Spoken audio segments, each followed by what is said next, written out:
Үлкіміздер әр қадамы жаңа жетістікке жетелейтін марафон. Біз осы жолды сіздермен бірге 10 жылдан бері жүріп келеміз. Тимур Құлыбаевтың халық қайырымдылық қоры. Центр кредит банкымен сіз қарапайым және заманауи шешімдердің ортасындасыз. Нық сеніммен жаңа мүмкіндіктер ашып, тексерілген сапаға сеніңіз. BCC-KZ мүмкіндіктерді кеңейтіңіз.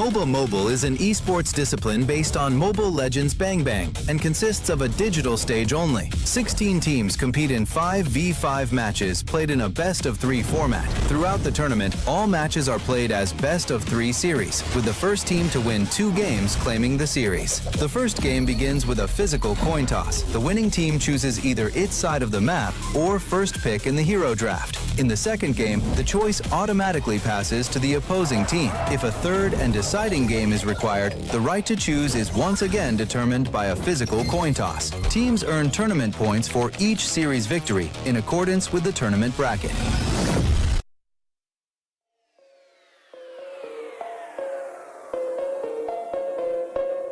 Games of the future.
The future is now, and the second day of Games of the Future begins. As the disembodied voice transferred into cute robot bodies of Renmar and Wolf coming at you to deliver the action for the second day of Mobile Legends Bang Bang. Wolf, how are you doing?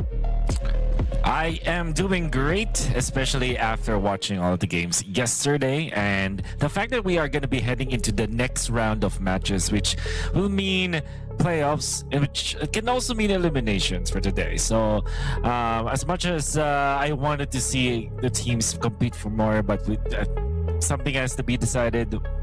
Teams will go, teams will proceed, and more MOBB will be seen. We have 4 groups of MLBB teams that we see. We're currently in the second round. We're going to be seeing Falcons, the FYG, Team Spirit, Entity 7, Bigatron by Vitality, Foot Esports, Vamos, Bushido Wildcats, Selangor Red Giants, Rune Eaters, Aurora Mongols, Onyx, GK Pro, and Alpha 7. That's all the teams.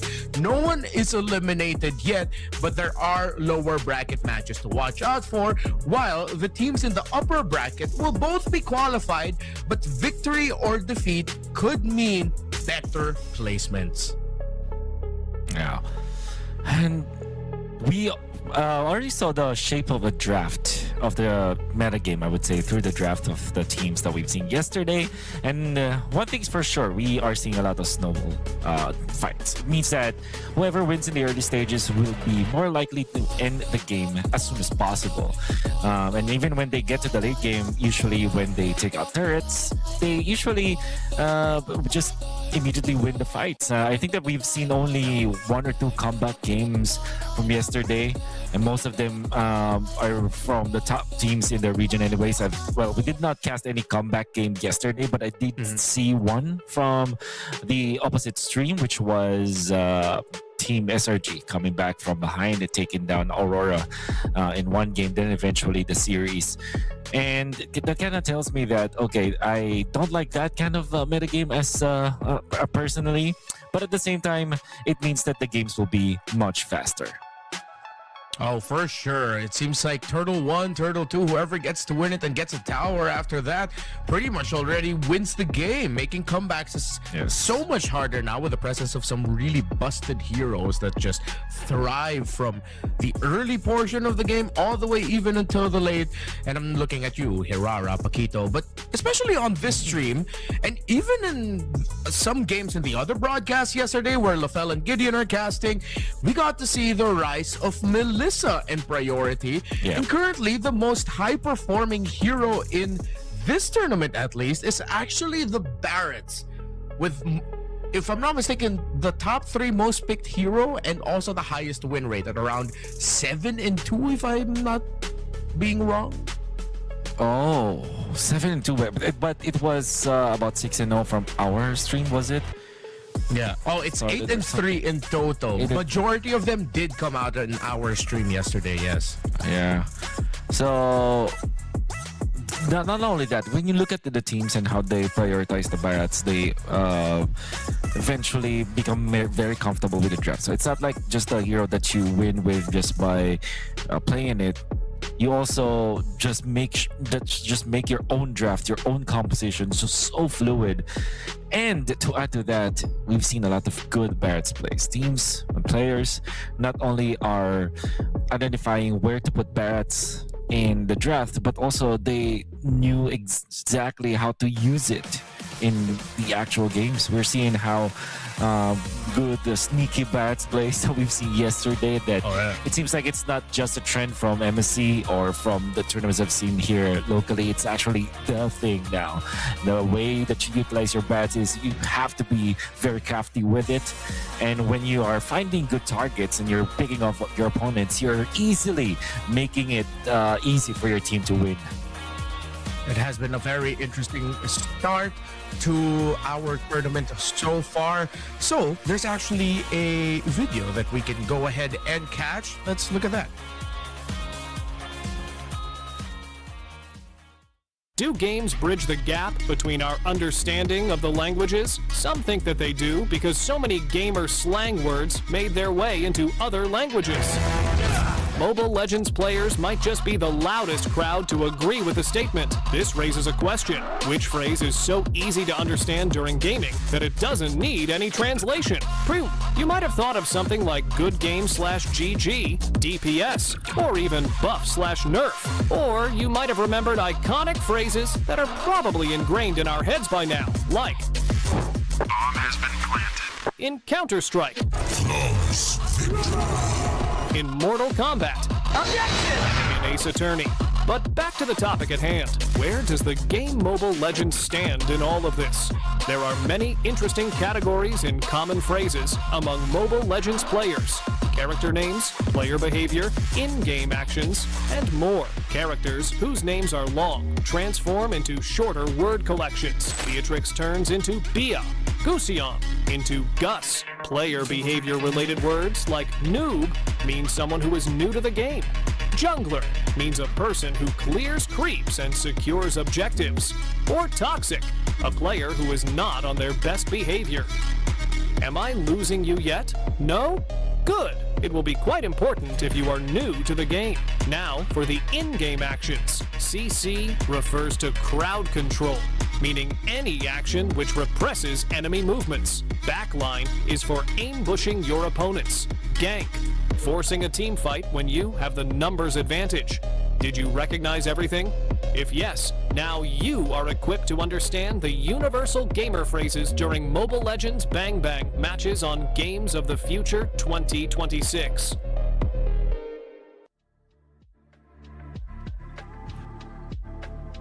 You know what? Bio editor, I didn't expect as fire as it was. They did a really great job. I can't believe that it is Games of Future where we'll see this kind of quality video. Amazing to watch. There's a lot of throwbacks from the previews, from the tournament, and also past footages of hero review but stitched in a very good manner that it allowed you to. It actually allows other people who aren't from MOBA to actually understand what roles are in MOBA. And I think that's quality. It's quality. You know what that reminded me of? That reminded me of those like old fan edits gamers with whatever song they would want and just posted it on the internet. But it was like an related higher version of that in terms of the timing. On our there was a song. I'm pretty sure like back into the live there was like, but that's really fire. Pretty sure that sets the tone for the action that we're seeing today in just a bit.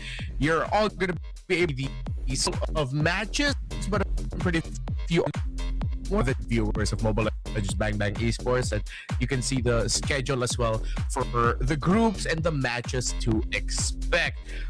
Remember, there is another broadcast. So if there is a specific game and match that you're winning, or just when I fell in Gideon because you love them, I mean I love them too, just look for the broadcast opposite of this. It's on the official channel. It's everywhere. Go ahead and look for it. You know what? We already read the videos that we've already shown. So let's go ahead and do another one. All right, watch this.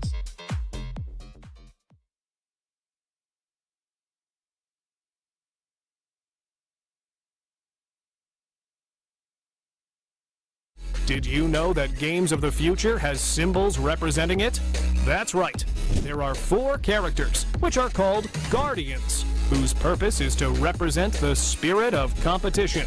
iBoat, a robot made out of titanium and neon parts who believes in inner strength and power of friendship. iBot has a special ability too. The robot is able to cut off enemies' power supply and breathe life into inanimate objects. Arlon, a cyber wolf with a rich silver fur and holographic glow, a great mentor and a formidable warrior in the field. He is able to accelerate time and predict the movements of his foes. He is responsible for the territories of Battle Royale and Phygital Shooting. Eileen, she is truly fearless and wild. Her sporty outfit and gaming equipment are truly wonderful, along with her useful backpack that is there to help out in any situation. She keeps the areas of Dota and MLBB to herself. Finally, last but not least, Alum. This eagle is a fighter with golden feathers who likes to wrestle, play football, and basketball. Everywhere he flies, he leaves a trail of petroglyphs.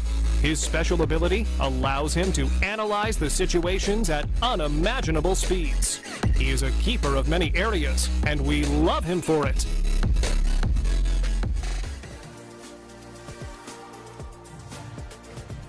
All right, we are back. Nice little watch, a little bit more information, of course, the vibes that we bring to you for Games of the Future. Remember, we're marrying actual physical activity with even more physical activity, just in a different form, in the form of esports as we know it. So, we've already discussed a little bit about the meta. We've talked about Barrett's, Melissa, and the Rise. I feel like I keep asking this, but it's a constant question because of this meta landscape. Have we finally stabilized? Are we clear on the trades of like Barrett's, Melissa, Atlas, Valentina, Belleric, the whole relationship with those heroes? And then, of course, the trade for like Fanny's, Heraras. Is that it? Have we stabilized? And we can talk about it as our viewers just look at the schedule. Yeah. Okay. That's an interesting question because my answer is that yeah, we have stabilized. That is because I mean the top heroes, and there will be just some pocket picks that will arise that will answer those meta picks. For example, top of my head, that's the Brody, which teams have now started against the Melissa. But we know that the Melissa, the Hirara, as well as the Barretts, they're like the top heroes. And then you also have that Eudora, which also is a top hero. So my answer to your question is that, yep, I feel like that the meta has actually stabilized already. You know what? Hopefully we do get to see that, because it's really gotten to the point the possibilities is wrecking my brain, and it's starting to be in a bad way. I mean, I love it. It makes the drafts very unpredictable, but yesterday it was an overwhelming feeling of, okay, it seems like there's some very clear trades that we want to take. So hopefully you watching wherever you are, whether at home, whether you're on the way to work or school, wherever country, hopefully you understand that we are on the broadcast that's looking towards Group B and Group D, and we will be opening it up with Vamos and Bushido Wildcats. Team Vamos brought Bigatron by Vitality to their limit. They went to 3 games, and it was a great, entertaining series. Meanwhile, on the other hand, Wolf, Bushido Wildcats, they struggled to show their own identity. Unfortunately, for both of these teams, this is the lower bracket, which means that they will face elimination. But we do know that Clock and Air Force, for Natko, Sizga, and Zakif, I would say, they have a great chance at winning at this. And I'm only basing this because of yesterday's performances. Team Vamos almost down. Bigatron by Vitality, and they also managed to show us a little bit of the preview of the meta game. They showed us how to use the Melissa. They showed us how you can use 2 tanky heroes with an assassin and a hard marksman, right? So teams, I think that it was just BTR adjusting more properly and more experience compared to them. Now they're at this point that they can actually show what they're worth up against Bushido Wildcats. Yeah, and as we mentioned earlier, Bushido Wildcats, compared to the glowing review that, of course, myself also brought out Team Vamos, this team just, it feels like they couldn't show off what they're capable of, because they were up against a team in Foot Esports, a fellow competitor in the Turkey Championship, who just really looked like they got their number. They knew where they would want to go. I feel like there were some moments where the members of Foot Esports knew what Bushido Wildcats wanted to think about before they could even think about it. That's what it felt like just watching that series. But we'll give it to Bushido Wildcats.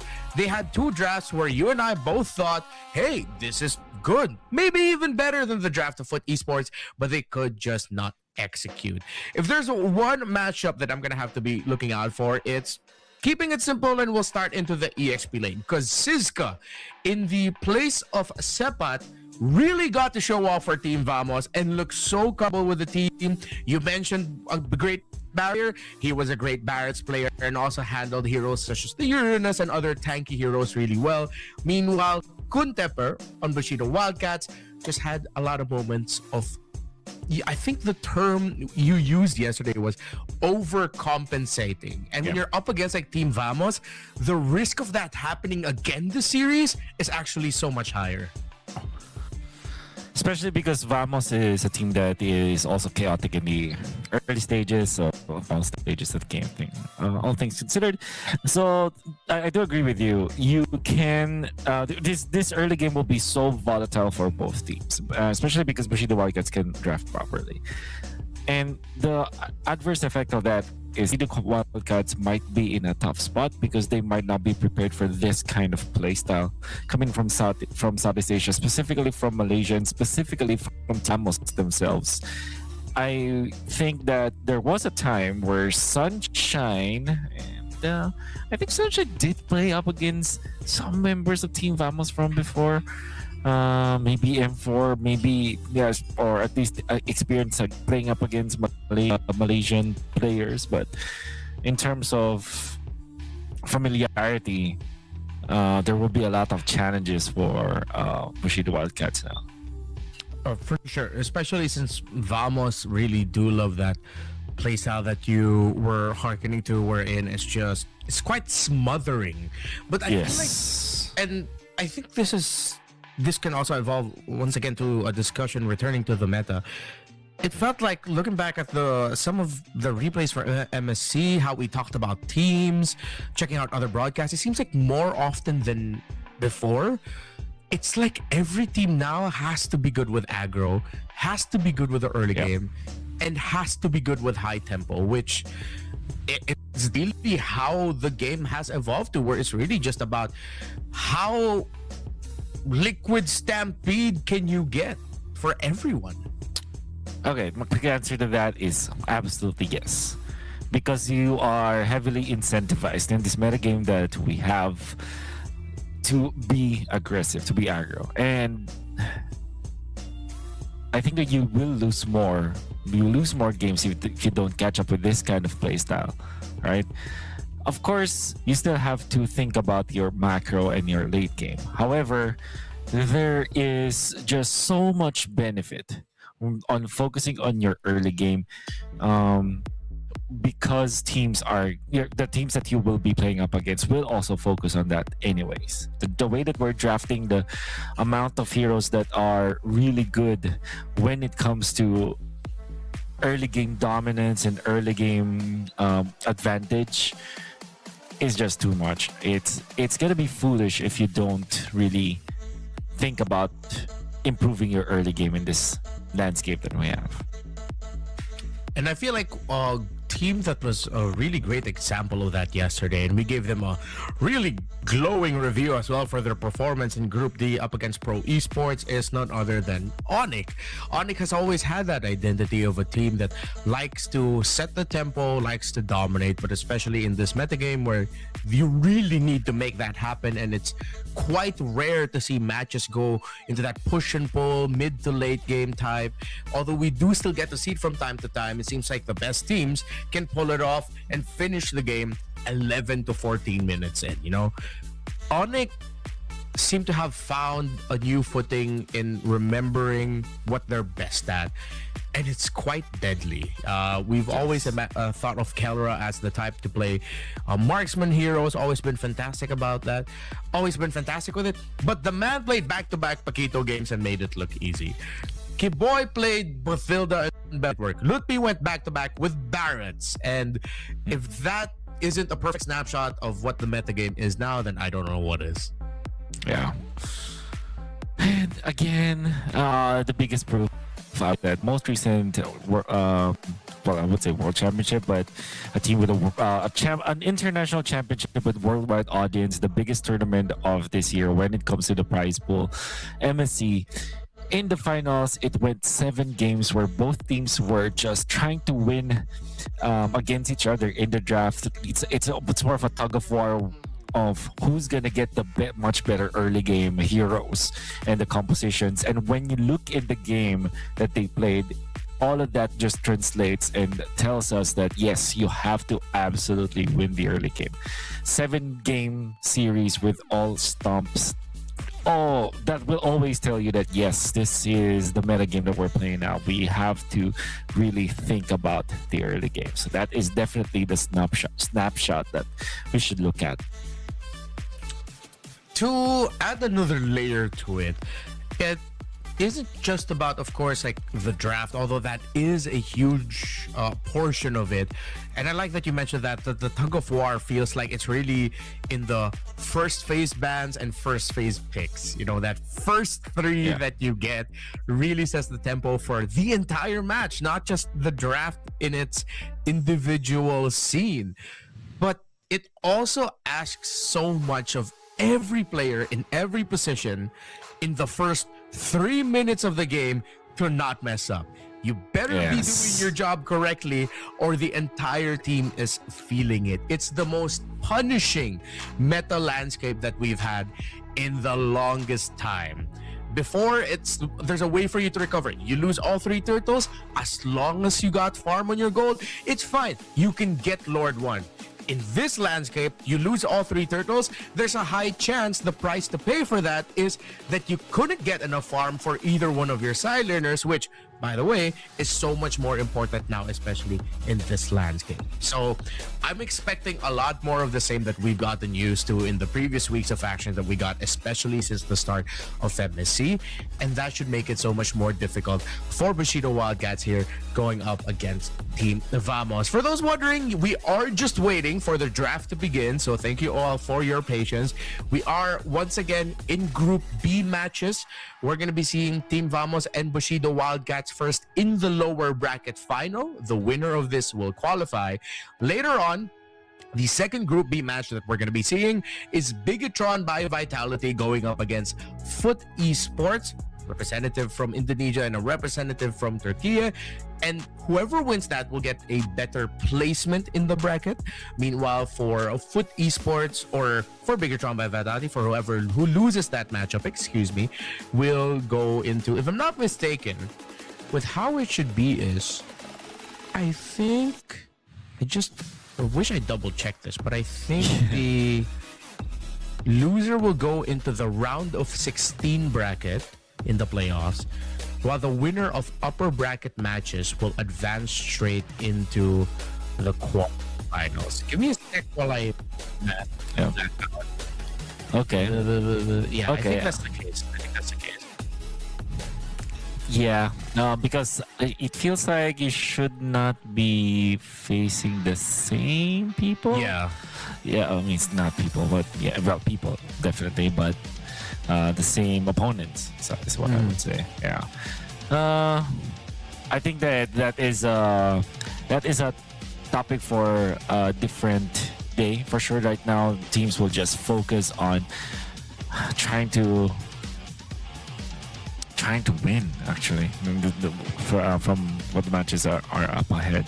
But talking about like Vamos as well as Bushido, I think that there is an important hero that we have to talk about as well, which is the Eudora and the Bushido Wildcats, as well as Vamos.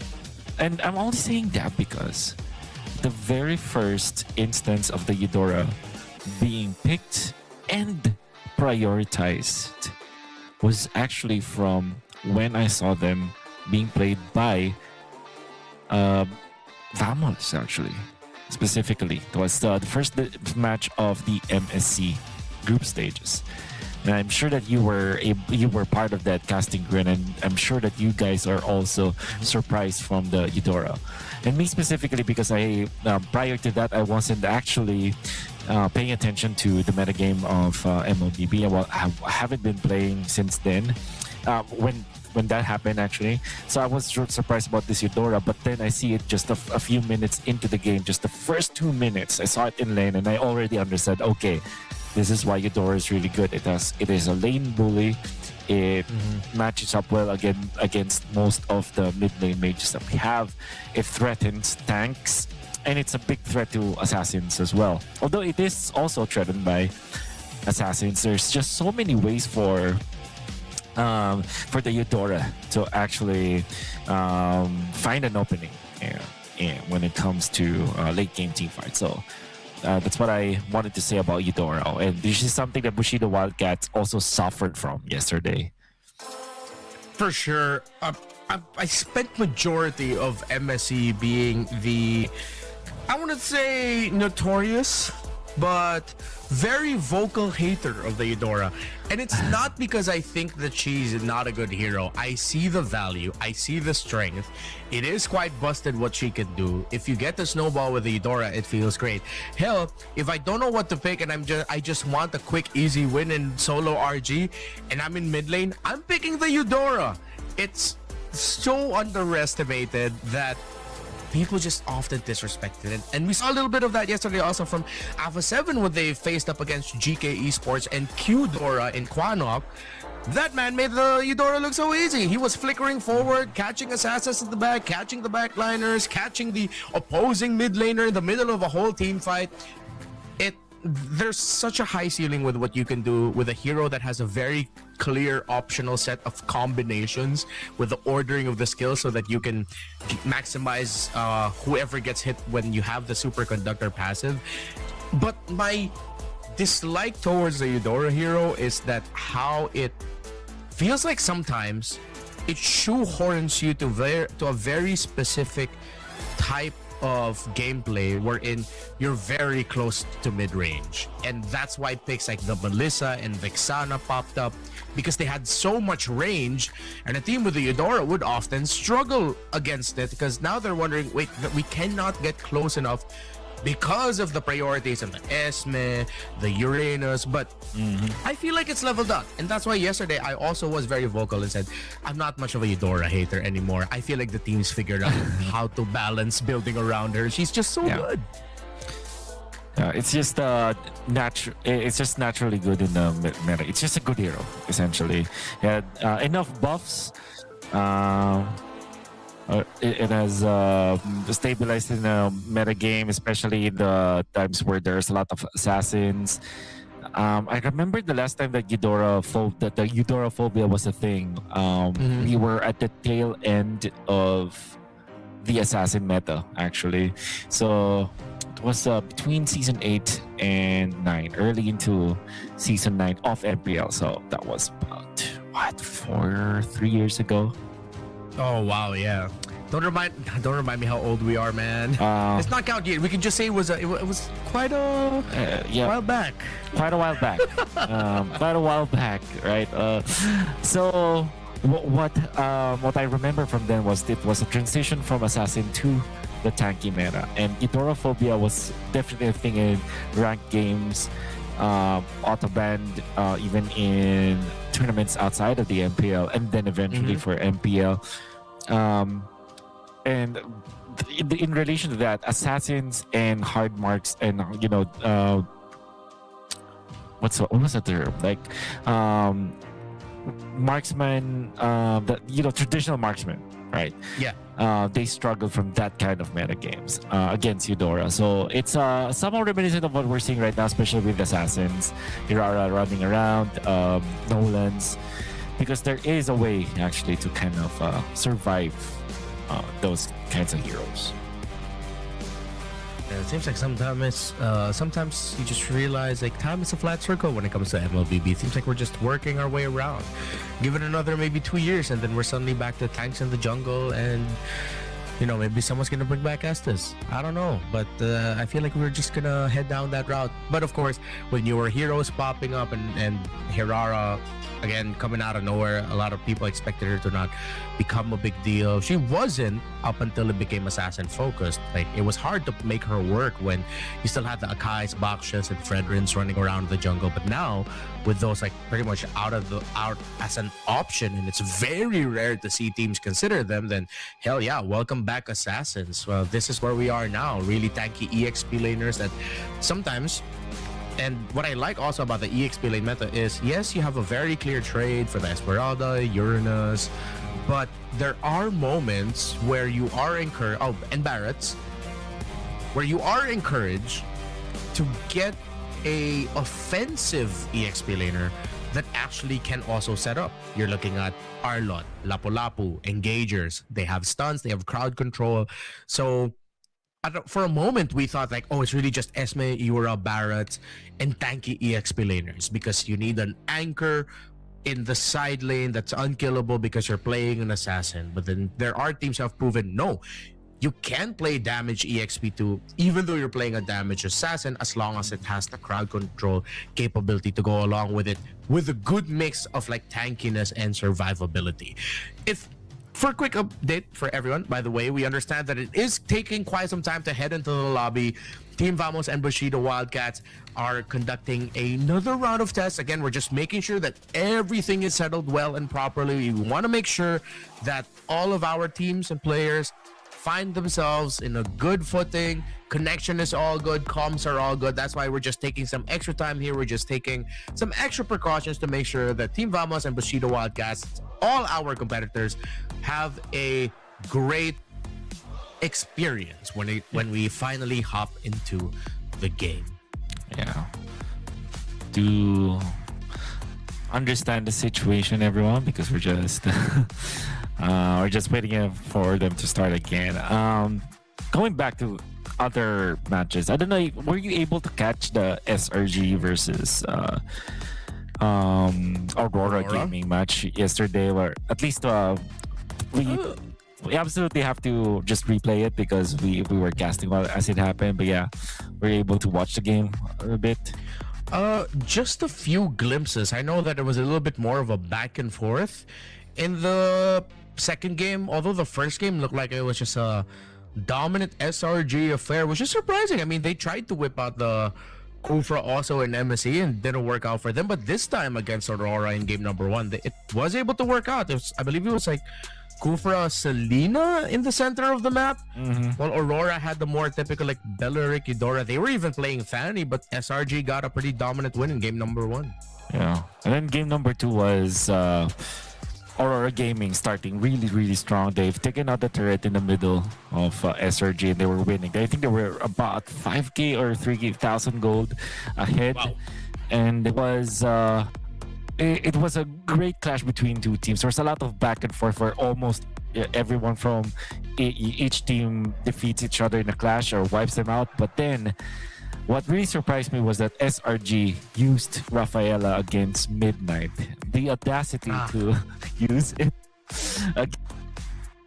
Just use the Rafaela in the middle. But I know that I'm pretty sure that they have rehearsed that or trained with that hero before. What's really interesting is that when I told you that it's like there's a lot of like back and forth between two teams, very close clashes that we've seen from them, and sometimes that a team wipes out another or they wipe each other out. But the reincarnation coming out from the Rafaela, which we never really talked about when we're talking about Rafaela. I remember you asking me what the strengths are of the Rafaela. Told you that it's about the early game and the laning stage, and then eventually it becomes there's a lot of damage output coming out from the Rafaela because of the reduced cooldowns. But if you look in the latter portions of the game, there's that additional factor where the resurrection is so important in an assassin meta game. Imagine if your gold laner gets picked off, and they spent so much for that. Maybe they have spent one big suppress or one big ultimate, a couple of ultimates, maybe a battle spell to take out one. You resurrect that guy, that important guy, which usually is the target, right? And suddenly they don't have their flickers, they don't have their ults. You are topped up. You have 5 people against 5. You are gonna win the fights, and I think that's exactly what happened in the fight of SRG versus Aurora. And to wrap this up real quick, remember, it seems like the most important or one of the more important conditions for playing the Rafaela is that you make sure it's also in Flying Cloud. It just expedites the return of the hero that you get to resurrect, and of course having Uranus and the EXP lane paired up with the Rafaela seems like the way to go. Thank you all for your patience. We have finally made it to the draft of game number 1 between Team Vamos and Bushido Wildcats. Vamos taking out the Selena feels like it's a very targeted ban, although we did get to see it prioritized yesterday by Bushido, and they were able to still round out their draft really well with the Selena first pick on the blue side, just again could not execute it. While Vamos does not want to even consider Marcel in terms of the trading, they just ban it out themselves. Yeah. Okay, so that means that when it comes to priority, there still is that Hirara and maybe the Paquito. Every time that the Barrett is out, the Paquito can run easily. And the reason why that is because teams are utilizing the Paquito, the Barretts against the Paquito for extra damage, actually. And of course, a lot of control to go with it. So I'm going to be surprised if the Paquito will eventually be the priority for the red side team. For blue side, I think it's still either Atlas or Hirara as their priority. Yeah, considering that there's a ban on the Valentina, I think it's going to be one of those drafts where you really see an importance of the trade between the Atlas, Belleric, of course, the roamers of the meta. But let's see if any of them will be brave enough to consider trying something different. I mean, we get to see SRG try something different with trying to make the Kufra work again, and they were able to make it work. But knowing Team Vamos and the type of team that they're up against in Bushido Wildcats, it might not also be surprising if Vamos just goes ahead and locks in something like maybe the Juicin as the first pick, especially as Bushido Wildcats take out the Atlas. But Vamos can also be dangerous with it and just rush the Belleric. But they said, nope, we want to go for the most busted hero right now. We get the Hirara. Yeah. Belleric available well as the Paquito, and Bushido Wildcats. I think it just makes total sense to just secure the Belleric now. It's the strongest roamer that we have. It in the Atlas definitely the top heroes when it comes to the roam selections. And if you don't get it now, it will mean that your opponent can easily just take it away from you. So I don't think that it's wise. Oh, of course, the Freya. How could I forget the Freya? Freya and Eudora, a strong answer by the Bushido Wildcats. It's most likely going to be going to the gold lane already. Let's see if Vamos are going to go ahead and pick up the Phoveus.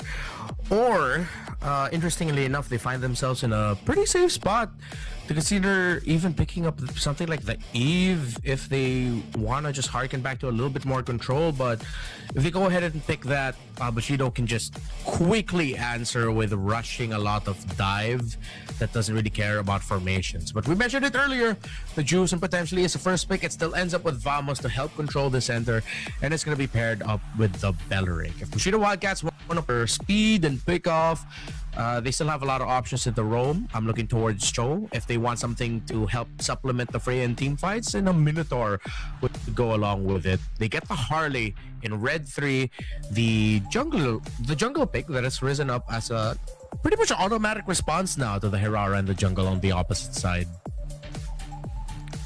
That's right. With the Jushin, I feel like this is a more of an adjustment by the teams more late into MSC, where every time the Eudora is getting picked up, it's either the Valentina that they answered it with it first. Sometimes they'll go for Eve and Lilia. Then eventually teams like Onyx, teams like Bigatron by Vitality, more so the Indonesian teams have decided, okay, let's pick up the Jushin once again. That's when everybody else picked up actually. That eventually what happened was they now prioritize the Zushin over the Eudora whenever the Zushin is open, and just mitigate their damage upward from the jungle, just compensate with that from that lane. I think that it's a cool answer to the Jushin, after the Eudora, I mean. However, I think this is also another good adjustment from the Bushido Wildcats. What this actually achieves is a lot of movement coming up from their jungler. Yesterday, they were picking up a lot of Nolan, and they were failing in the early stages, which meant that they had a difficult time winning the game with that.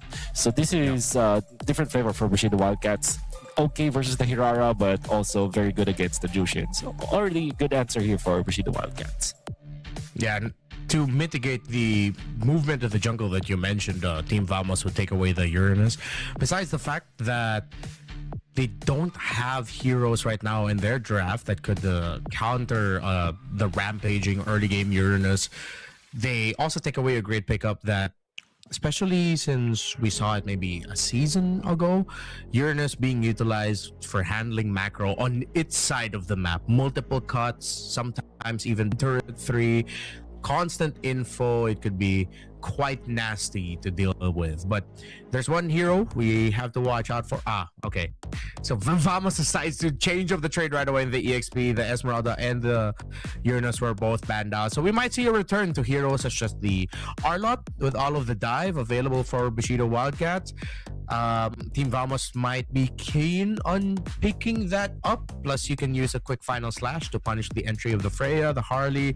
So a lot of options for them in the EXP lane. We could go back to Lapu-Lapu even, heroes like that. Yeah. There's a lot of flexibility with the Freya, but also that also can be applied for the Belleric. Although I personally don't like the Belleric to be placed in a different role. But that is an option. Also another idea from Onyx Indonesia we see. Oh, Alice. This makes it very interesting for me. A tanky hero in the latter portions. More of a ramp type of hero, which does not really coincide with what the Harley as well as the Eudora wants to do. At the same time, has good synergy with the Freya, hand in hand from both side lanes, where the Freya is really good in the early to the mid stages of the game. Alice is good in the mid to the late game stages, and combined together, they're just a really strong ramp time kind of team. So it's like Bushido Wildcats have mixed in a lot of DOT with their burst, and usually that is difficult to pull off. Good balance, but very demanding. As expected, the Arlot comes through for Team Vamos, and they go ahead with a Claude. So this looks like a lineup that might take more time. Oh, chip pickup by Bushido into the Belleric, into the Juicin, the Arlot. This could be tough to pull off if you're just looking at it from a team fighting perspective. But if you look at the chip, the Freya, the Harley, the Alice, just look away from the door just a bit, you get 4 heroes that could make managing the map really messy for Vamos, Wolf. Yes, that's what I would say. If they do pull it off, it will take a lot of time. But I think that, you know, there are some team compositions where you look at it and you say, okay, this is a late game type of team, and its early game is like just compromised so much. All things considered, I'm looking at Bushido Wildcats. I think they have a lot of openings in the early game. I'm not saying that they are that their early game is way better than their opponents. I think Vamos have just nailed it, but it's not impossible to win. This is not a late game composition where the early game is like totally just you farming. However, Bushido Wildcats has to play perfectly, is what I'm saying. There is a lot of opening for them to utilize with the Freya as well. Just early, and then you put in the Eudora with the chip. That means that you have a lot of angles to look at. However, Team Vamos, just look at their composition. This is Hirara with in as well as the Belleric, strong mid trio. And then if you factor in Arlot with the Jushin in the early stages, you see a lot of turtle fights that can easily be won by Team Vamos. Mechanically demanding is the draft of Bushido Wildcats, with Vamos having seemingly the right answers for it in the early game. We're already neck deep into game number 1. This Alice is going to get caught out in a surprise rotation through the mid. The Roman trio that you were pointing towards to Wolf gets to catch the Alice. Kuntepper goes down. And it seems like the theme from him yesterday, the overcompensation continues, and so it does as well for Nam. Siska is here. They have to be careful with the entry of the Arlot. Bushido Wildcats might get punished. They back off, and Vamos decide to not overcompensate like what their opponents are doing so far at the start. This will make pulling off the game plan of Bushido Wildcats all the more difficult. Yeah. Chip has to back up for now, and of course the Eudora is forced to just fend for his own in the middle up against this Jushin as well as this Belleric. That might mean that he will miss a lot of minions out there. So Nixus tries to pull it just to kind of scatter the members of Team Vamos. But that means that Team Vamos now know exactly where Bushido Wildcats will be coming from. Turtle take is going to be difficult for the Wildcats. They even get Nexus taken out. And now Siska wants forced. Siska with the fire. A level 3 tank cannot survive up against the 4 members of Team Vamos. You talked about the Roman trio, and again, just adding more evidence to the argument.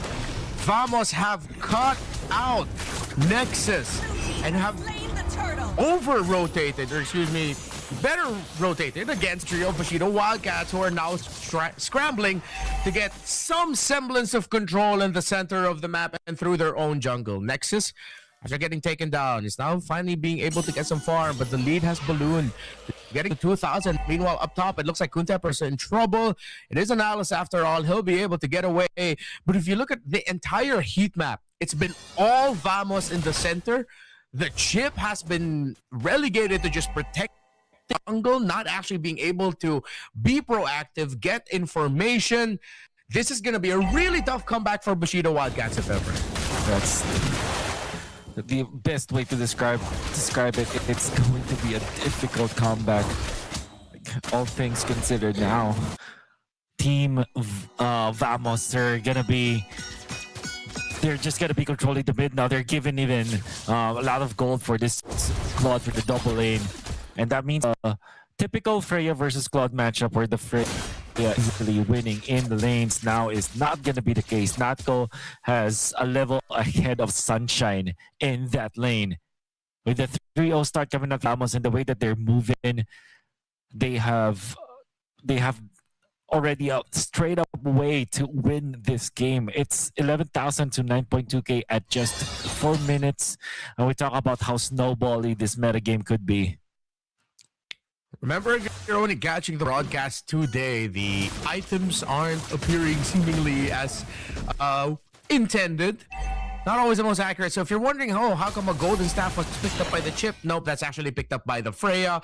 How come Claude built up a Sky Piercer? No, that's built up by most likely the Hirara. There you go. Yeah. So far, and Zakif have a Demon Hunter sword. Don't worry about it. No, he doesn't. Yeah, that's 100% of the hands of Natko. Like, everything is still fine. There is no Demon Hunter sword build up for the Belleric. We're not in that level of craziness for the metagame. And as expected, Bushido Wildcats really are just, even it felt like 2 minutes into the game, they're already telling each other, hey guys, farm up first. Oh, Siska from out of nowhere with a final slash to catch out Kirai. Finally able to get away, but gets chased down by Natko. Brings down the ultimate. Didnum on the chip, but it's not helping them out as Bushido, even the Hydra first tower under their second, are just getting decimated by Vamos. A double kill for Error. And everything we've said about the lineup, about the possibilities have come true. That's a triple for Error and total domination for Vamos. Oh man, and the way that they are using this Claude being activated very early into this game, it seems like they are the team that's how active Team Vamos has been. Everybody from their lineup clearing their side lanes into the middle, clearing that wave as fast as possible as well, controlling the river, then getting the pickups that they needed. 7-1. Team Vamos is leading by 3,000, and we haven't gotten into the third turtle yet. Now, Bushido Wildcats, when we said that the early game is not impossible for them to pull off, they still have to look at the way to activate this Rhea as well as this Harley. But now things will be very difficult because of the defensive items that Team Vamos has accumulated along the way. And I think Siska wants to go for the damage with the War Axe. Topside, conceal, plus the ultimate from the chip. Bushido Wildcats are trying desperately to get something, but the perfect ultimate from Zakif messes up the attempt. Wrath of Dryad on point has led to a double kill Error, a kill for Siska, making that two double kills make 4 basic mans. Team Vamos are excelling. Unbelievable. Zakif reminded everyone should not pick the chip if the Belleric is around. A 5-man Wrath of the Dryad. Now Nexus wants to kill Natko. Natko with the lifesteal. Natko will fall. Finally, something good for Bushido Wildcats. Natko, the first target of the shortcut up top, coming out from Numb. That actually spelled the doom for Bushido Wildcats as they received that 5-man Wrath of the Dryad coming out from the Belleric. And now taken out, finally, something good for Bushido Wildcats. Nevertheless, you should still respect Zeki in this match. Bushido Wildcats, you have to think about every time that you pop the chip ult. It's crazy to think that. I mean, we did point out the difficulty of playing the chip in this scenario. They're going to try to go again. They send out the cavalry against the Arlot. A big play, finally getting something, but here comes Vamos trying to make sure that they can catch the members of Bushido Wildcats. The entry from Glockun with the Crimson Beacon stops Karai from being able to teleport away, and he becomes the trade 1-for-1. And Bushido, at least he got something. It's a good latch on to. Yeah. They not go second left, but it's not the case. Not because that goes pretty healthy. In fact, they will be thinking to push the top lane right now. With just the Freya to defend, this will be difficult. Sunshine feels a little bit comfortable, especially with Conde Prouds. Want to catch 3, pops the ultimate, but far too late. Get out of there with the Throne of Ruin. The CC mutate comes Natko for the extra Siska to close that one off. Now they want to go under the turret and they have taken out the Eudora. Now up next the chopping block. That's gonna be the Freya. They do have the damage. This spicy immunity error for a 4 just steals so much under the turret. Gets out and a 4-man wipe for Team Vamos. Guess what? Error for a 4. He's not done yet. Not gonna catch the chip, but they take the turret, 4 kills and maybe the middle as well. That execution by Team Vamos, and of course the execution from Bushido Wildcats in an attempt to get something to start things off for them.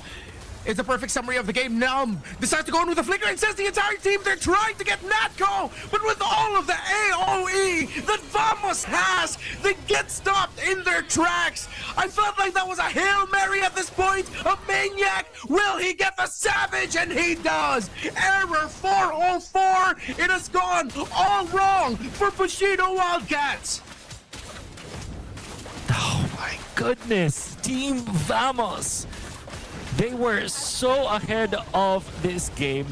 Bushido Wildcats went in for the 5-man play. Not did they play perfectly. Not only did they play well with Siska, with Zekiv on the Wrath of the Dryad, and also punishing that ambition coming up from the Bushido Wildcats, able to take them down. 5 of them, wiping them out. Team Vamos, head of the curve time against the Bushido Wildcats. It's these moments wherein if we were playing our own ranked games, we'd be telling Nom, yo, bro, you can ease up on the ultimate just a little bit, you know, like it's fine. We're gonna back you up. But time we go in, we just keep falling to something, man. We were supposed to play this chip to control the map, not for like hardcore team fighting, because if we do that, we're just gonna be at the mercy of Final Slash, Wrath of the Dryad, everything that Vamos has can mess our team fight up. And it's a slow dissection of the towers, of the control of Bushido Wild. We're heading close to the 12-13 minute mark, and this should be over with this push. If not this one, then the next. The comeback for Bushido. Too tall a task. Too difficult in order to follow. But Vamos are still respecting. They're being disciplined with it. Watch Zeki. He pops the conceal and goes in with a flicker. Wrath of Dryad. It's perfect in the engage. Bushido are knocked out of it. Vamos took control early with how they started. And they'll be able to win this game with nary a scratch. 23-4, domination by Vamos. First 3 picks coming out from Bushido Wildcats was interesting, but the last pick that they did, the chip, I think that they might have just overthought them. There was a way for them to win with the Harley and the Freya for sure. But in the end, they chose this Alice to go with the chip, and what happened afterwards was just disastrous. They tried to go for it. I think that there was a time that yesterday when they were quote unquote overcompensating. This time I think that's also happening right now. They were so desperate onto getting a pick off that the targets that they select with the chip ultimate will always have some sort of defense out there. It's either the Wrath of the Dryad that Zakif sneakily does whenever there's a chip, and then Sizga, of course, with the amount of reach that he has, and of course Error 404. The that Bushido was on the Claude, it means that there is a launch pad, a runway for Error for tie away and just deal with the entire opponent's J2E. It's a difficult game to play if you're Bushido Wildcats. There was a lot of demands that we suggested for them to be able to win, and they couldn't achieve anything out of that because of their overcompensation once again. It also has to be pointed out that as we've discussed the importance of like snowball, winning early, and all of that in this current metagame, even more so simplicity is a very important factor. The simpler your lineup is in terms of the idea that it wants to pull off, the much better it is for your entire team. With how the draft for Bushido Wildcats went, as we've been discussing, they needed a steady climb to level 4 for the Harley, a steady level climb to level 4 for the Alice, but then suddenly you see Contemporary going in like that very early on. You see Nomb and Kirai not taking care of the vision in that middle bush, overcompensating again in presence for the Alice in the Turtle, leaving Nexus to just get spotted out there. And then it started this. Like, once it got to this point where Vamos can do this 5 minutes in behind the first turret, that was pretty much the dagger in this game. It was over from the first kill onto Nexus, and then the first kill onto Contempor leading into the first kill onto Nexus, and then the play behind the tower, that was the dagger. This, at this point, is just rubbing it in the faces of Bushido Wildcats from Vamos. It's like, let me just show you how over this game really is. Yeah. You can see when they try to go for a cheeky play, they just get punished over and over again. I think that they will eventually take out, get one kill afterwards, but this time Team Vamos decides, okay, it's time in the game. They initiate with the Wrath of the Dryad catching 2. They have so much gold advantage that they can just use it as a battering ram against Bushido Wildcats under their own base. It's such a one-sided game, and I think the Bushido Wildcats, that should be a rude awakening for them. Stop with this kind of play style where you desperately want to win. You can naturally win. They are drafting well. Their first 3 picks, they were able to snag Harley with the first pick Freya as well as the Eudora. And I think those first 3 picks alone is enough for defeating Team Vamos. You just have to be more stable with your last 2 picks. When they decided to go for this chip, well, this Alice, it's almost like a death sentence to themselves. Although I could say that there is a window, there's definitely a window for them to win in this game, but unfortunately they played their hand too much. It's interesting to see that the theme still continues. It's like overcoming, and it's difficult to pinpoint on exactly what. When you have already had a fantastic draft, the first 3 picks, you just need to round it out with some stability. Whereas it seems like they overcompensated with trying to find balance when they didn't need the balance. In this metagame, the clearer your identity, the clearer what you want to do, it's so much better. We're past the time where, oh, you need to make sure there's a checklist of this. Dude, just pack damage or pack hella crowd control and roll from that. That I completely agree with. Yeah, you don't have to overthink. Simplicity is important in this metagame because you have to really narrow down your win conditions. Of course, it doesn't mean that you will have to just pick all of the meta heroes. Although I would say there was a time, there was a game yesterday. It was Onyx. Really good players in the lineup, and what the coaches did was to draft every single meta hero. I think they were able to get Eudora, Barats, then eventually Guinevere Paquito or something like that. But yeah. we're gonna be hopping into a quick break, everyone. When we come back, it's gonna be game number 2. Let's see if Bushido Wildcats can wake up. But for now, we're gonna be hopping into a break.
Sometimes you gotta admit when the broadcast track is just pretty much of a vibe. And I've been vibing here. Yes. Good thing y'all don't see me dancing. But it's not a vibe at all for Bushido Wildcats. It's definitely a vibe for Vamos, who are continuing their clear identity of how they want to play. Again, Renmore and Wolf still here. You don't see us, but you can hear us. We speak into your ears. We speak into your soul. Is there anything that you want to say, Wolf? Like, I'm not even going to give you a prompt. Just like anything you want to say. Don't short, don't play chip if you're not if you don't have enough sleep. That's what I would say. If you don't have enough sleep, Yes. is that our working theory now, that our brother Num from Bushido Wildcats has not had enough sleep to play the chip? No, this is not related to the game that we saw earlier. Although we can say that the decision making coming out from the Bushido Wildcats weren't as pristine as their drafting pattern was yesterday. Because remember, yesterday we were commending the way that they drafted. And in fact, there's a lot of promise when it comes to the hero composition that they were able to do. And even in this game number 1, I still see hints of good drafting coming out from them. But I feel like their decision making is not as good as yesterday. And now that you're looking at how they played that game with the chip, it kind of reminded me of when I played with other people who just played so much and grinded so much when it comes to MOBB. The next day they didn't have enough sleep and they end up losing more stars than they've gained because of, lack of sleep. So yeah, don't play chip if you don't have enough sleep. Yep, it's really good advice, pretty much. I know it looks so fun, folks. We're in, oh look, I'm a chip, I can bump into someone, here's my ultimate, whoopee, here's the entire party. But there's a level of nuance to it, which I will also admit sometimes I do mess up. I apologize to all of the randoms in RG that I have sent to their impending doom because I mistimed my chip ult, but that just adds even more to the case of it. All right, We've already seen the bans. We're not gonna forget Freya this time around because Vamos decided to ban that out. Marcel's gone too, Belric, Valentina active, Heraura's gone. So we're gonna be seeing some different priorities this time around. Games of the future. And that priority should be on the Belric or the Eudora, I feel like, for Bushido Wildcats. No Freya. So instead it will be the Selena. To be fair, there was a time where Kirai started the game with a really good ability to stun his opponents with the arrows. But I feel like this is a hero that they feel is their last resort. It's like a break glass in case of emergency kind of hero here for Bushido Wildcats. And I don't blame them. They could be eliminated from games of the future. And if they lose another game, Team Vamos, however, with a really good answer, the clue, a way to thank the arrow as well as step on the traps of the Selena in case they need to. I feel like even though we know that this is a comfort, it's, as you mentioned, hey, that's so funny. You straight up mentioned Guinevere and Paquito earlier, and then here comes Bushido Wildcats just prioritizing it right out of the gate. Yeah. After seeing the glue and the Harley, though, how do you feel about this? How do I feel about this? I like it. I like it. There's a lot of skill shots that they may have to land. And the reason why I like it is that whenever I see the Selena and there's other supplementary stuns, there's just so many ways to engage with it. You can start with a stun from both Sunshine as well as Nexus. You can start with a knock-up coming out from the Guinevere into the arrow. It could be arrow into a stun follow-up afterwards. There's a lot of chain stuns that you can do. So 3 heroes with a lot of good sources of crowd control, that's gonna be good up against the Harley. But is it good up against the Melissa? That is the bigger question in here. I feel like the Violent Requiem, if you nail it properly, you probably can threaten Natco. But otherwise, it's difficult to play dive against the Melissa. We saw this a lot as a major component to picking up the Melissa. If you know there's so much dive and not any clear idea of reach to be able to poke the Melissa down, then it's so difficult. But at least the comforting thought is you put in the condition, Wolf, of get the Violet Requiem onto the Melissa. You know it's not going to have Purify. It will always have Inspire. So at least that if you do get that catch, it's gonna be a great catch.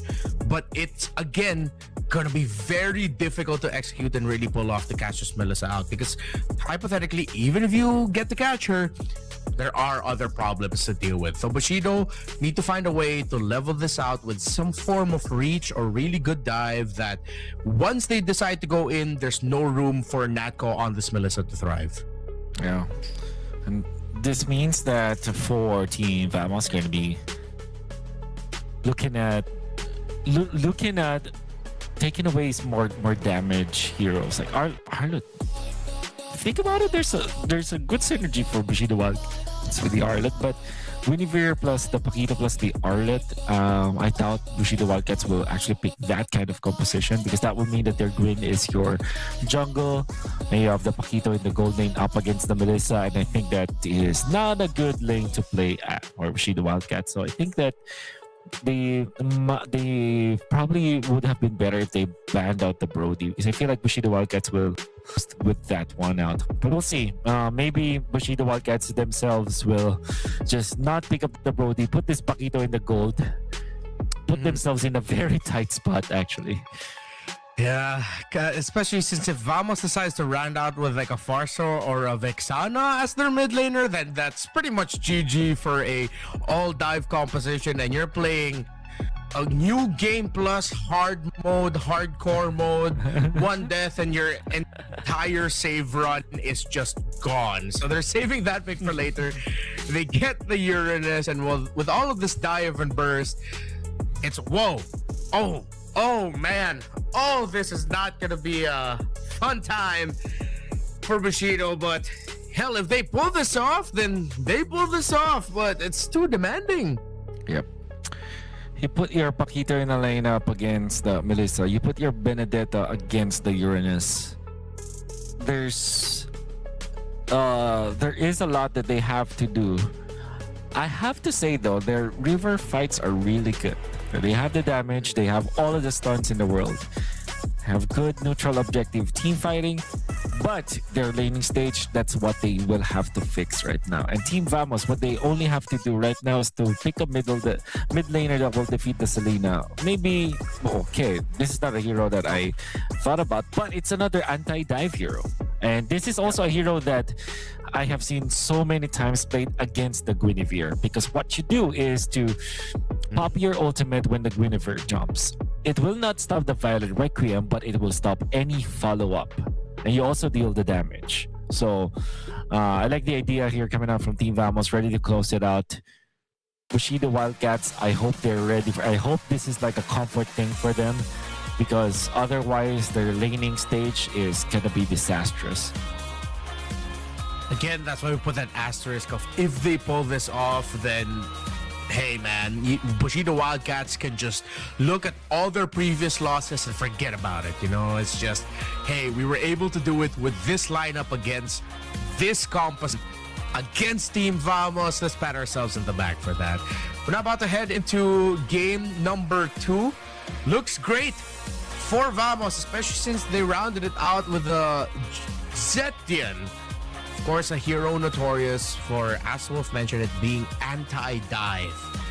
If you cannot time your entries, if you overcommit too early, one Fury of the Phoenix can mess up your entire team. And not just that, even just one well-timed pop from the passive of the Zetian when you think you're about to get her, then it's pretty much over. Absolutely. Tricky scenario, but if there's anything that esports have told us, is that everything can happen. Anything can happen. This is how competition can be. And who knows, maybe Bushido Wildcats, when backed in the corner, will actually show their wild spirit, you know, their animal instincts, that they will be more dangerous if they're in a corner, just like this one. Look at that, the chain stunts will be good. Zaykeep survives, gets to level 2 just in time so that he will be able to split. And I think that was just perfect timing coming up from Zaykeep. Yeah, saved by the bell, but you could see it. You mentioned it. The river skirmishes, Wolf, those layers of crowd control that they can chain together, they could build through this, giving Ziki difficulty in rotating.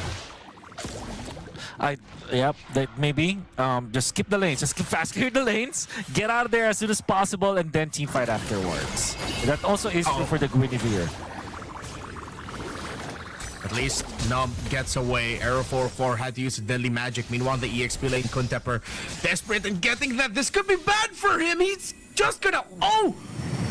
No! That's a pause suddenly, but it looks like the animation already played and the Benedetta did get taken out by the Uranus. Oh, that's right. I am looking at the minimap and there's no icon already for the Benedetta.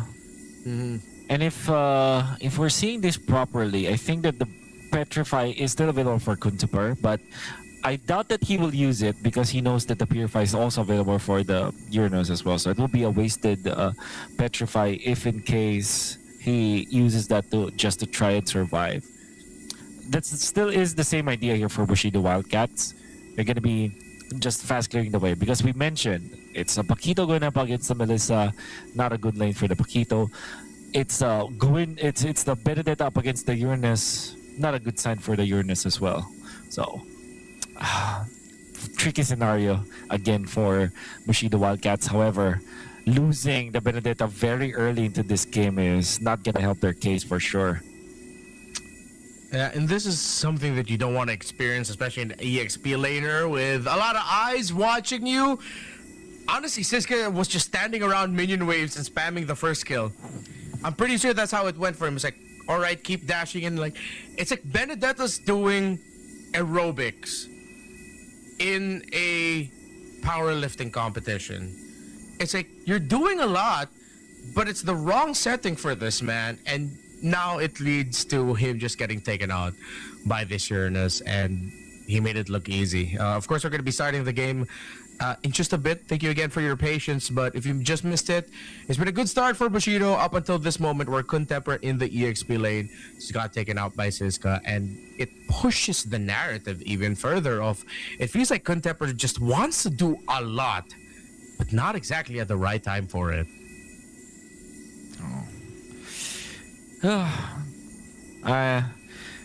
Really scary situation now for the Wildcats.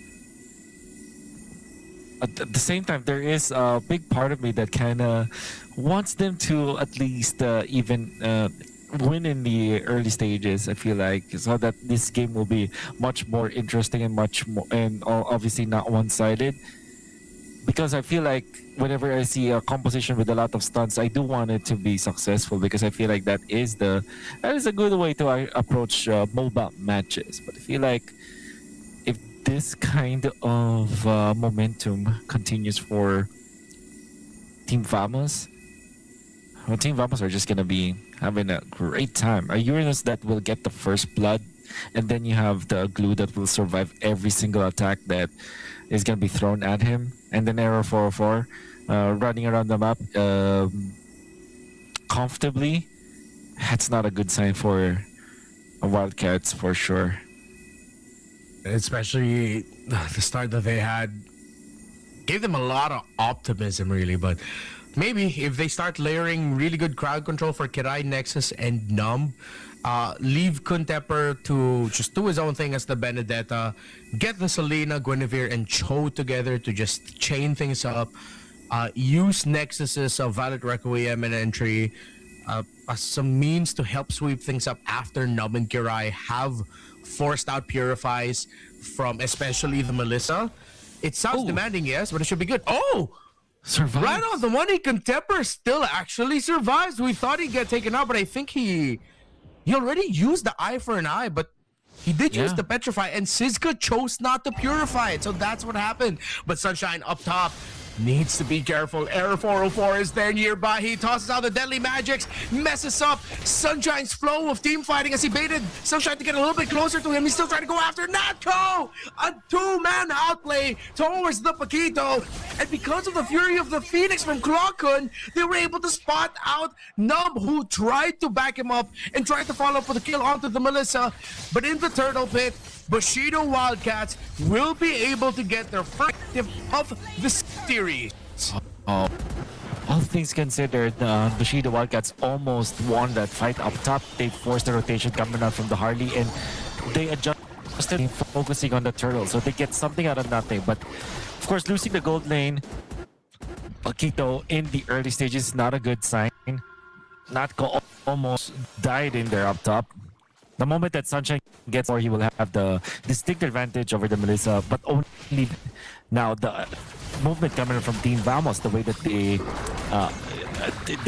they approach this is just to try and go for a 2v1. But now, try to go for a kill onto Num will just get away in there.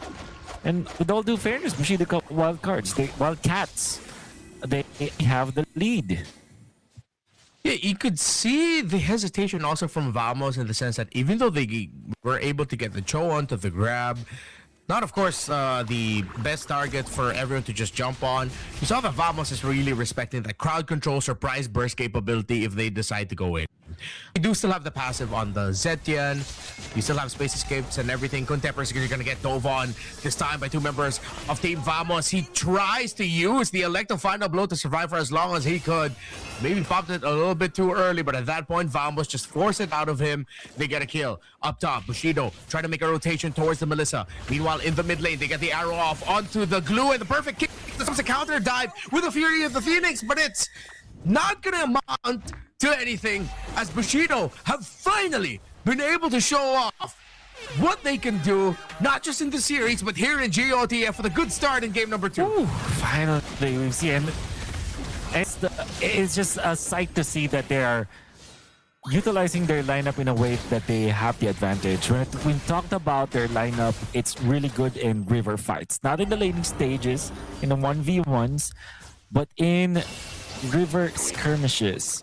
We're going to see them flourish. And the fact that they are now ahead by 1,000 gold means that they can fight again. Neutral objectives are key for them. They will have 5 people in here. And there's no chance that Team Vamos is loot. What a kick onto the Uranus though, not the best one. And up to the backside, Sunshine already forces out the Harley. The Guinevere will take the turtle, and now they will be able to punish Siska, who in front of 4 members of Bushido Wildcats. Now the Melissa wants to go for a poke in here. But that means that Bushido Wildcats will just collect some of the jungle creeps. They still want to look for the Harley, but they will not find him. This is what we're looking for from Bushido, and finally they get to show it off. They know exactly what they need to do, but an outplay! The go away is perfect, and there is no burn to finish off Natko. It ends just in time.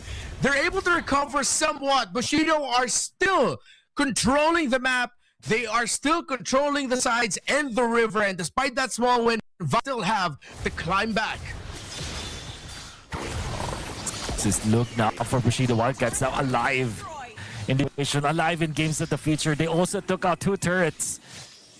When we said that this lineup is good when it comes to river skirmishes, we saw that once again, but this time I like what Sunshine did.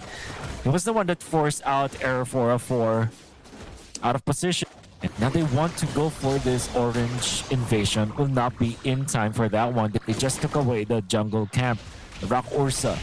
So that's my another kick show followed up with the stunning. 2 of the damage this time, and the purify was not enough. Imagine a 3-man unit that can take out the Uranus. This is looking real good for the Wildcats. Finally get to see them, and they're doing really well. No hesitation. I feel like the coach, that little talk that he gave his team really worked out too. Here comes the Fury of the Phoenix. It stuns a lot of members of Bushido. It means that Nub won't be able to get the opening that he wants with a kick. While Vamos, safely behind their first turret and in between their first and second, are not going to lose any members heading into turtle number 3. Though Bushido still have the control in the map, this is the time for Vamos to find the turnaround in this major 3rd turtle. While members of Bushido are managing the map, they can turn it around here. Oh, looking. Definitely can turn this around. They're gonna be looking for the right angle and approaches team fight. They will be focusing on the turtle right now, and this means that they can group around and find another team fight in the orange buff, which will spawn in 12 seconds. I think that's the but the kick. Oh, I mean the arrow into the kick, into the Violent Requiem. No waking up for Siska. That's death number 3 for the Uranus. And onto the backside, they want to go for a kill with the Melissa, forcing out the go away. The glue will be able to ult onto the Benedetta. The Benedetta will likely fall. It will be the case, but in exchange, they will now have momentum. Arrow flies, does not hit. They will go for the orange buff, and they stole it away. Bushido Wildcats, the aggression is real. And Vamos look overwhelmed with all the crowd control, with everything flying towards them at any given moment. Contemporary didn't need to go down there, but he was able to do the job of taking Nako out of the fight. Meanwhile, up top, Siska gets dove upon again by the Roam and the jungle of Bushido alongside the Paquito. They're not going to be able to take down the Uranus, but they did take down the tower. Bushido, they are still within tempo. They are still at their pace. But it might get to the point where if this Melissa is online and just one wrong move by Bushido, Vamos can turn it around. But so far, it's looking like Bushido know exactly what they need to do and exactly when to do it. Bottom side rotation now. 4 members of Vamos here. How aggressive will Bushido Wildcats be in this attempt? They go ahead and kick the glue. Contemper with the Electro final blow, but now they get countered by the Fury of the Phoenix. This is exactly what we were just talking about. Contemper gets taken out. The glue is riding here onto the Joe, and Team Vamos are looking to get even more kills. Error 404 chasing after Nexus alongside Siska. Vamos cannot find any more bodies. That is just one. But Bushido Wildcats got nothing out of that. Real estate controlled. I think that is what they were able to achieve in there. Team Vamos will have to correct the lanes for now. 9 seconds before the Lord. The position will be better for the Bushido Wildcats. However, gotta be careful. Team Vamos will now want to group up together. But still waiting for the third item onto not go, which means that the Trinity is not available yet on this Melissa. That means that their 5v5 is not as strong as the Wildcats when it comes to head-on collision, especially when Numb gets a pick-off. Will they go for the Uranus once again as a target of the kick? This is very exciting. Arrow flies. Redmar, it seems like the Lord that is about to commence. And it's going really well right now for Bushido Wildcats. Clockman does not have the Fury of the Phoenix, just has Ziki for the conceal. Finds a little bit of a better angle, gets information on Numb, Nexus, and Kirai. They know that the Benedetta is up top too.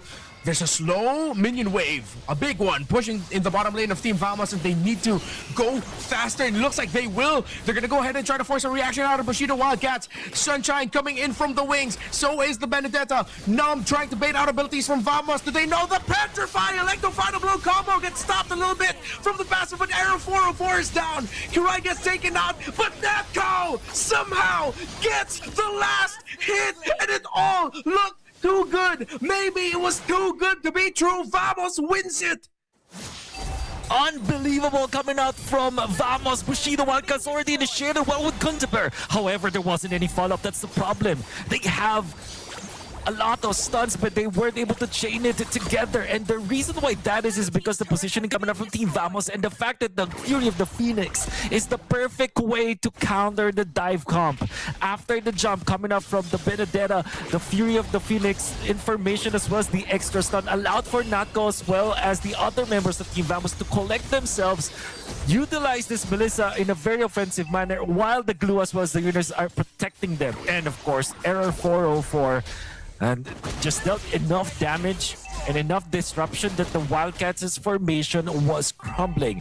Natko, the MVP, for some reason, those needles was enough to take out the Lord. And now Team Vamos are back in the game.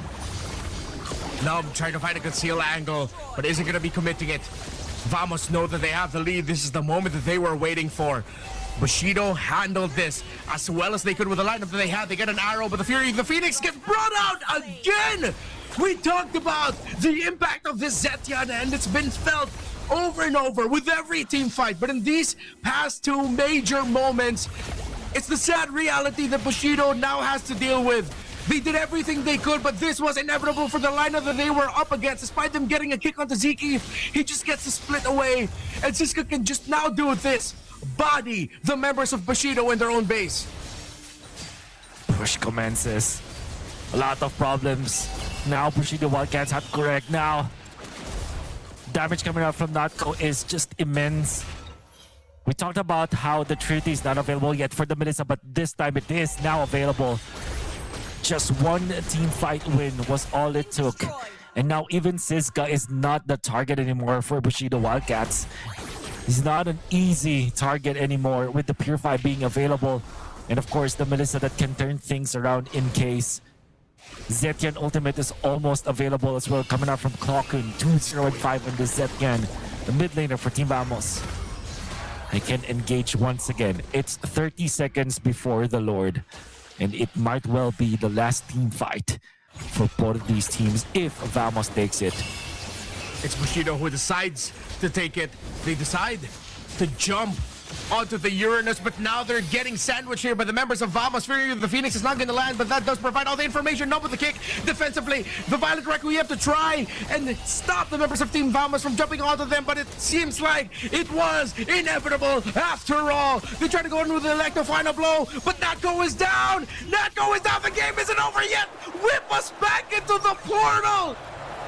I'm trying to hear if we can get information. It's not over yet. Bushido is still alive, and they've taken out 4 members of Vamos. I would say something really smart, Renmar, but I did not see what exactly happened in there. What we do know is that the Wildcats are not out just yet, and there is the Lord. Potential kick. No.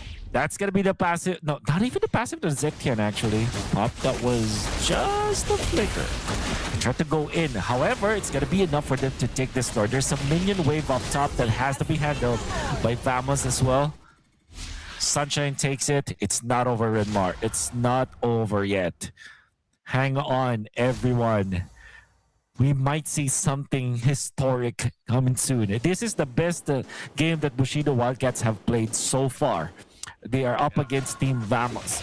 Arrow 404 checks out that bush, checks where Numb is. Team Vamos are feeling that they have to gather themselves together. They have to move as 5, which I think is the right decision here. Vamos are probably just as surprised as we are. Maybe even they themselves were feeling that they were getting whipped into the portal. But Bushido had other plans. The best they looked, as you mentioned, tournament life is what they're fighting for. With a lineup that at this point should be struggling, just pulled off the defense of a lifetime. They layered their crowd control perfectly. Heroics from Kuntepper and everyone else to make sure that they can find the Melissa. Bushido, can they do it? But it's still a tall mountain to climb with all of the minions and towers that they need to break. Okay. Team Vamos are perfect, are playing the defense perfectly. Now they want to go for it. I don't know how that happened, but Kuntepper actually was taken out of pivotal piece of the Bushido Wildcats composition. Fortunately, it's just 15 minutes into this game, and there is no real estate lead for Team Vamos when it comes to the minion wave right now. So they can wait for 25 more seconds, clear out their own jungle camps, but Team Vamos wants to take advantage of this. They've pressed in the attack in the middle, position themselves. Lord is still 70 seconds away. Wildcats will not be punished from that pickoff. Room to build, exactly, is what the death of the Benedetta has now given for Vamos. Minion waves up top will be pushing. A slow push down bottom. An even slower push through the mid.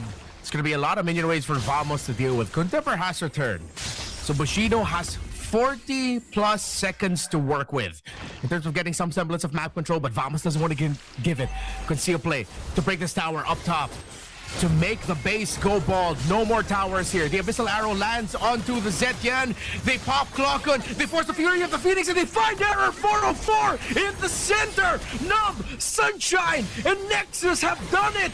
No jungler for Vamos, and now Bushido is going for the chase. It's their turn for advantage. It's their turn for a clearer shot at this next Lord. What a roller coaster of a game. I can't believe that this is what we're witnessing. Team Vamos looks like they had it in them already, but now they have lost their jungler. They have to somehow delay this Lord take long enough for the Harley to be alive in 10 seconds. Bushido Wildcats, they want to burst. Redmar, it seems like they want to kill Numb now. Can they get him? Knock up onto the Melissa, forces out the Purify. He didn't need that Inspire after all. Natko is double killing everyone. A shutdown of the Makino. Natko, but Kirai somehow miraculously gets the last hit on the Lord. But it's just the Selena remaining. He gets an arrow and a combo off onto the glue. But try as he did, it was inevitable after all. Glockon is deathless. Natko with the heroics. Bushido, thank you for your efforts, but Vamos will qualify for the playoffs. Hats off, the Bushido Wildcats have shown that when they're backed in a corner, their animalistic instincts will reign through. They tried their best. They were winning team fights back and forth. It was chaotic. It was messy. But they had to do it. Unfortunately, that will be the last game that they play for Games of the Future. Team Vamos were more calm in that last moment. Although they've lost Error 404, they had a straight-up idea to delay the Lord, force some movements coming out from the Benedetta as well as the Cho. And when Numb overextended, when the Benedetta overextended, that's how they were able to just pick them apart one after the other. It also helped that the Melissa has a lot of is a multi-targeted hero if you nail the cuddles correctly, and Natko just played it well. He played the Melissa really well yesterday, and he picked up where he left off. This time, it wasn't an easy early game for him, but when he got the items and when he got the opening, it's as if he showed us how the Melissa should be played once again. Vamos will move through. Still a big challenge ahead of them in case, but unfortunately for the Wildcats, it's the end of the line. Fortunately, they did not go out with a whimper. They definitely went out with a bang. In their final game here, in Games of the Future, we thought that Vamos could just coast to it, but Bushido were able to make the lineup work until eventually the reality of playing up against the Melissa, and a Melissa with a Purify at that, just hit them hard. But I'm pretty sure Vamos didn't expect that game to go as it did, with Bushido, as you so eloquently put it together, just brought out their animalistic side. And when it seems like when they can just free flow and play without thinking too much about a lot of what they want to do, and they kept it simple. Simple in the sense that, yes, mechanically, they still needed to layer crowd control, but it was simple in the idea that whoever gets hit by the arrow, just go ahead and jump on them. Yeah. Play around the Guinevere, the Cho, and the Selena hit squad. Yeah. And we can see it through the replay how good it was for the Wildcats at the start, but this was the turnaround that Team Vamos were looking for. You can see how separated the members of the Wildcats are. And that Zetian ultimate just is really good against the dive composition. Oh, this is the part that we didn't really see. I think this was the defense, right? Yes.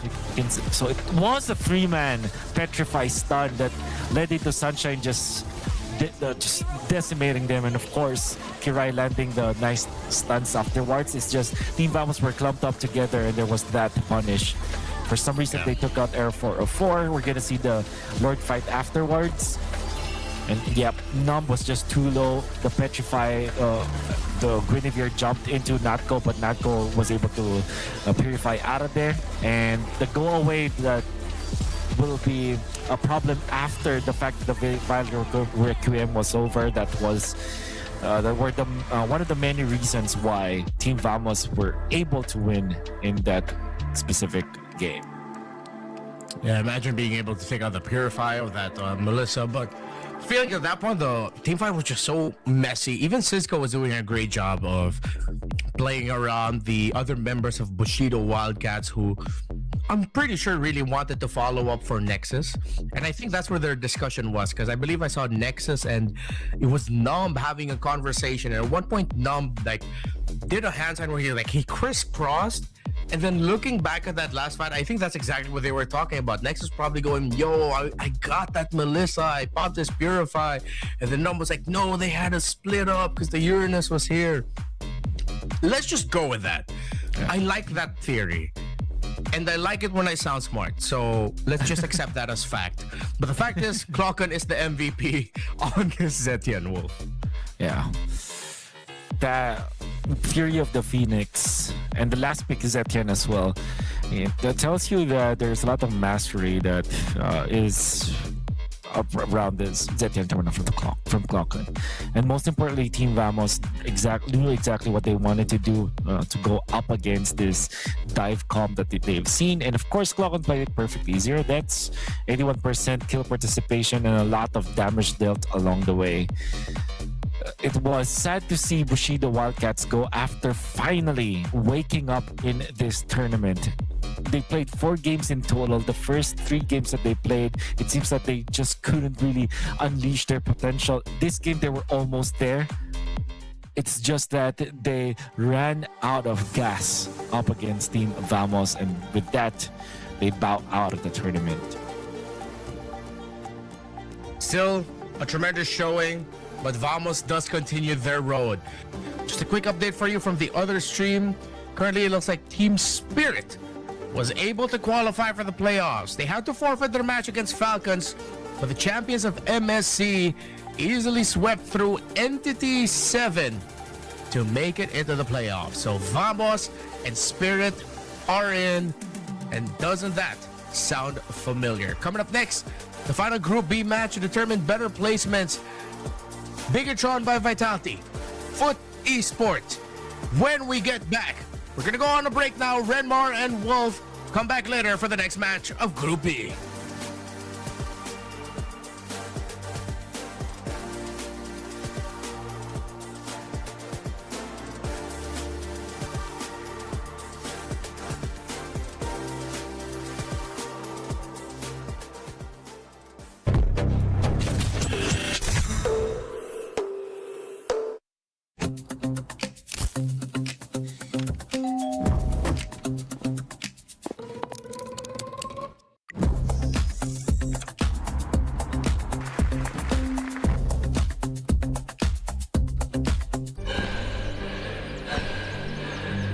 Үлкіміздер әр қадамы жаңа жетістікке жетелейтін марафон.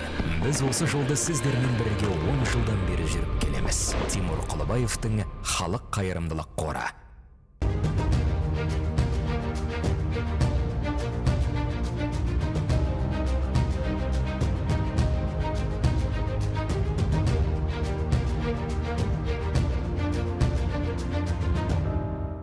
Центр кредит банкымен сіз қарапайым және заманауи шешімдердің ортасындасыз. Нық сеніммен жаңа мүмкіндіктер ашып, тексерілген сапаға сеніңіз. BCC-KZ мүмкіндіктерді кеңейтіңіз.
future.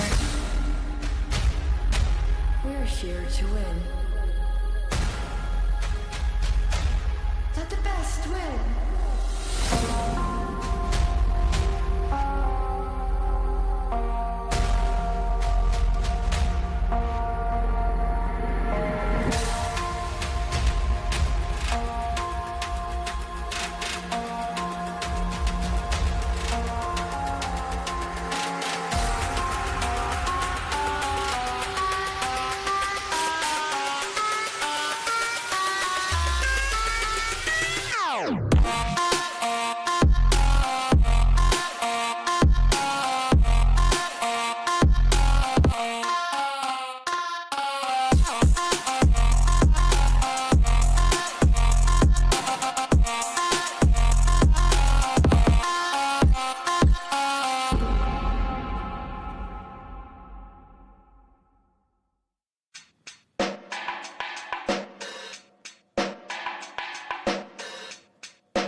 The playoffs qualification matches here at Games of the Future. Day 2 for Groups B and D continues. However, since Bigatron by Vitality and Foot Esports are both in the upper bracket, they are already locked in for their playoff slots. But what they're going to be fighting for here is advancement. If whoever wins this will be launched straight into the second round of playoffs.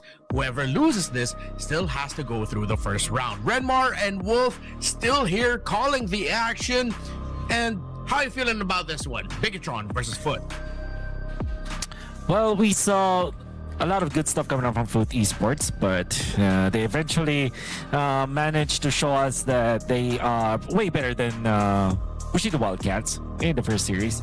However, for BTR, they have found their stride once again, and it's mainly on how they were able to activate Eman from before. I think Eman was the story of their first series was it was 2-1 in favor of BTR up against Vamos, and in game 1 it was Vamos that had the upper hand up against BTR. Then BTR by Vitality, all of a sudden they I think it was Vamos who actually woken up Eman. And then when Eman woke up, it seems like they're really scary. So to answer your question of how I feel about this, I think this will be an Eman show.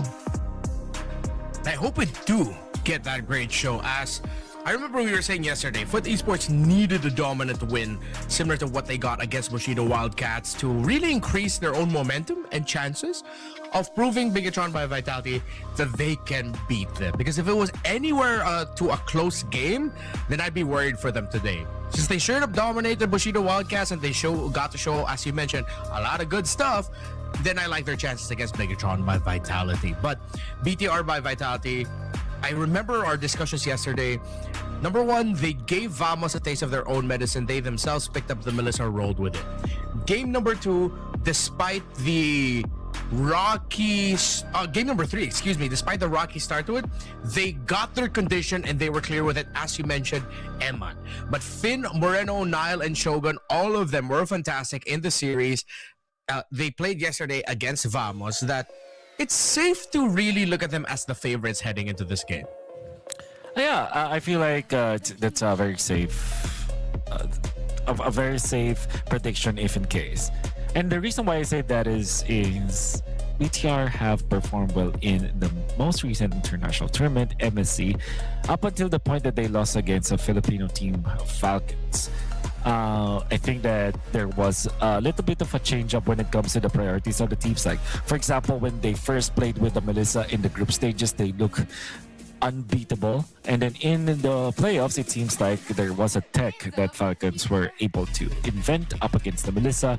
Apart from banning it, they also picked the Clint against it, and then we eventually saw that Eman could not play as aggressively anymore. But now, with the mixture of Clint, Melissa, and Brody as tech gold lane marksman picks, it allowed Nael to just focus on one specific hero, which is the Hirara.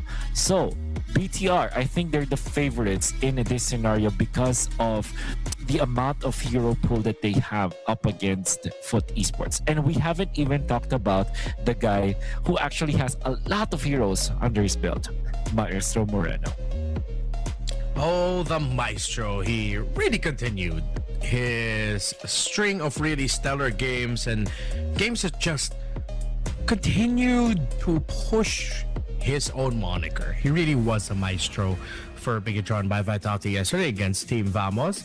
And I think that's going to be a good starting point here for Foot Esports in the center of the map through Psyche and Blotsfet. By the way, I want to say congratulations to Psyche. He is going to be playing at the Nations Cup representing Germany alongside Kid Bomba. So cool. That's going to be his first international call-up, if I'm not mistaken. So congratulations to him and, of course, the entirety of Team Germany. So for Foot Esports, I remember we were talking about it with Monsieur Sultan de Guzman. And we asked him, it's like, hey, what's it like in Turkey? Do you guys think it's just an easy lock-in for you guys to MSC? And he admitted to us, no, there's a lot of really good teams. And Foot Esports is one of those really good teams that he admittedly see as a team that other teams around the world need to respect. Yeah, to be fair, they were battling it out back and forth in the Turkey region, MTC. That's right? It's not MCT, right? It's MTC. Yes, MTC is for MTC. Turkey. MCT is the Champions Tour. That's right. There you go. You're right. All right. So in that region, we saw that there was almost a rivalry, another Classico in that region. But of course, Aurora Gaming have won consistently up against Foot Esports. That did not stop Foot Esports though from performing internationally when we started doing the wildcards. They almost got to MSC as well, had it not been for other factors. Because that's just very strong competition in the wildcards, anyways. So what I'm trying to say here is that Foot Esports are not pushovers by any means. We saw yesterday how good they were with the aggressive composition that they're playing with. I, however, feel like they have to work better when it comes to their drafting, because it felt like their drafts yesterday were a little bit not as good as their opponents. And when you're looking at Bigatron by Vitality, there were so many games in the MSC, and yesterday when I felt like, okay, they actually have a better draft. And this is a team that has a good amount of coaching staff with them, including Coach Panda in there as well. But I do know that Vitality, they can well, actually. They can look for the proper heroes in the meta game that will allow them to be successful in each of the games that they play. So yep, Foot Esports has to work with their drafting in order for them to be able to have a chance against Vitality. We start by looking at the EXP lane. Shogun for Bigatron by Vitality. His Barretts, he was one of the key Barretts players that we got to see yesterday. But Shogun, I really like how he plays the map and how he plays his role, especially with someone like Finn in the roam. We've always talked about how EXP and roam are very interchangeable. They're the ones taking turns in terms of which one of us will initiate, which one of us is entry to get vision. You can juggle that around, and Shogun just has always, to me, delivered a great balance of being able to do both no matter the situation. It's like whatever you need him to do, he'll be able to do it. On the other side, for Xe, when he played yesterday against Bushido Wildcats, he also showed off some key heroes which will be key in the trades in this matchup. Barretts, Paquito.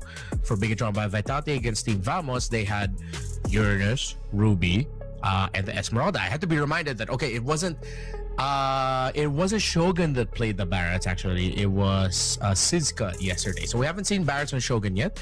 But if I'm Foot, I'm going to start off by making sure Shogun does not end up with that hero. Oh yeah. There was the very first performance of the modern day Barretts, the 2026 Barretts, the sneaky Barretts, and it was definitely Shogun that showed us how it's done. And I fairly remember there was a time where BTR by Vitality was already losing significantly against their opponents, and what Shogun did was to play the Barretts in a way that you target a specific hero and you make sure that you will be able to eliminate that hero. So there's that kind of Barretts mode. There is the idea is you pick maybe a roamer or an EXP laner, which is a vital piece of your opponent's draft.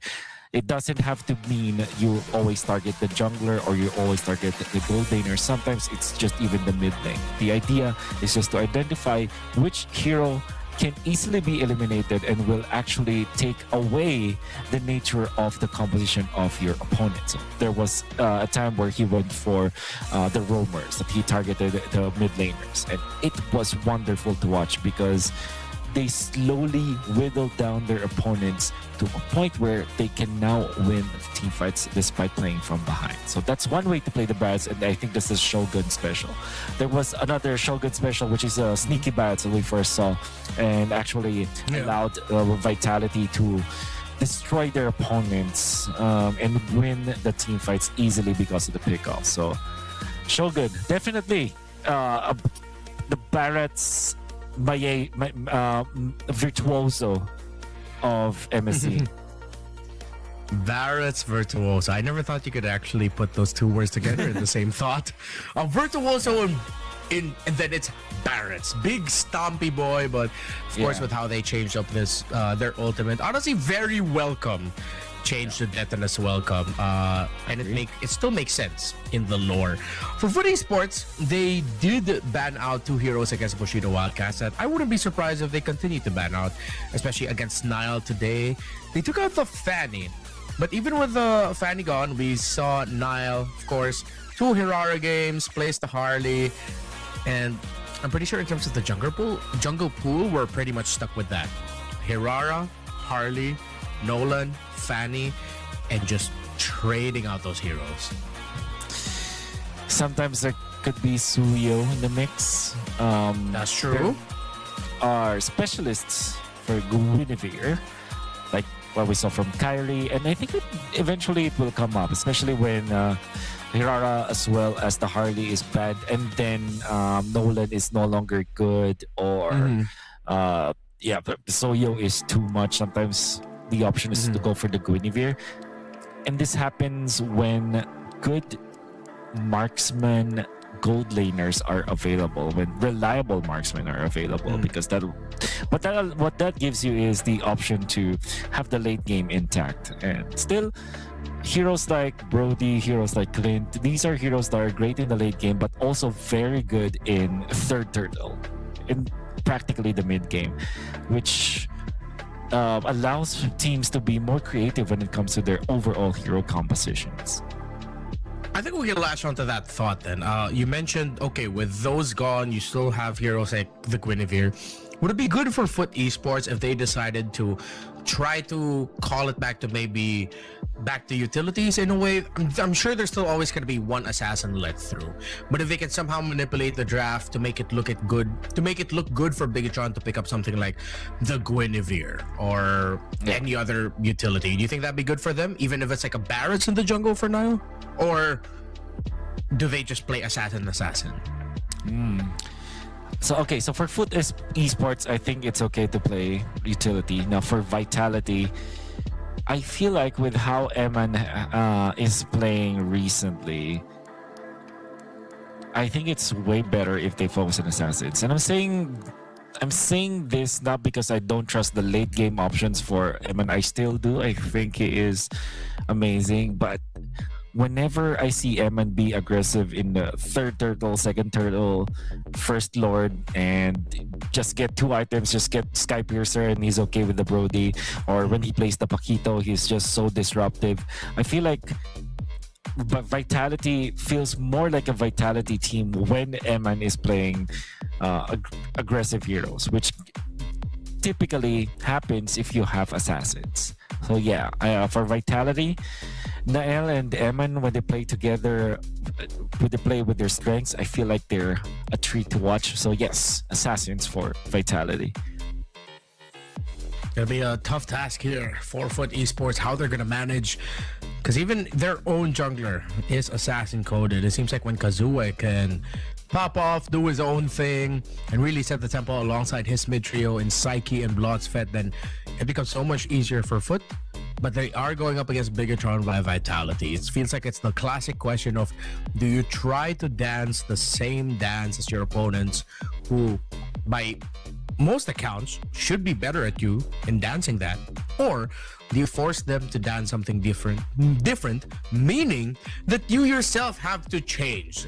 I feel like that's always like, now especially in this current meta game, it's difficult, because as much as teams would always want to go like, all right, everyone's just going to be leaning towards early tempo, aggro, snowball, this the way, but there might be teams crazy enough here and there to try and change the mold just a little bit, harken back to an older style, just to shock their opponent and get them out of their comfort zone and in their system. And that might work out for Foot if ever. Yeah, and then what that generally means is they should have figured out their identity by now with esports. Especially with how the nature of tournaments like this go, it's relatively a quick tournament. It's just a week, right? So you are not incentivized to hide what your strategy pools are, especially if your strategy pool is smaller. And the reason why I'm saying this is because Foot Esports will have to claw their way into the tournament up against the top teams in the region, like BTR by Vitality. Eventually, they will face like the likes of Onyx, the likes of Team Spirit, so even the Falcons, right? So it will be difficult for them to bounce back in the tournament if they don't know their identity yet. If you know your identity, it means that you will have a much better mastery with their hero pool, with your strategy. So that means that you have a better likelihood of winning in the tournament. Know your identity and keep it simple. It's good to be able to show that you're flexible and you can do this and that, but in this current age and metagame, it seems like it's not just about being able to do everything. It's being able to do one thing, one simple thing, very, very well. Again, distilling MLBB back to its purest form. Let's see who between Bigatron by Vitality and Foot Esports can do that better. Remember, these two teams are already qualified for the playoffs. They will be fighting for qualifications, whether the loser will go to the round of 16 or the winner will go to the quarterfinals straight up, skipping a step in the playoffs. Team Spirit, the latest champions of MSC from just a few days ago, beat Entity 7 with a dominating 2-0. However, since they had to forfeit their match against Team Falcons PH because of a schedule conflict, Spirit had to fight that in the lower bracket, meaning that they'll be crawling from the round of 16. Later on in Group A, we'll see Team Falcons PH go up against Tianfeng Hawaii. And in Group C, Selangor Red Giants, Rune Eaters in the upper bracket finals, while Aurora Gaming and the Mongols will be at the lower bracket finals. Wow. Unfortunately for the Entity 7, it's a choice between the M5 World Champion and the MSC 4th placer or the MSC Champions. Yeah. Very unfortunate for them. But and they will not be moving on to the Games of the Future as well. You know what's crazy? You put the MSC Champs in the round of 16 no matter what because of that default. And they also have another MSC semi-finalist, which is Aurora in the mix, right? I hope it's not Aurora versus Team Spirit after the draw. Is it even possible to be that way? Don't think so. Actually, that's a good question. Are you looking at the... Yeah, I'm trying to see like, I think it's really just a draw. Oh, it's a draw, so it is possible.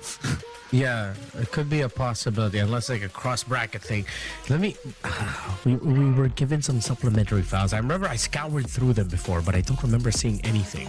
But maybe, just maybe, I might be able to draw up that information in terms of like how we're going to decide which teams face each other in the playoffs, where they land. But it would make sense if it's just going to be a draw, because if there's going to be some shenanigans about being able to pick one or the other, that might be a little bit too much.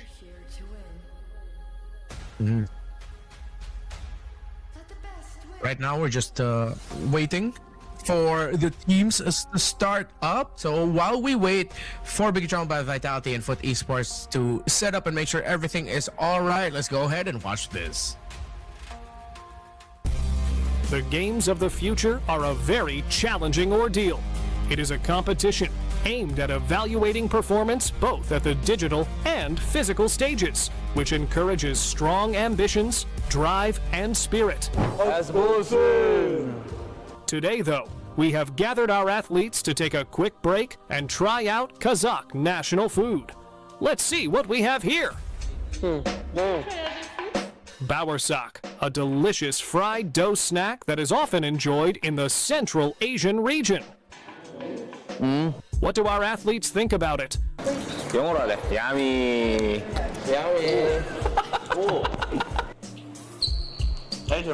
Fluffy inside of it, fried. We love to see these reactions from our participants. Let's move on to Gent. It is a sweet dish made from roasted millet, butter, and sugar. This yummy snack usually cooked on holidays and special occasions. That's very good. Man, this dish is absolutely enjoyed by everyone who tried it. Now, our participants will try out court. Dry, hard cheese, often formed into balls or chunks. Let's check out these reactions.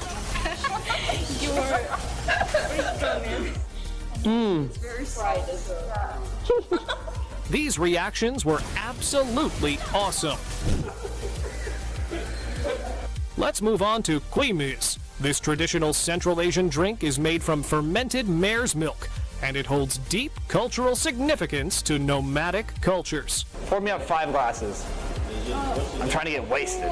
Thank you so much, guys. Good luck on the tournaments. I'm gonna take this and then I don't even have water. What do you say? Asbusen.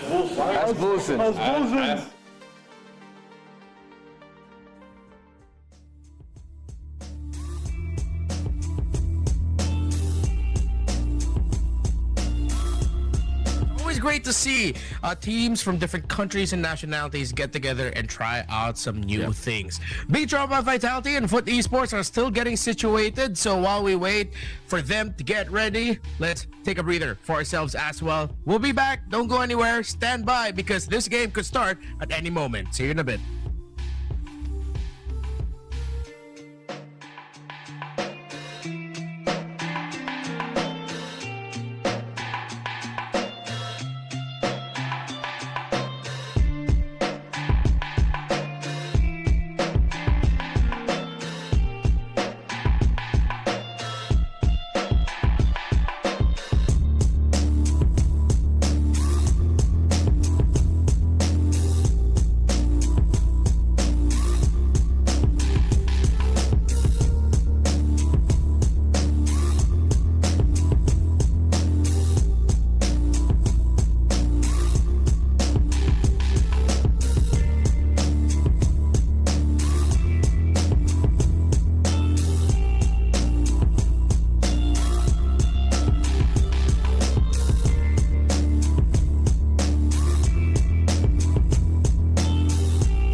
All right, I hope every one of y'all got to get a great breather. Quick little break, maybe grab some water, whatnot. We're finally back.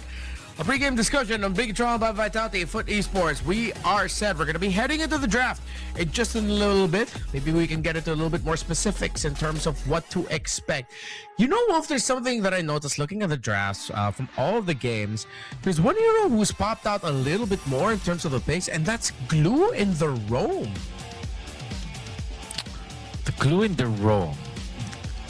And is it because Atlas and Beleric have always been like the matchup that we always look at, and then whenever one of them is banned, the other one can run free? Like when Atlas is banned, of course Beleric becomes, you know, his tier becomes very, very high. It becomes S tier. But the way that you mitigate that is to look for another option, which in this case is the Glue. That probably is what is happening now. Yeah. Actually, looking back at it, good thing you pointed that out. Looking at the bans where we saw the Glue pop up, it's in games where one of the two are gone, whether it's the Atlas or Beleric. So it seems like it might be the third string option. There's one main option that we must not forget. Of course, the Marcel does pop up a lot in the bans and in the major trades. And I feel like generally it's just a good hero to get for yourself. That if any team on the blue side decide to let go of it and would be willingly giving the Marcel to the red side team, I would be scared of that. Yeah. And in this scenario, both of the Atlas, well, not only the Atlas as well as the Barrack, but also Marcel is open.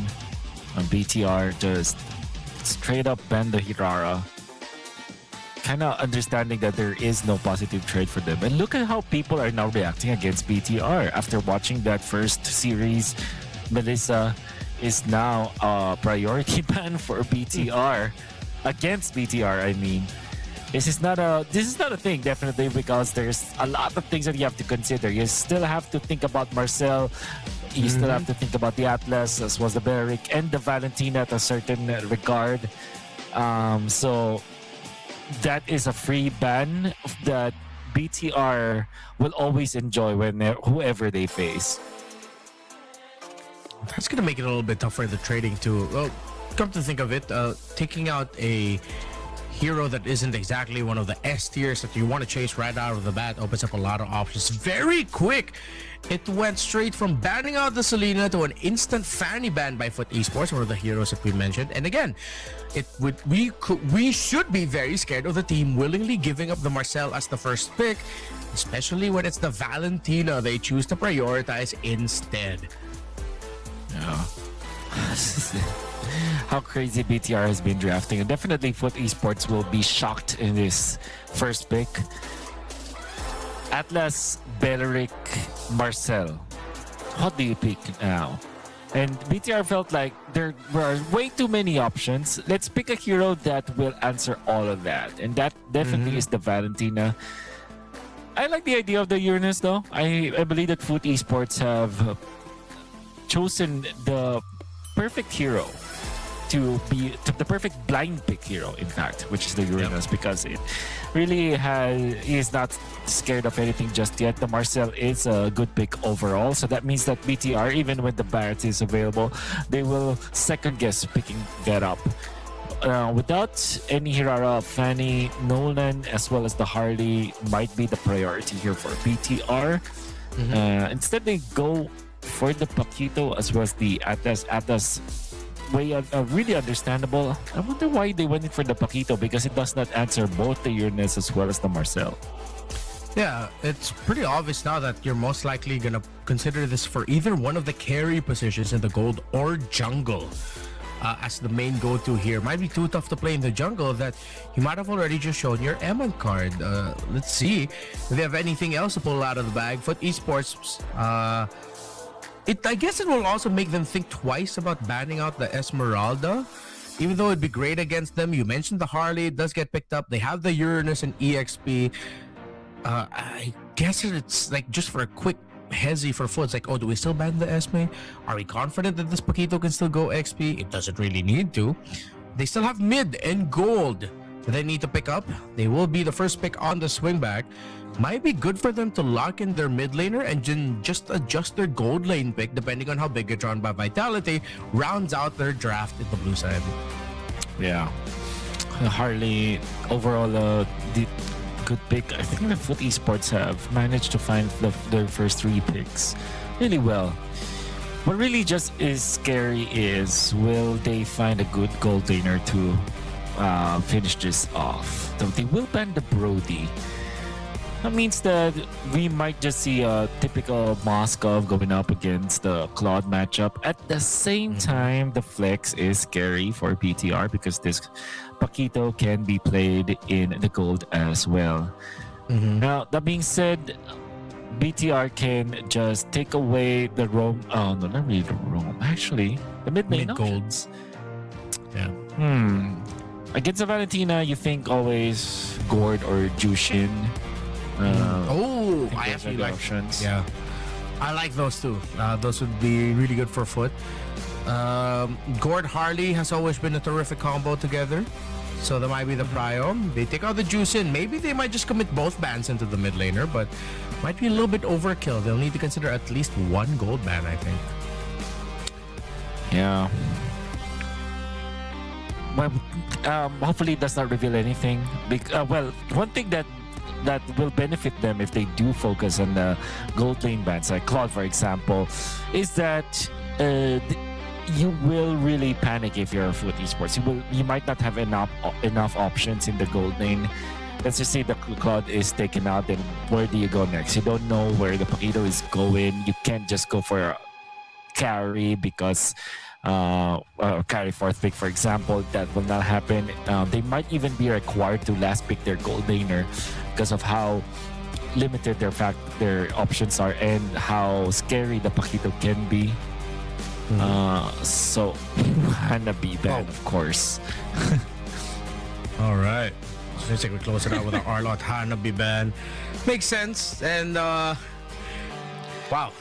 Yeah. I mean, they won with the Hanabi for BTR. Man.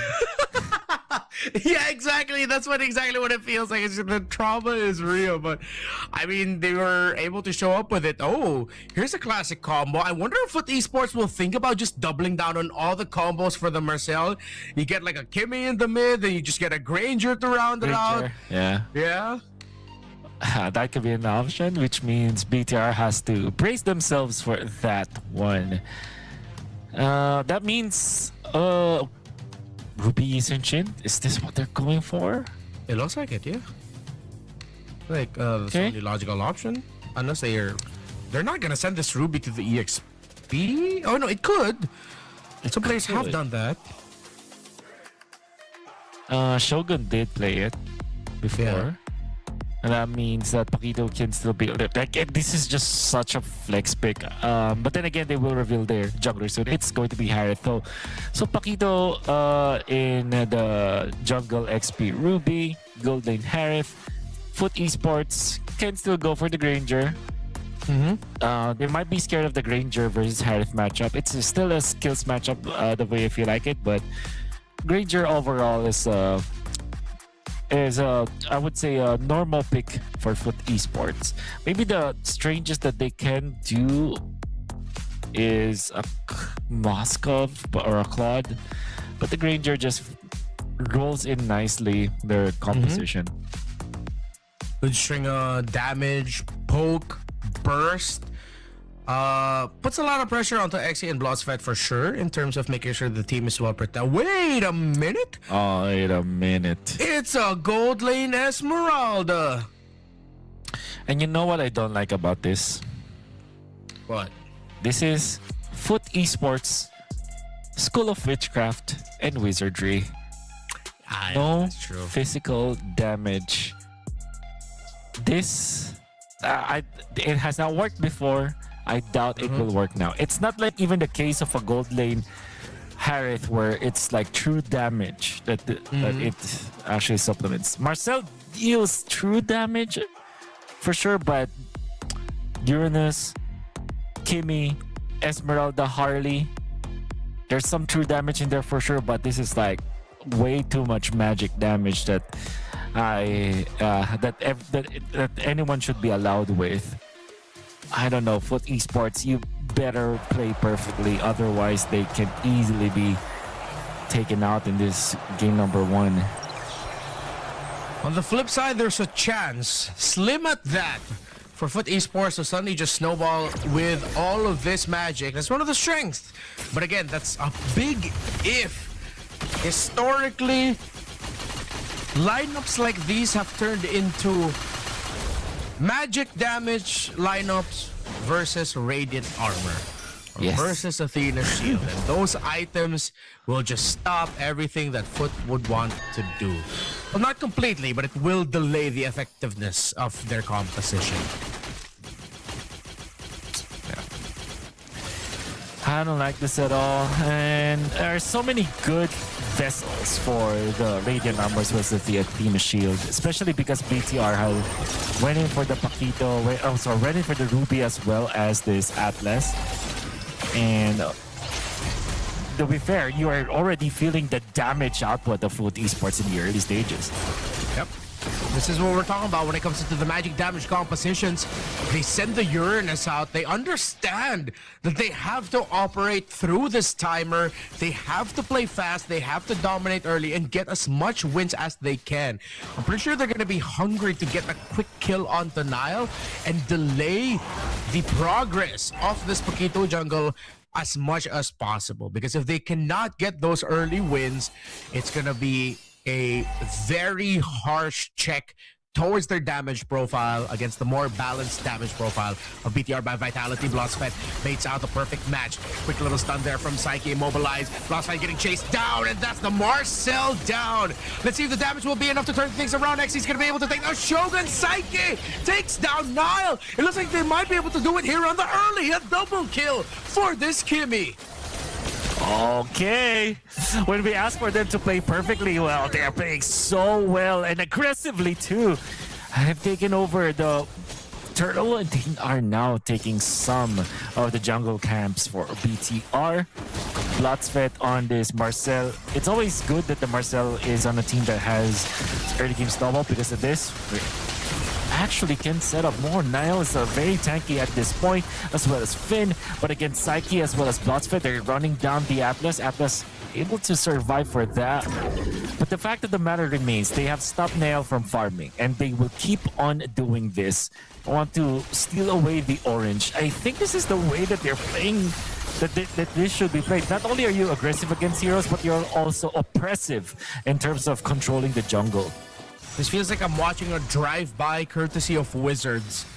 Instead of blap, blap, blap, you're just hearing Aloha Mora and whatever the hell spell you know, and it's working out. I mean, they're playing around their conditions so well. I mean, this is why on the other side, we do have our doubts around this composition, but Foot, on the flip side that we mentioned, they know what they're doing. They know that they have to play like this. They know that there's a timer of, oh man, once those magic defense items start showing up, we're not going to be able to do this.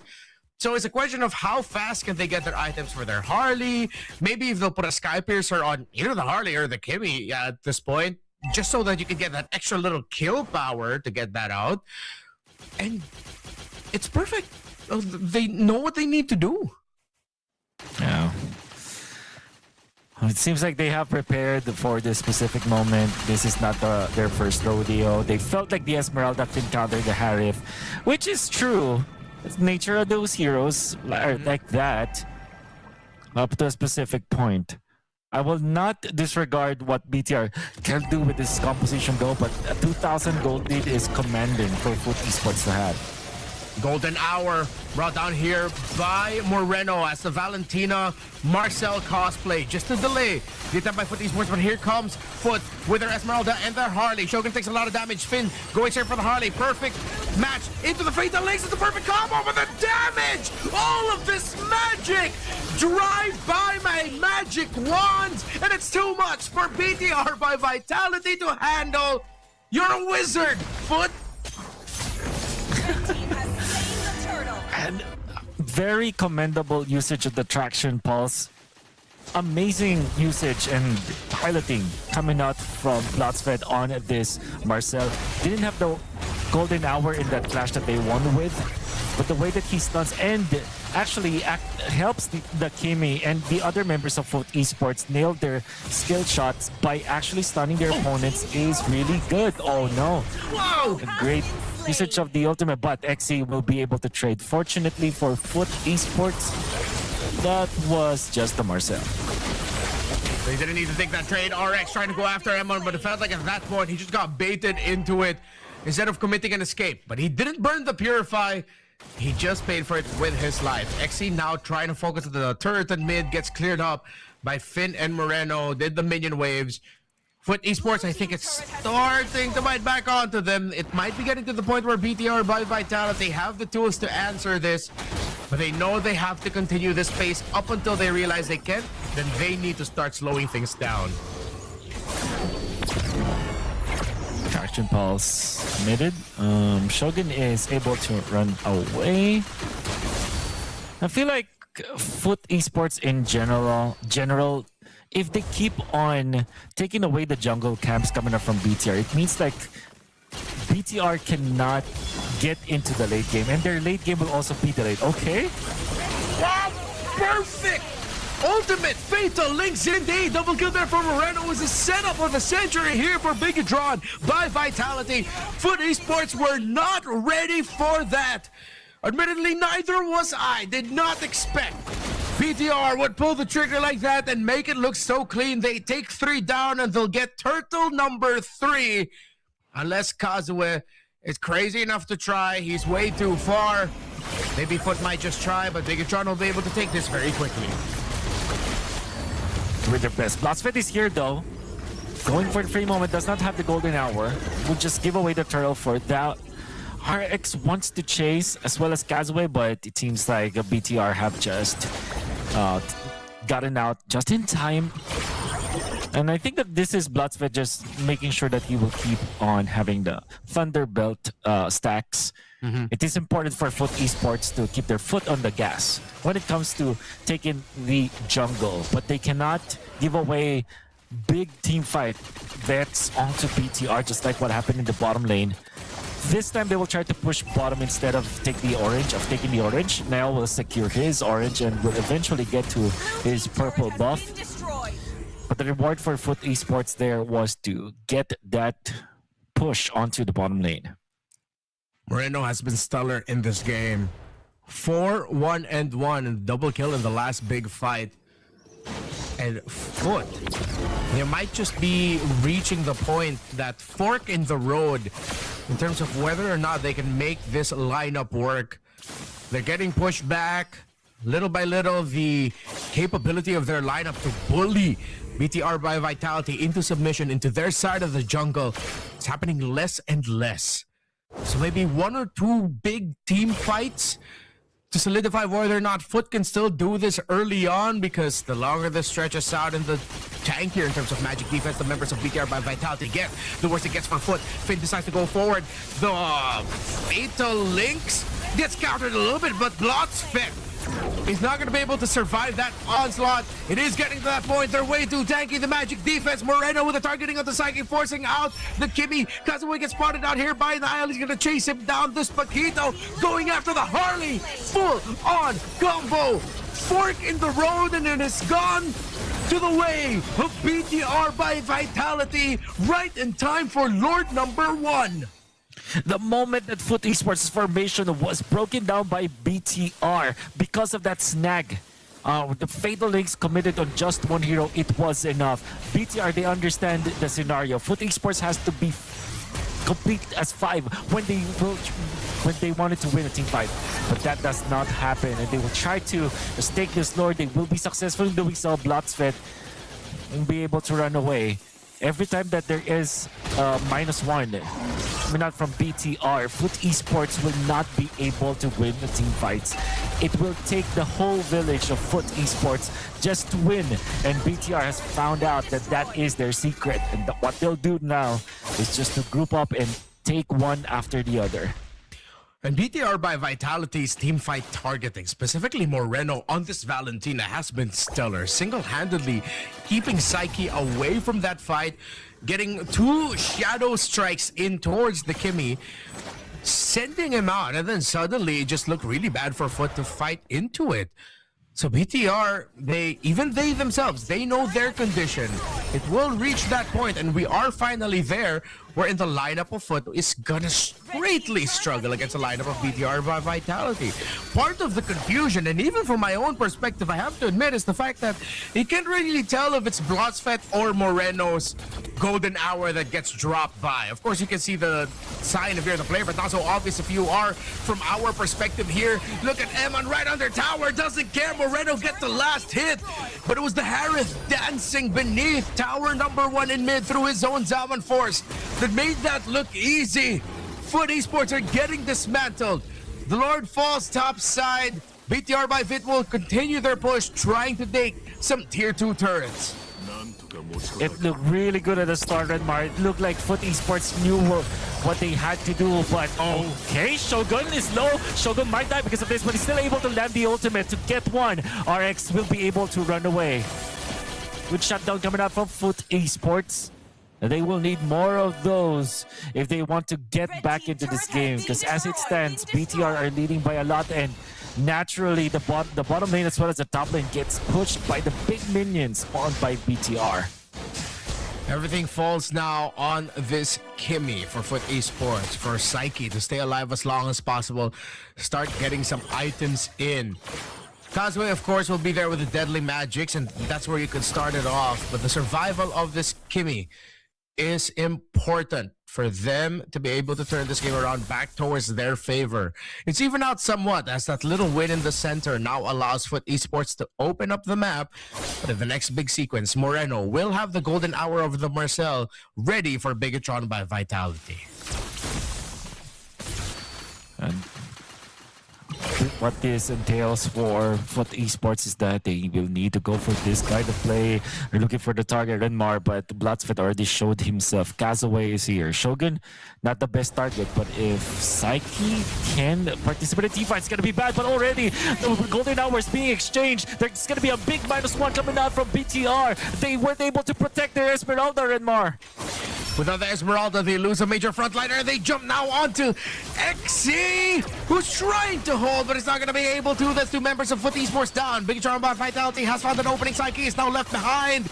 Around the Lord, Blotsfed and Kazuma trying to reposition better for the team. Blotsfed goes straight after Eman. So Psyche just has a little bit more room, but Niall is looking towards the Kimmy. Zones him out. 3 versus 5. This is going to be too tall a task for BTR by Vitality. Unless somehow they can get close enough. It looks like with how Kazuma is positioning, they will back off. Bigatron by Fit gets Lord number 2.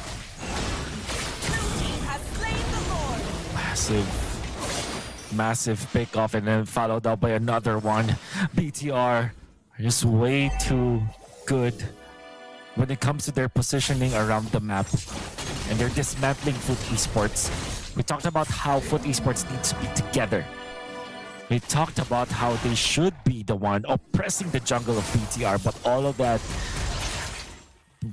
gonna be denied by BTR from that bottom lane win. And they did. They were down by 2,000 gold, but one fatal links that caught 3 members of Foot Esports that had Purify, by the way. Still wasn't enough. It's because of Finn, it's because of Moreno. And now BTR by Vitality, they're poised to take the top lane turret. Conceal play, Golden Hour gets dropped down now. Shogun brought down really low, but the frozen moment gets a help, and Makazuwe gets spotted out by Emma and the rest of Bigatron. Right under the tower with the Lord pushing in. No more Harley for Foot. Is the Kimmy gonna be enough? Because the Uranus is not at the fatal links from Finn is perfect. A slow dismantling into the harsh reality. Bigatron by Vitality have taken game number 1 despite the great start by Foot.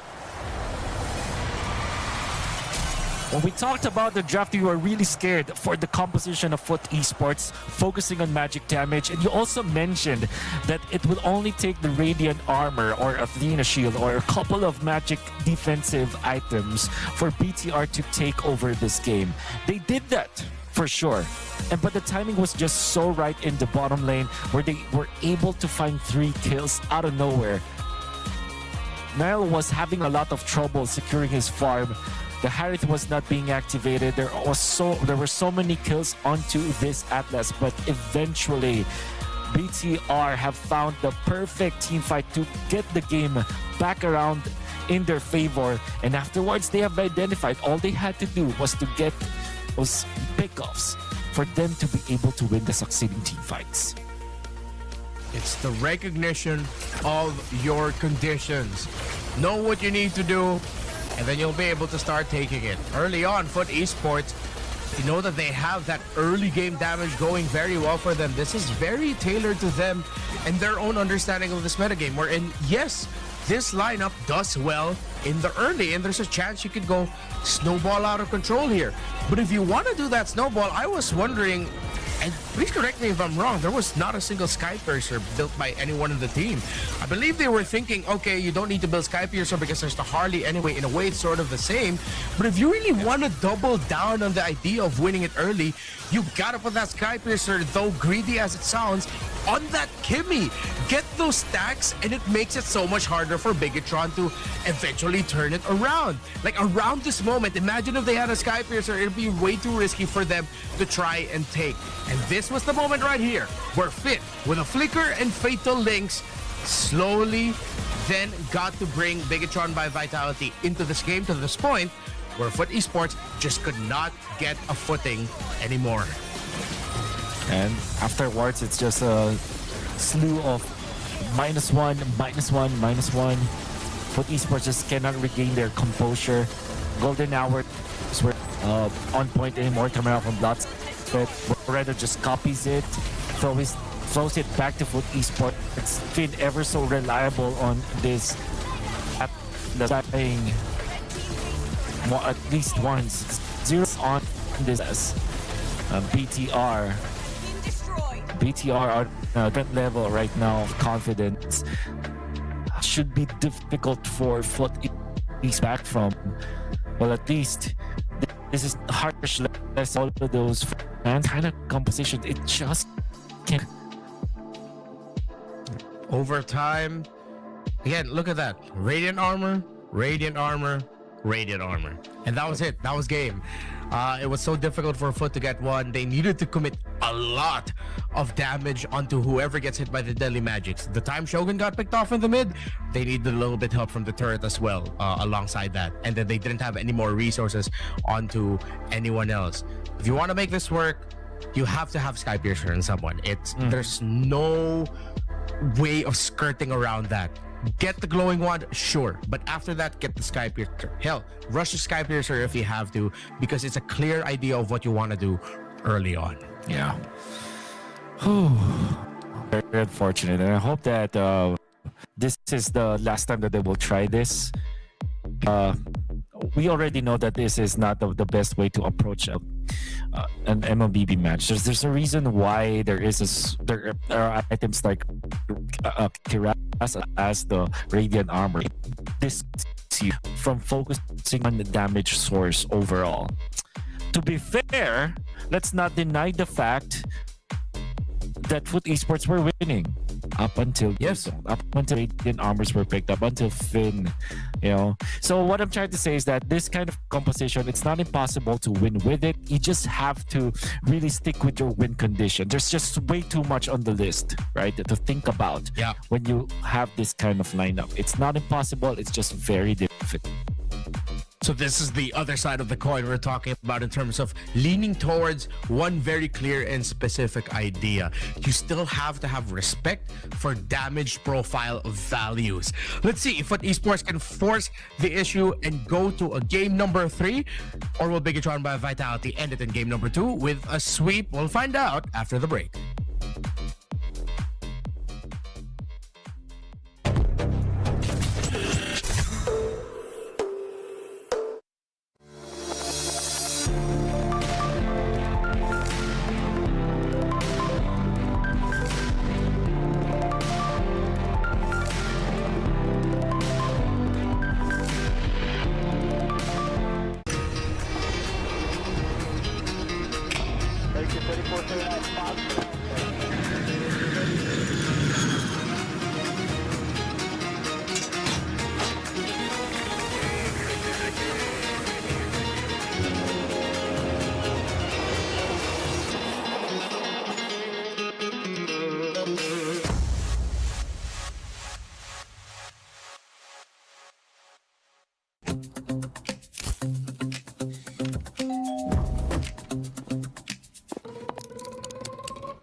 Үлкіміздер әр қадамы жаңа жетістікке жетелейтін марафон. Біз осы жолды сіздермен бірге 10 жылдан бері жүріп келеміз. Тимур Құлыбаевтың халық қайырымдылық қоры. Центр кредит банкымен сіз қарапайым және заманауи шешімдердің ортасындасыз. Нық сеніммен жаңа мүмкіндіктер ашып, тексерілген сапаға сеніңіз. BCC KZ мүмкіндіктерді кеңейтіңіз.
Magic! It's a way you can describe what Bigatron might have to do in game number 1, the damage profile of Foot Esports in game number 2, and what they might need to pull from inside their hats to force a game number 3. Again, still, clearly, Foot knew what they needed to do.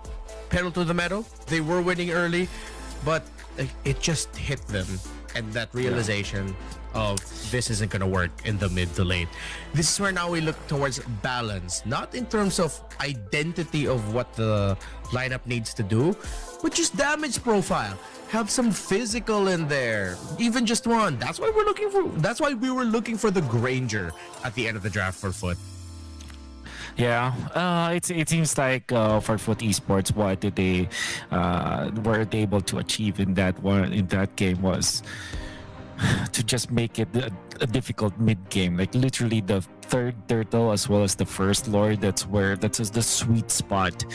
Even when you're thinking about their lineup of having only magic damage, just an opening for them, and even the late game. When they found the kill onto Shogun, they can do it quick. It's just that BTR are just way better at the identification of their threats, and most importantly, have just a way easier composition to really pull off. They went in for the Paquito jungle because they flexed it as their blue 3 pick. Went in for the Harith, expecting the Granger. Actually, I think they were literally expecting the Granger. They couldn't pick it up for themselves, but they can definitely counter it with the Harith in case. I think that's what their mind was at as well. They kind of conditioned Foot Esports to be so tunnel visioned into that Harith that they had to pick up that Esmeralda just to counter it. Yeah, to be fair, you also did say that maybe they would be wary of picking up the Granger into the Harith, and yeah, that makes sense, honestly, like as a theory that they just decided, let's just pack the Esme. And then I don't know if they realized that with that decision that their damage is all skewed towards magic, or they leaned in on it.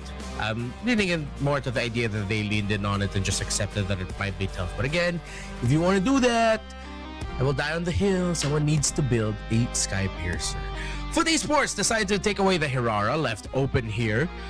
Instead of picking up the Marcel, instead of picking up the Valentina, so many high-profile heroes, so good for this meta, are available for the taking.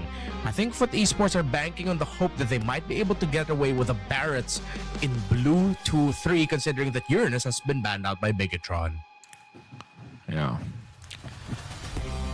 Already though, Foot Esports have secured an important hero in the meta game. BTR, how will they answer this one? I think that a third pick Brody might not be too far an option, maybe even a priority with it. But of course, the Valentinas, the Barrett, as well as the Barretts, ever so reliable in the meta game that we have. Foot Esports, this time they will have to look for another source of damage. I feel like not only just the Hirara, so maybe, just maybe, they're the ones to pick up the Brody themselves, or if they want to be really safe with it. I think a Paquito will not be as bad. Although there's a Barretts on the opposite end, I think that you're okay against the Valentina. Ooh, it's going to be really tough here. Foot Esports, they thought that maybe they could get away with that gambit of getting that Barretts for themselves, as it would make sense for Valentina Marcel to get locked in by BTR. But again, it's a Valentina with them. They're happy of letting go with the Marcel. They'll still end up with the Esmeralda, and of course the aforementioned Roamer. By the way, it seems like so far similar picks for Foot except for that Hirara. So, and they don't really have an answer for a Barretts just yet, and they need to start building around that Barretts. Yeah, Marcel is not as effective as most heroes up against Barretts, but I think the Valentina priority pick coming up from BTR just allowed this to happen. So it will be the Harley this time for their side. Really just self-explanatory in a way that this is a typical pick now going up against the Hirara. So what you're looking for Foot Esports is to deny strong side laners for BTR. So I think both the Brody as well as the Paquito might be their two heroes that can be piloted by Eman, and two heroes that will be a problem for them in the upcoming game. Good pick up there on the Harley.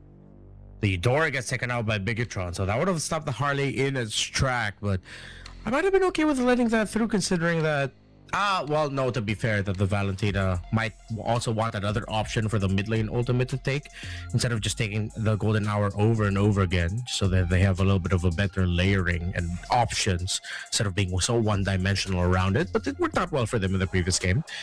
Atlas getting taken away by Foot makes sense. No roamer yet for Bigatron. They have the Valentina, so definitely you need to take that away. I still do not see answers for the Barretts, and as I'm trying to run them through my head, they might actually just not be able to get it unless they somehow outplay Shogun as a team to get those Barretts down to 2 deaths very early on. Yeah. So the Atlas maybe actually, you know what? Maybe they should be the ones to ban the Paquito as well. I mean, I've thought about Foot Esports, but for BTR, they just have to take... okay, of course, the Hanabi. Always think about it. Oh, trauma response. PTSD is what this Hanabi means. I'm going to stick with that story. I will stick with that analysis, actually, because, I mean, all things considered, they have a lot of tools to deal with Hanabi. They even have... Yes, they do. Barretts. They just decided, no, never again. Oh my goodness. Okay, so do they pick up the Paquito now, or will they just go for their own choice, which probably is somewhere along the lines of a Badang, or what else is there for the room? Because there's no glue. Minotaur, if they want the heal. Oh, that's good, because they don't have to be worried. They have the Barretts as well. They also have the Valentina, so they don't have to worry about that. That's a good call, actually, Redmar. I hope that's their choice. I hope so too. Again, I like it when I sound smart. Okay, no Minotaur just yet. It's fine. They do get the Brody. You did, if I'm not mistaken, you called this like early in the draft earlier. For sure. I thought Foot Esports should have banned that, but also understandable that they banned out all of the Finn heroes. And now Foot. Oh wait, this opens up another good thing actually for BTR. Maybe they can consider the Matilda now, apart from the Minotaur. Although the Minotaur still takes priority, the Matilda can be good, barring the fact that there is the extra shields that you will give to the Esmeralda. But overall, good way to activate the Barretts as well as the Brody. Are you gonna close this out? Maybe some good long-range poke, or double down again on the Kimmy if you want. Just get a Skybreaker, but you do need that reach. So close to mid-range might not be the best bet. Some long-range bombs. That's the long range, and those are some bombs. You get the Moskov and get the Low Yi to play the map. Actually, pretty good pick. Good picks here coming out from Foot Esports. It's just way too greedy, I feel like, with Hirara as well as the Moskov, but they do have the Loyi to help the Moskov farm up quicker, as well as the Hirara. So, oh yeah, they do close it up to Matilda. Right. Such a great way to finish it up, BTR. Yeah, they should be able to run and gun this very quickly, harkening back to a similar lineup utilized as well by Onyx yesterday. Let me just double check. Why do I feel like this was the exact same lineup they played against Pro?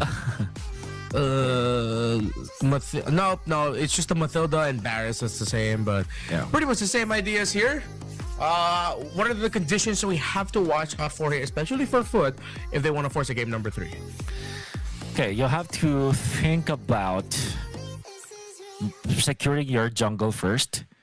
And to be fair, they do have Loyi as well as the Marcel, so they have a lot of information that they can get. And also, they can take care of the jungle easier with that kind of combo.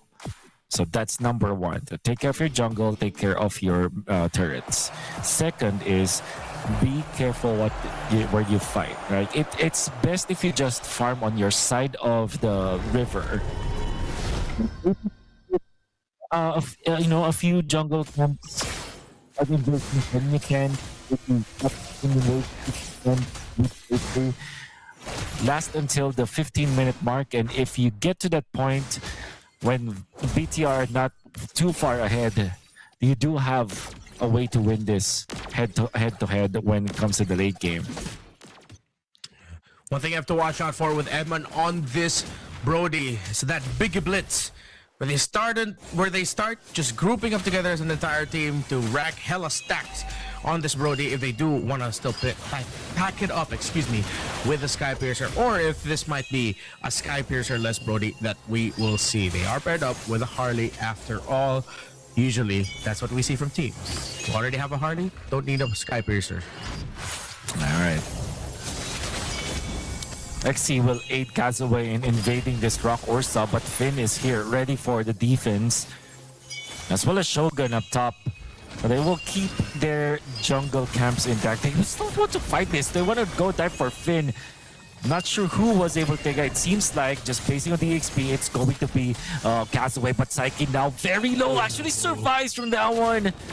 A very close call. That would have put BTR a good advantage, but fortunately for Foot Esports, they were able to equalize. And they also took away one of the jungle camps, which means that in this war of attrition, Foot Esports has a little bit of advantage, especially because they also denied 1 million literally from Moreno. And what Psyche was doing in the mid to disrupt Moreno, while the other members of his squad, specifically Blotsfet and XA and the rest, were just invading the jungle. And now Niall is getting zoned out of this turtle. He's still waiting for the Hiraro foot to drop by. But because XA, the falling Star Moon away, still got to land a bit of an immobilize and a bit of damage.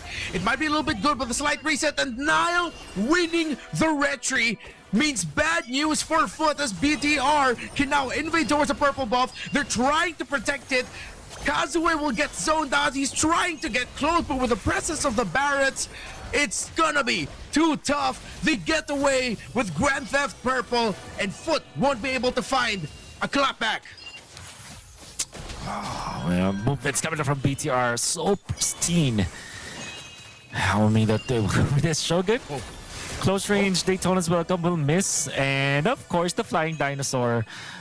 Stuff of legends. Finn able to help the Barretts get through the wall, away from his oppressors, and be able to get back to farming. BTR committed Grand Theft Purple successfully. One thing I want to try out is if you can still hold the charge of the Detonus welcome, press the guiding winds, still have the charge going, and then let go, so you can let go of it in the air or something. But topside, speaking of letting go, BTR did not want to let go of their momentum that they had, positioned themselves well, and Shogun got to bait XC into checking the bush, taking out the Esmeralda as a squad alongside Moreno and Niall. And they were able to push up top because of this. BTR, great positional advantage that they have, economical move that they did allow them to have a 2,000 gold lead over their opponents, Foot Esports. Such a great way to maneuver across the map. And this time they will be losing Moreno in the process. Foot Esports are quickly going to be transferring down the bottom lane. Blotsfet might be way too fast in rotating. He gets taken out by a task force coming out from BTR. I think that was such a weird move from Foot Esports after winning the first fight. Look at this. Flicker force from Psyche. XN Kazue spot out Shogun. Already the Detonus welcome committed. Eman close by if he wants to join in. RX ready as well. Level difference, Kazue and RX decide to go after the Brody. Torn apart, memory gets brought out, and the falling Star Moon is a perfect mark onto the Brody. The Golden Hour gets drawn by Psyche, gets taken out here by Finn. Big draw by Vitality are able to cash one with a Detonus welcome. Blotsfet is next. Once again, he just got back, and he got taken out. No contest here by Foot Esports for this hurdle. They have to back. Oh, they have to back down for sure. XC, gotta be careful there. Fortunately, Shogun does not have the ultimate, so yeah, Axie will get away for free. But then again, that's a turtle. Okay, wait. Eman finds one. No Sterara is there. I think 2 iframes, and that's the second one. Tries to get away. Will it be on cooldown? Doesn't need it. They will not push through. They will just have. They just wanted to get a push up top, allow Eman for to farm up. And at this point, Blotsvet is actually taking so much damage from Eman. And there we go. 5 minutes 36 seconds. There's the Sky Piercer now available for Eman. It's time. It's time for good old Blitzatron. Hunt down the next target. Get that Sky Piercer for this Brody ASAP. It's Eman time. You gotta be ready, Foot Esports. You gotta be ready. There is going to be a teleport, a diversion play. Foot Esports wants to go for Eman. But Finn is there to save him. It will be enough. No, it won't. Foot Esports successful with their mission. Now they want to turn their eyes on to Finn. Not get the kill on the Matilda, but they do get the kill. But how about that takedown onto Eman, who just freshly picked up his Sky Piercer? Gotta be denied of that. Nice teleport from Foot Esports. It's like they knew. They had a feeling. They saw the scouting report from the last time we saw Eman pick up a Brody. Don't let him get the momentum after he gets that Sky Piercer. And maybe this is where they find the light of hope through the surprise hit squads. Oh, but there's a sudden detonus welcome, but actually already committed the Purify out. So that's a battle spell for ultimate. For esports, if I'm them, I have to try and make a move, knowing that there's no longer a detonus welcome available. Blossfed with a frozen moment, but the circling eagle is perfect. Moreno gets to take out the Marcel, and Foot Esports gets split up yet again. Bigatron made that look easy for that trade. Oh, and now they will just be able to get this turtle for themselves. Quick decision making coming out from BTR, and again punishing Blotsvet from being ever so aggressive. At the same time, though, that is how you should play this Marcel, but at this point, he has not enough Thunderbelt stacks. He is easily taken out. Nael forcing out this Retribution. Kazue will not be on time. Actually, he did not have his own Retribution, whereas Shogun wants to take out RX. Look at how much damage this Barretts was able to do. And RX will not commit the flicker, knows that he can survive, but man, that's a lot of health that's taken away from him. That means that BTR can now position themselves around this orange buff. You know, fun fact about Barretts in the EXP lane, in-game you can get a penalty for playing it if you don't play good. Because it's one of those heroes that you can't naturally select into the EXP. You have to go through that little prompt of, oh hey, this isn't an EXP lane hero. Are you sure you want to pick it? I think after this meta, Moonton needs to adjust that a little bit. Barretts, definitely so good in the EXP lane. Maybe a little bit too good, if you know what I'm saying. Yeah, too good. Oh, and the version down, but this is just the farm. They just want to evade the army of Foot Esports knocking up top. Want just to push down the bottom lane for a trade-off. And I think that BTR will be the happier, because it means that they might be able to pop the Holy Shields up top. Oh wow, Golden Hour committed just for this one. They really want to keep the Holy Shields intact. Oh, they weren't able to successfully do it. They still lose one of their heroes as the Louis is taken out. Bad decision coming out from Foot Esports. No, Eman. It's actually not Eman. That's actually Moreno. Copy the Moscow. For a second, it was Eman. Now, Nael actually pops the ultimate. Castaway, will he be safe? Yes, he will. But then again, there's so much control that BTR has around their base. Yeah. We're good right now. Foot Esports very safe on their side.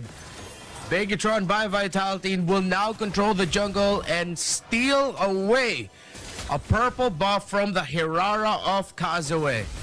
Moreno cosplayed RX there for a moment as the Moskov.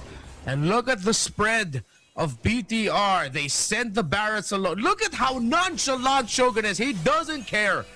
The Esmeralda's dancing around him. Blossfed close by. Golden Hour, perfect detonus welcome again. Finds the mark onto Psyche. No more Loye. And that's a good chunk of damage gone, but Nile got a little bit too greedy. He got caught out.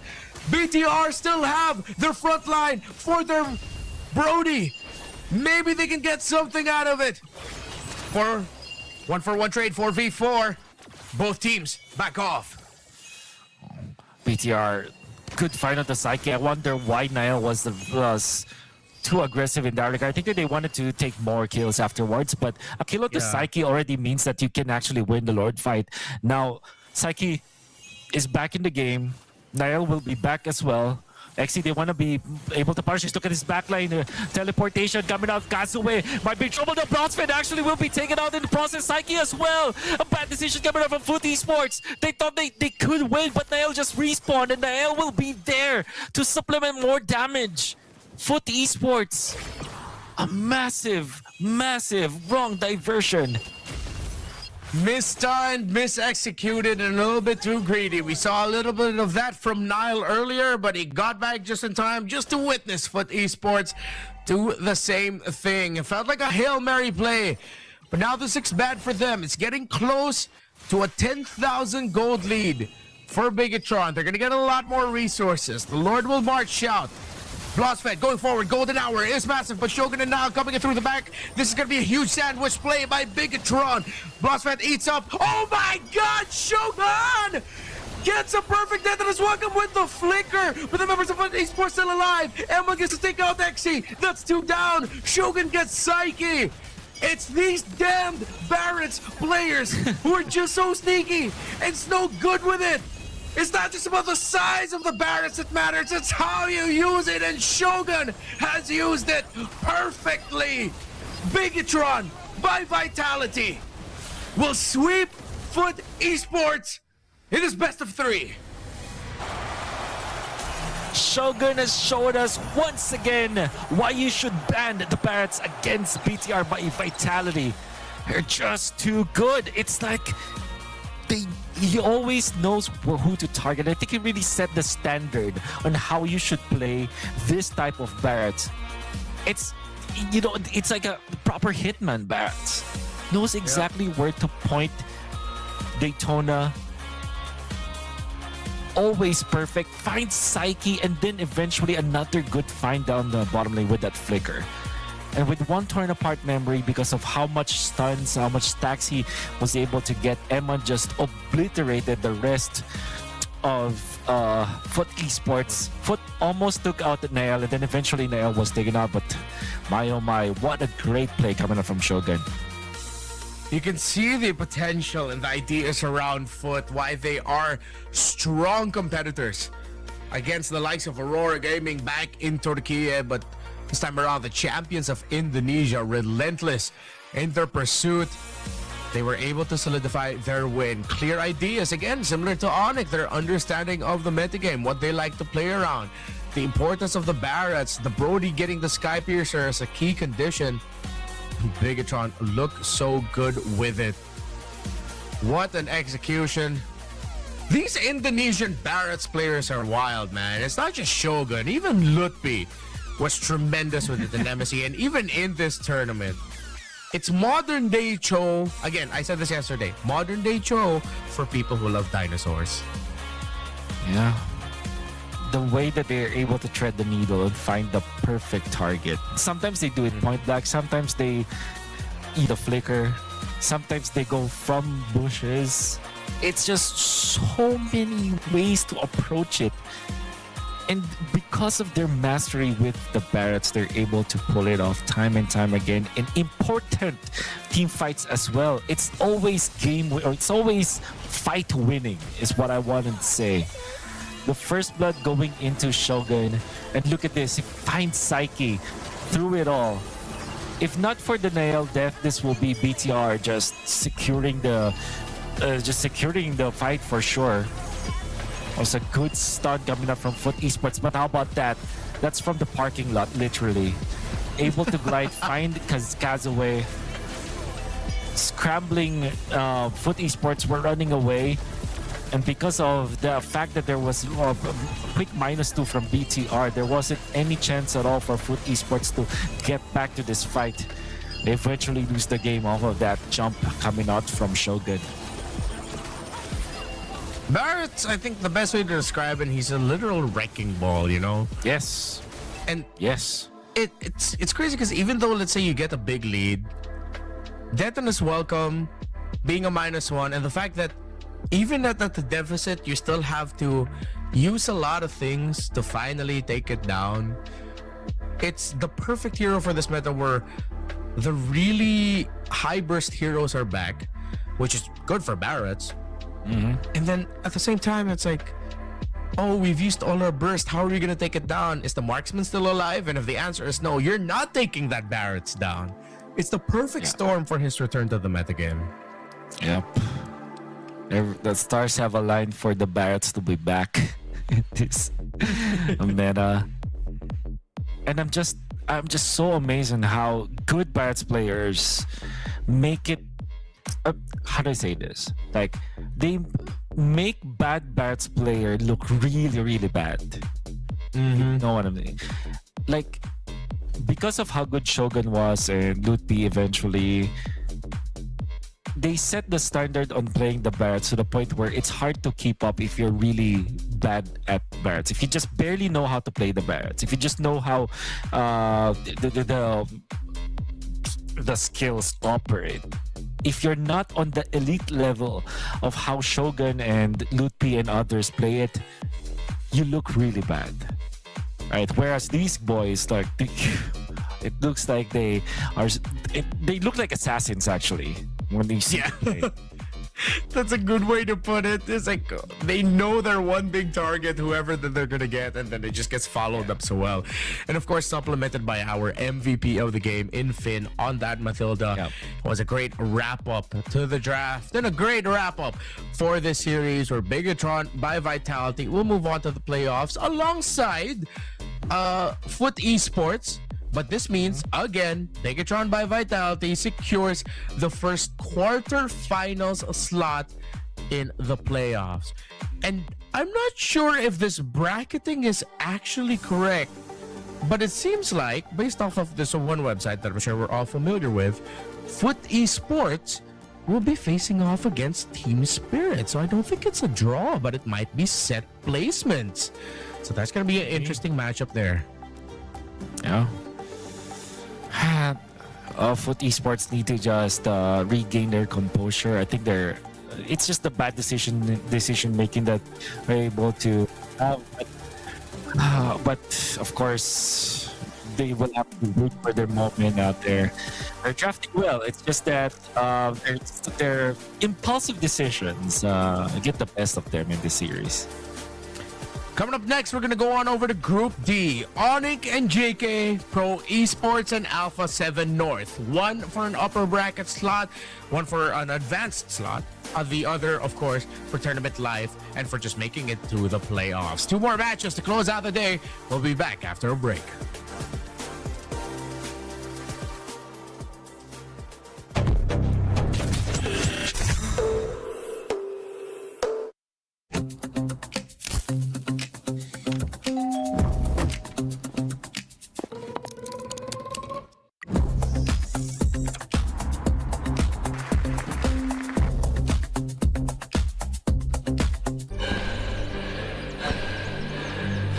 Үлкіміздер әр қадамы жаңа жетістікке жетелейтін марафон.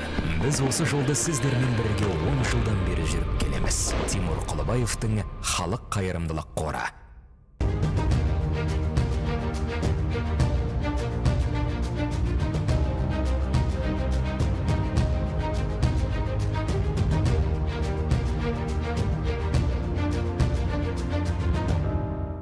Центр кредит банкымен сіз қарапайым және заманауи шешімдердің ортасындасыз.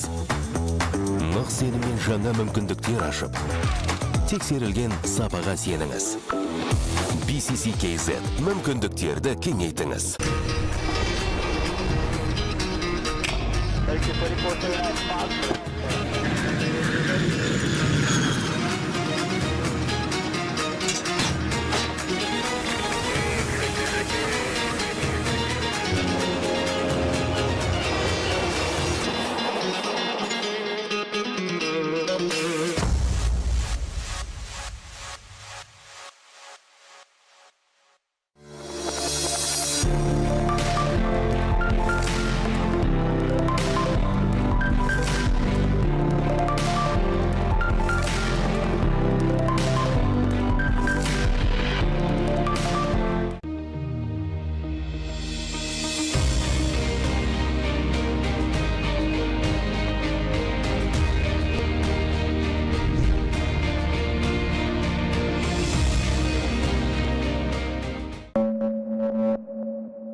the future.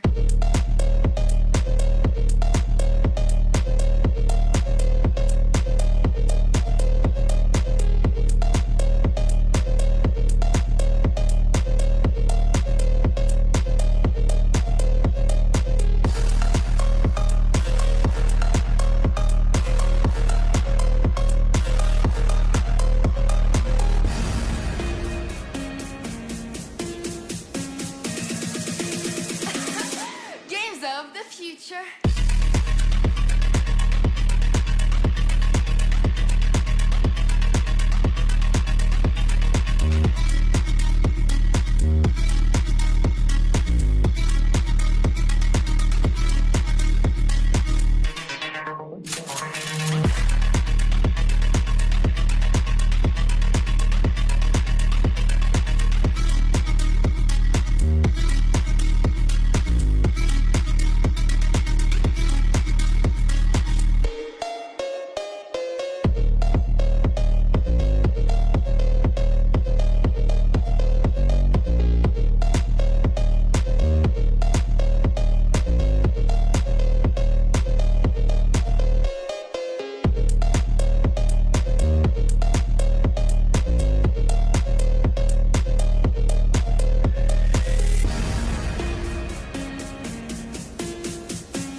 So in case you missed it, we got to see matches from Group B.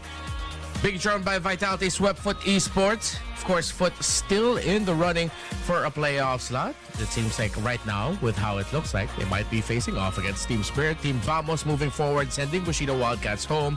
We now move on over to Group D as Onyx, GK Pro, and Alpha 7 North are going to be fighting for placements and tournament life. Renmar here with Wolf. And checking in, and Matt, how you been? It's been a while. We've had almost been a while. break this time. Yeah, I was able to catch a little bit of the tail end of the Falcons versus the FYG match. And I guess for a Filipino, it was too close for comfort, actually. Yep. That ending coming out from Falcons is more of a sigh of a relief than a celebration, is what I felt like, right? But they still won, so that's good for Team Falcons. Nevertheless, I think that we should be now focusing on to what's next. It's Pro versus Alpha 7. Yes, lower bracket final here in Group D. Whoever wins this moves forward to the round of 16. Whoever loses this will go home. So, a Cambodian representative, a representative from the Americas, one of them at least, as Entity 7, the South American representative, was sent home by Team Spirit earlier today. So the hope of the Americas now lies in Alpha 7 North, which I do have to say, they are going to be given a run for their money. Pro Esports are a terrifying team. Even though they went up against Onyx and we didn't get to see the best of them, we've already seen the best of what Pro Esports has to offer during the MSC. Yeah. They still managed to get into the playoffs when everybody else was not even looking at this team to support the team because of, there are... The reason why that is because they are new to the international scene, especially with Coily as well as Kozen. This is just the second international tournament that these two players will ever have participated in. Kozen has been playing since, I would say, late 2021. Yeah, that was late 2021, early 2022. Coily is also very new in the scene. I believe that when it comes to pro scene, have been there for only 2 years at most. So yeah, there are a lot of newbies out there. But Alpha 7, these guys, they have been in the scene for quite a long time, except for Cold World. Best Player 1, long-time representative of NA. You have Shark and Zia, has been there since NA MOBB was actually started back in M3. And then Nats, of course, MSC champion himself, MPL champion himself, and has been in the scene for a long time as well. Yeah, it's crazy to think that Alpha 7 heading into this matchup against Pro is actually the more experienced team if you look at it from like role to role in terms of the achievements, how long they've been at this. And on your screens right now, of course, the members of Alpha 7, the draft will be commencing soon enough. Of course, just making sure everyone's getting ready and situated. Pro Esports already locked in, looking like they're already talking about strategy and what to do next here for Alpha 7. Again, I feel like in their previous matches in the upper bracket semifinals in Group D, we got to see a little bit more of Alpha 7 against GK. But there were some glaring things that they needed to improve on, especially with executing. Especially in team fights, they seem to drop a lot of discipline, losing their formation, losing their grip. Okay, I get what you mean. It seems like they're not as rigid as what you should be aiming for compared to other teams. Like I remember when Vitality, there was a time where they were behind. All they had to do was to stick together, and they managed to get back. Even DFYG, some semblances of that kind of playstyle where they're just really good at staying as a unit. The best example I feel like for this tournament was Onyx Indonesia, and some point, Team Spirit, when you saw them earlier, I caught some of their matches were so dominant again, but they're also like very coordinated, and it's also the reason why they are winning continuously whenever they participate in tournaments. So, yep, pro esports there are the opposite of that, and surely they were able to win a lot of series from the previous tournaments when they are scattered, where they're trying to make their own plays, when Sorian Felix makes his own and Okoili makes his own plays as well. But I guess now that the meta has stabilized, you really have to work as a unit. As the unstable meta begins to stabilize, as you put it, I feel like this is going to be one of the more unstable matches of the day. With the type of teams that Pro Esports and Alpha 7 North are, their tendencies on both ends to make some very aggressive plays at questionable times, but sometimes it's just the right call for them, where they're able to make magic out of what looks like a very risky play, making it work. Oh, this could be a really fun one. But you can see it where it might also be equal parts frustrating. Where as a viewer, you're just watching it and wondering, why is this happening? How is this happening? But also, why do I like it? Why am I enjoying this? This sometimes, a bit of the things that they're doing goes against what I feel like should be right in terms of what we expect. But it's entertainment. And I feel like that's one thing that we can take away by the end of this series. This will definitely be an entertaining one. Yeah, and it's because of how good the players are, all things considered. Yes.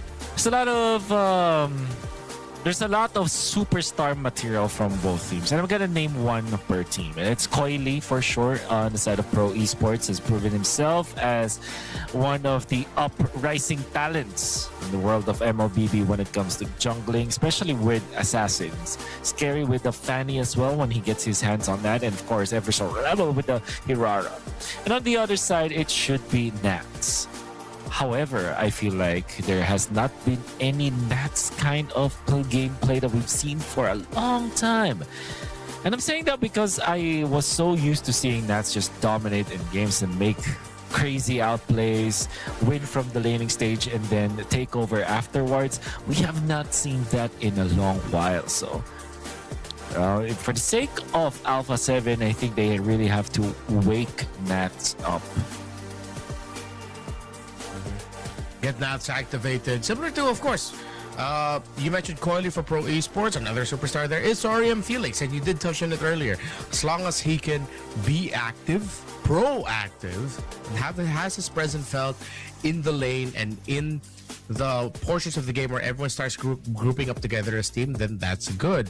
For Nats, I feel like, weirdly enough to say, just gotta find that balance. There are moments where he's flickering forward when he doesn't need to be as a Uranus, trying to cap off kills, or even trying to initiate with the burst of the first and second together, and the rest of the team aren't ready for it. I know Alpha 7, individually, they all have the chance and they all have the potential to be very competitive and to be very strong. But you just really have to point them together in the right direction, mold them in the right direction, so that all these stars, all of this potential can be brought together into a cohesive team unit. Because despite all of the instability of this meta, despite all of the more confusing aspects of it in terms of the draft, the priorities, actual timings, throwing off even the most experienced teams, similar to with what happened with Liquid and Falcons, at the end of the day, cohesion, discipline as a team, even crazy moments as a team is what wins you games this time. Mm-hmm. And where will you get that from each team? I'm sure that there is some crazy shot calling coming out from Nats. I mean, crazy gameplay coming out from Nats. Talking about like those chaotic team fights. But I feel like it has to come from a shot caller's perspective. That's why I feel like maybe those kinds of plays that you're looking for might come from Pro rather than Alpha 7. As unstable as chaotic as Alpha 7 is, I think that Pro Esports, the way that they decide, those. The times where they just snap and just do something that's really weird. We see like Coily, like everybody from Pro Esports just going onto the Lord fight, where Coily will be in the middle just pushing the lane with an assassin, and then comes into the fight all topped up, no resources for the opponents. Then he wins it for the team afterwards. So things like that have happened in MSC, and that's also part of the reason why it's always fun to watch pro esports play. What I hope that pro esports has got to work on and improve, although it might be difficult, is that from what I've heard, their comms can actually be very quite messy. They do speak to one another, and there is a little bit, of course, of that barrier, but ultimately they are able to communicate with one another as a team. But there are moments where it's like they all kind of want to do a lot of different things, where Coily and Kozen just default to speaking in Filipino to another. Then Soriam, Felix, Sa, and PP are all speaking to each other in Cambodia. And they're all saying a bunch of things, not realizing that you have a duo speaking in Filipino and a trio speaking in Cambodian and Kamaya, excuse me. And now they're all just wondering, like, wait, what'd you say? Huh? How did that happen? I said this. You said that? I didn't understand it. So hopefully they got that sorted out. But hell, they were able to win MPL Cambodia even with that. So you could definitely tell that there's talent, raw talent in the squad of pro. Yeah. I guess, they were able to end the dynasty in there, in Cambodia, against the competition, and with this kind of gameplay, you saw, even with a lot of problems when it comes to their communication and the fact that everybody's just very young in this squad, they don't have a legitimate veteran in there, so there's a lot of things that they have to really control, and the fact that they're still winning and showing us how it's done in the international stage kind of tells us that there is definitely a lot of talent in this group of people. Makes me wonder, how can they match up against Alpha 7? Because I think Alpha 7 themselves, they're like they are veterans there. Some of them are old by esports standards. I'm not saying that they're old, they're just kids actually, but in MOBB esports standards, they might be considered old. Yeah. I feel like they're still, some of them are really just, they think like younger players. That's what I feel like. It's what I also heard from Alpha 7. It's very chill. Maybe it's the culture of their region, and the fact that they're not always together because they're not boot camping together compared to other teams out there. Yeah, of course. Members of Alpha 7 North have been very vocal about it in the past, especially when we get to know a little bit more about their stories, where compared, of course, to the other regions, like MLBB isn't completely their lives. They still have to balance MLBB alongside, for some of them, going to school, working, especially. We know how the work culture is like in North America and how much effort you have to put into work. Whereas for majority of the people that are facing, MLBB is work.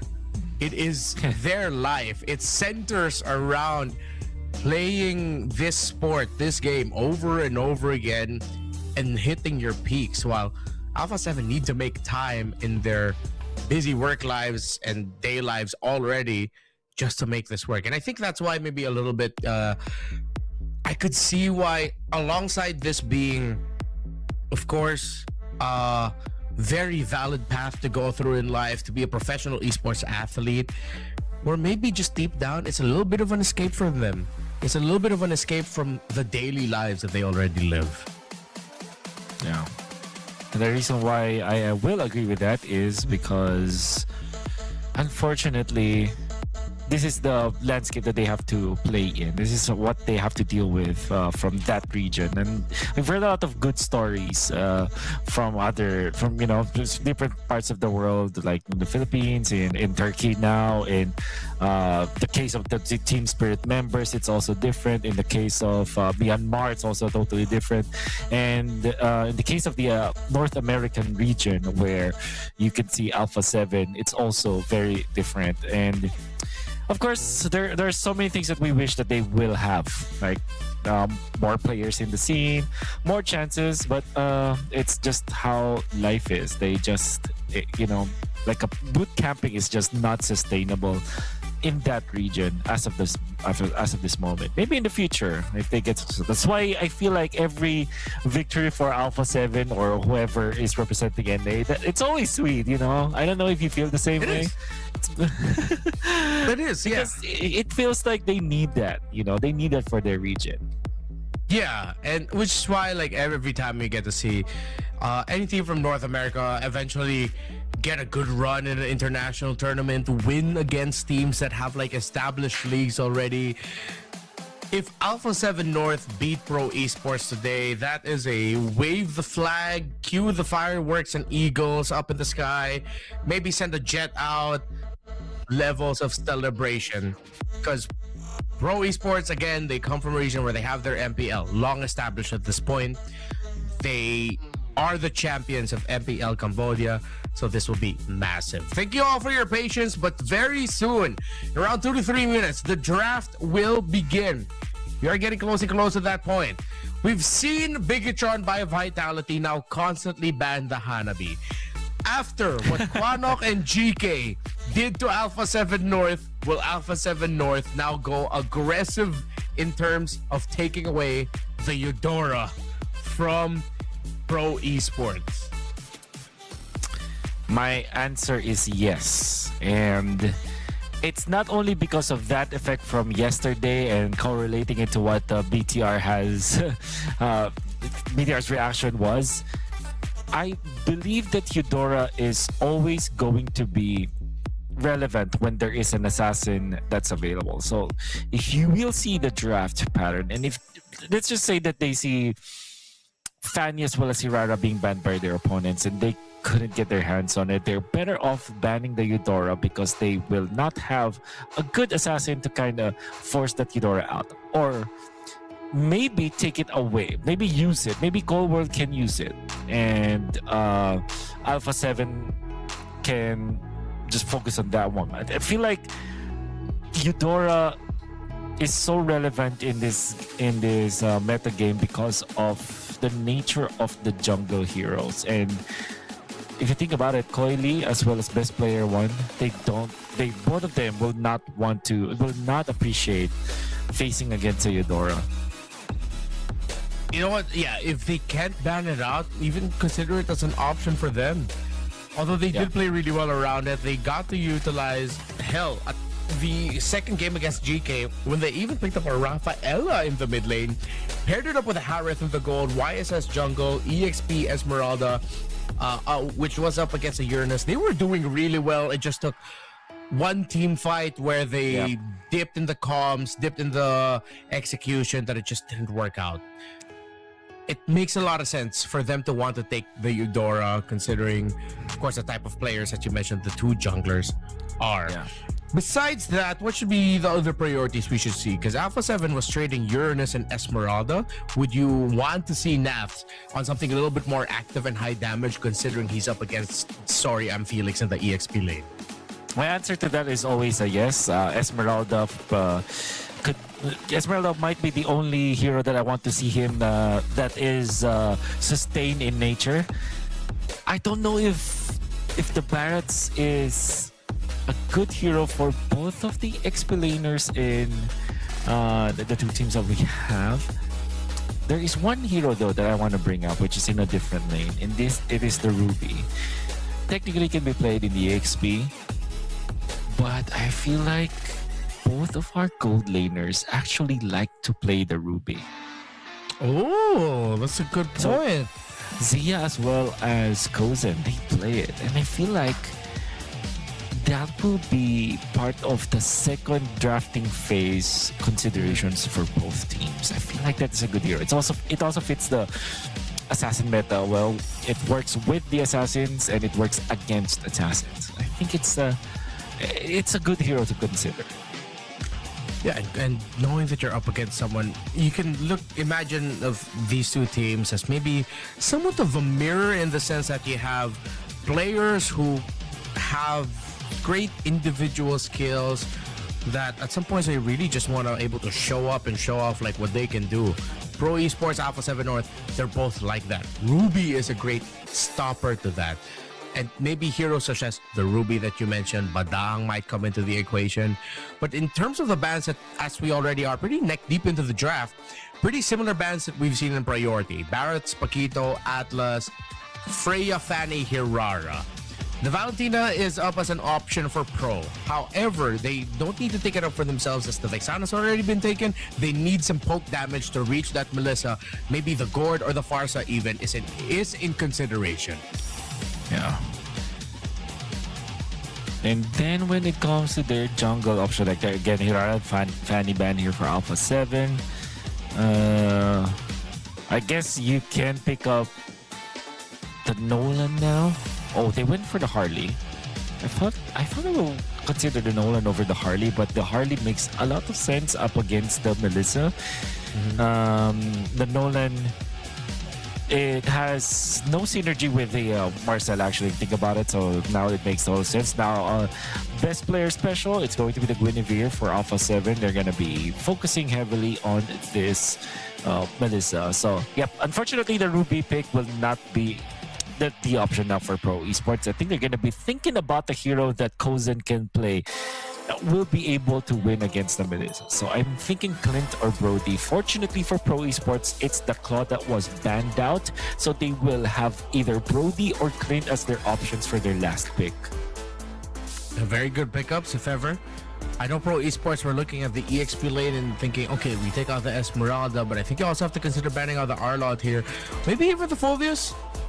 With the Freyagon, Arlot, Fulv, really good with the Guinevere. Both can help trigger and feed into Violet Requiem for the Gwen at the same time. Even the lockdown basic attack. Although maybe the Fulvius would rather not go up against the Uranus and lane. With the Arlot, we've seen it. And it gets banned out by Pro. That is a great ban. Tora. It's the Arlot. What do you pick now for Nats is the question. Well, you can consider going in for the Shark hero. For now, they picked up Mathilda. I hope Kozen does not get tempted into picking up the Esmeralda. Of all the hero, I think the Brody is the perfect fit. I remember back then when I was with Kozen, we all like to play the Brody against Matilda because even when you save people, you still get the torn apart memory up. You can chase down heroes. And the burst damage of the Brody is too much for the Matilda to save. But instead, they will go for the Granger, which is a good synergistic hero with the Marcel overall. And there goes the Farsa. And Farsa has great synergy with the Granger, with the Uranus in objective teamfights, and of course with this Harley for supplementary damage. Overall, a good pick. Alice for Alpha 7 though. I feel like this is a little bit more tunneled into the matchup, right? Against the Uranus, but in the big picture, it doesn't really fit. Yeah. That's a weird decision, I would say. For Alpha 7, I'm not sure if this is the right decision to go for.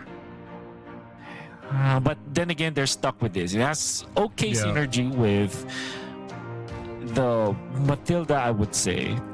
It's a good front line for to allow them to make sure that the Guinevere will have a good time. And then, of course, Melissa needs a lot of bodies to protect them. But this time, the heroes of Alpha 7 that they decided to play around with the Melissa are not tanky dudes. They're more like low HP heroes with high sustain or resistance that eventually becomes tanky as the later the game goes.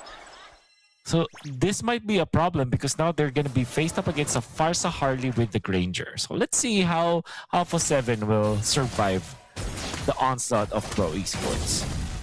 There really is a good chance that they'll be the ones setting the tempo, and Alpha 7 will just be forced to react.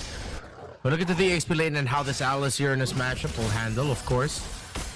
But in the mid, this is not the start that Alpha 7 wants. Because if they don't lose anyone, best player, Cold World, and Shark are going to be playing for stability for one another. Just control the river, make sure it's all good so that Zia can get the farm.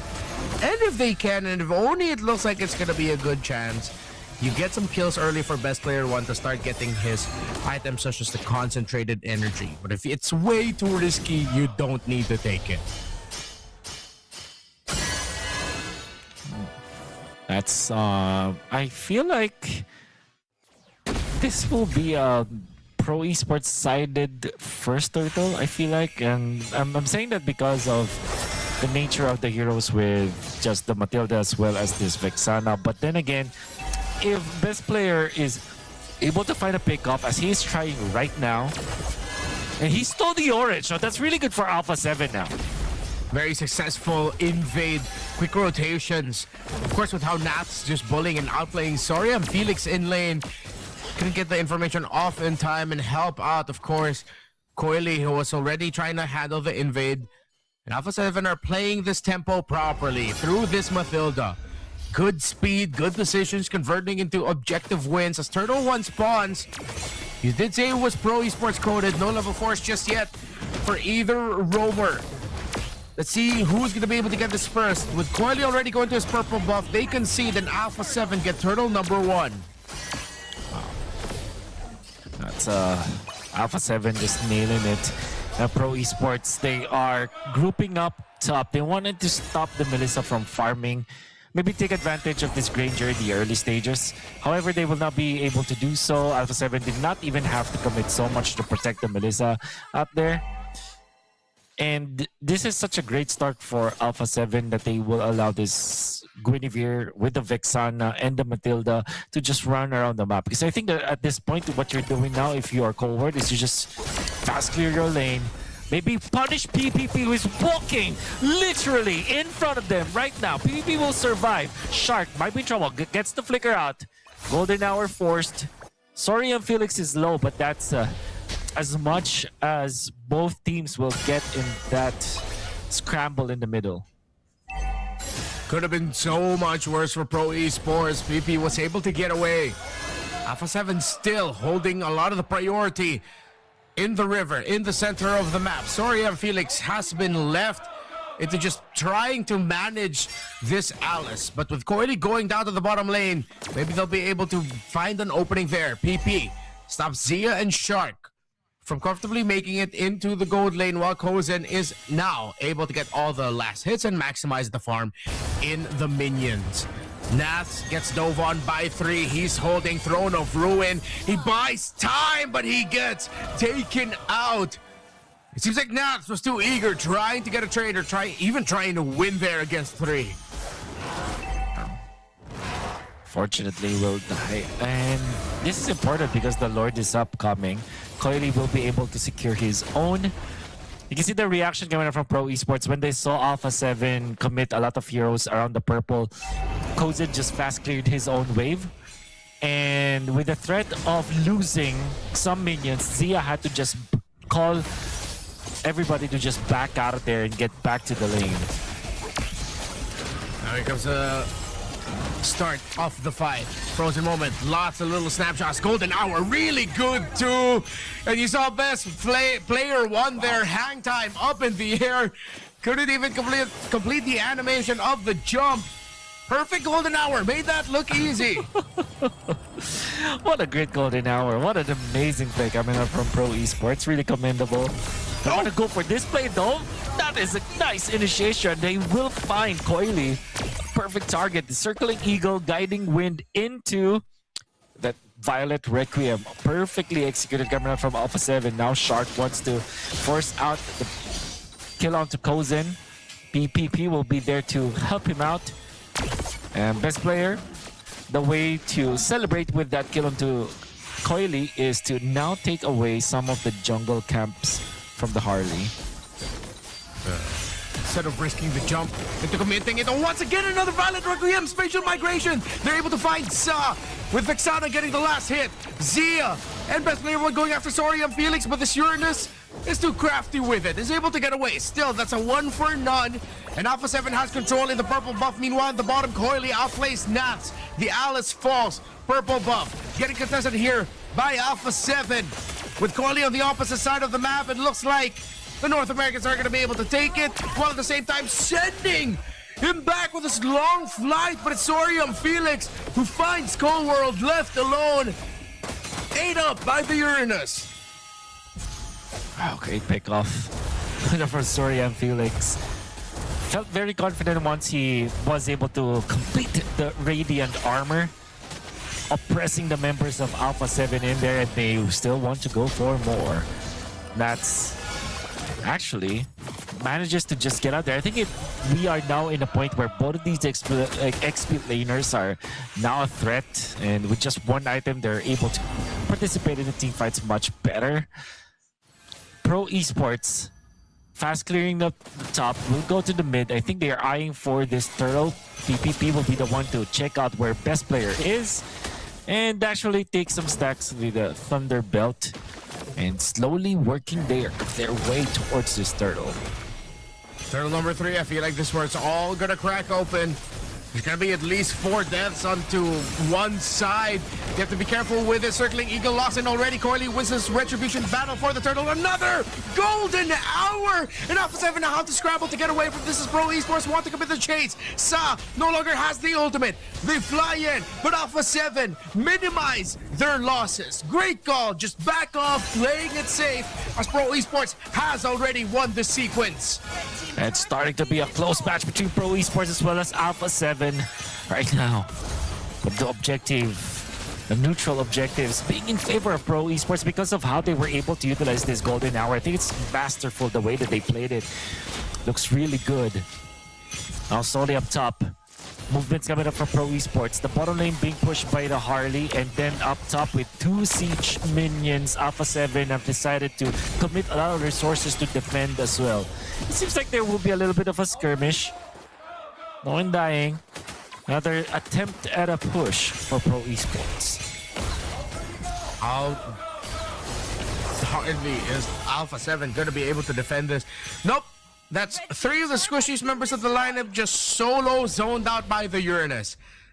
That was the answer on the defense there. And Sorium Felix is just going to continue this. He knows at this point he can survive all of these pokes and these damage, but that's a silver lining there for Alpha 7. This Melissa is starting to really hurt that, and that's only 2 items. Doesn't have the Trinity just yet. Once it gets locked in, you have to wonder what it can do. But look at Sorium Felix single-handedly stopping this Melissa. Golden hour to zone out the other members of Alpha 7. They're not going to be able to break this tower in mid. PP gets taken down with the circling eagle of Shark.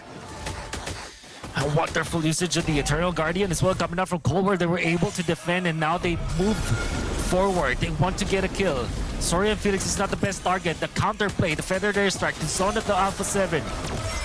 Oh, not dying just yet. They want to go in with Nats on this Alice Nat, not catching anyone. For now, the Lord is going to be spawning. And it seems like with all of everything that happened in the middle, Zia was able to slowly push the top lane and will collect a lot of gold for his team. But will they have enough time to get into the Lord? It seems like they will be able to get to the Lord. They're here, but are they actually going to be able to take it? The Violet Wreck, we have to make sure he's CC immune, but best player loses the retribution battle straight up. Pro Esports now golden hour. 2 members of Alpha 7 get caught out short, gets taken out by Coily. Sorium Felix providing the vanguard of Pro. The front line, too strong. 2 members of Alpha 7 fall. I like what Coily did. After taking that Lord, he just went out and went back when Shark was overly aggressive, and Shark forgot that Hardy can actually burst him down. Because of that big -1, they will be able to push the middle. Feathered airstrike to put best player 1 low. They fended off the attack for now. And they are pushing Pro Esports, and best player 1 getting eliminated there. And now they want to go for another. Sorry, and Felix is gonna be zoning out the members of Alpha 7. In comes the circling eagle. Will they go for, oh no, Zia, he's positioning. Yes, be careful. Deadly magic will not be enough. That's gonna be the... Oh, okay. How did they get there? Cardi had to go back. He space escaped through that. His hat was there. He was already running away, but he just decided to go back because there was another member of Alpha 7 blocking his escape. And of course, he ran straight into the Melissa. Circling Eagle to try and provide the space. But a feathered airstrike from Sa far away means that Alpha 7 will only lose the Holy Shield, but at this point, all shields are about to go down anyway. Could have been a big loss, but Alpha 7 recovered and defended really well. Whew. All things considered, yeah, they don't lose any of their holy shields. They will have another minute for those shields to be up, except the bottom lane. But that also meant that there is now completed Trinity for Zia. Think about the Granger only with the Sky Piercer. Well, now has 2 items with the Halberd and Malefic Roar. And of course, 3 items, I mean. If you count the Sky Piercer as another big item, then yeah, he has 4, technically speaking, which means that now he is going to be a problem. And they want to start with Shark now. Shark gets away. No purple buff for best player 1 and this Guinevere. Coil's Retribution just a little bit earlier. And you have to ask the questions of, sure they have the sustainability, but it seems like the front line of Pro Esports is just way tankier.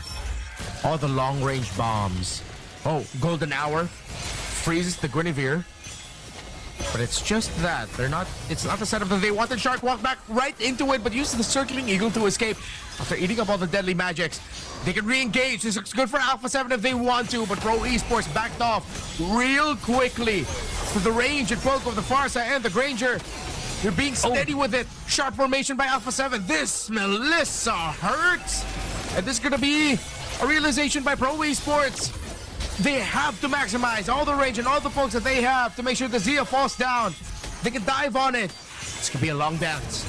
Waiting for the moment where it all cracks. Pro Esports bringing it down to force a reaction out. Alpha 7 trying to go up top, but Coily already goes back, Wolf.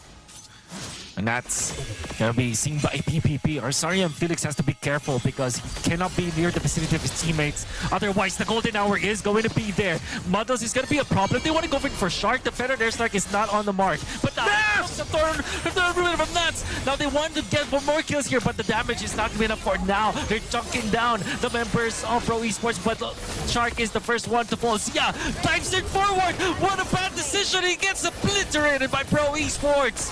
And now they want more. Best player 1 to punish the frontliner. Coily taken out. But Sa as well as Kozen, they're dealing the damage. That's the trouble. Double kill coming up from Kozen. And all it took was that dive coming up from Zia. Only one remains. That's Cold World. It might be impossible, Redmar, to defend this. Shark will be back in 5 and Pro decide to back off.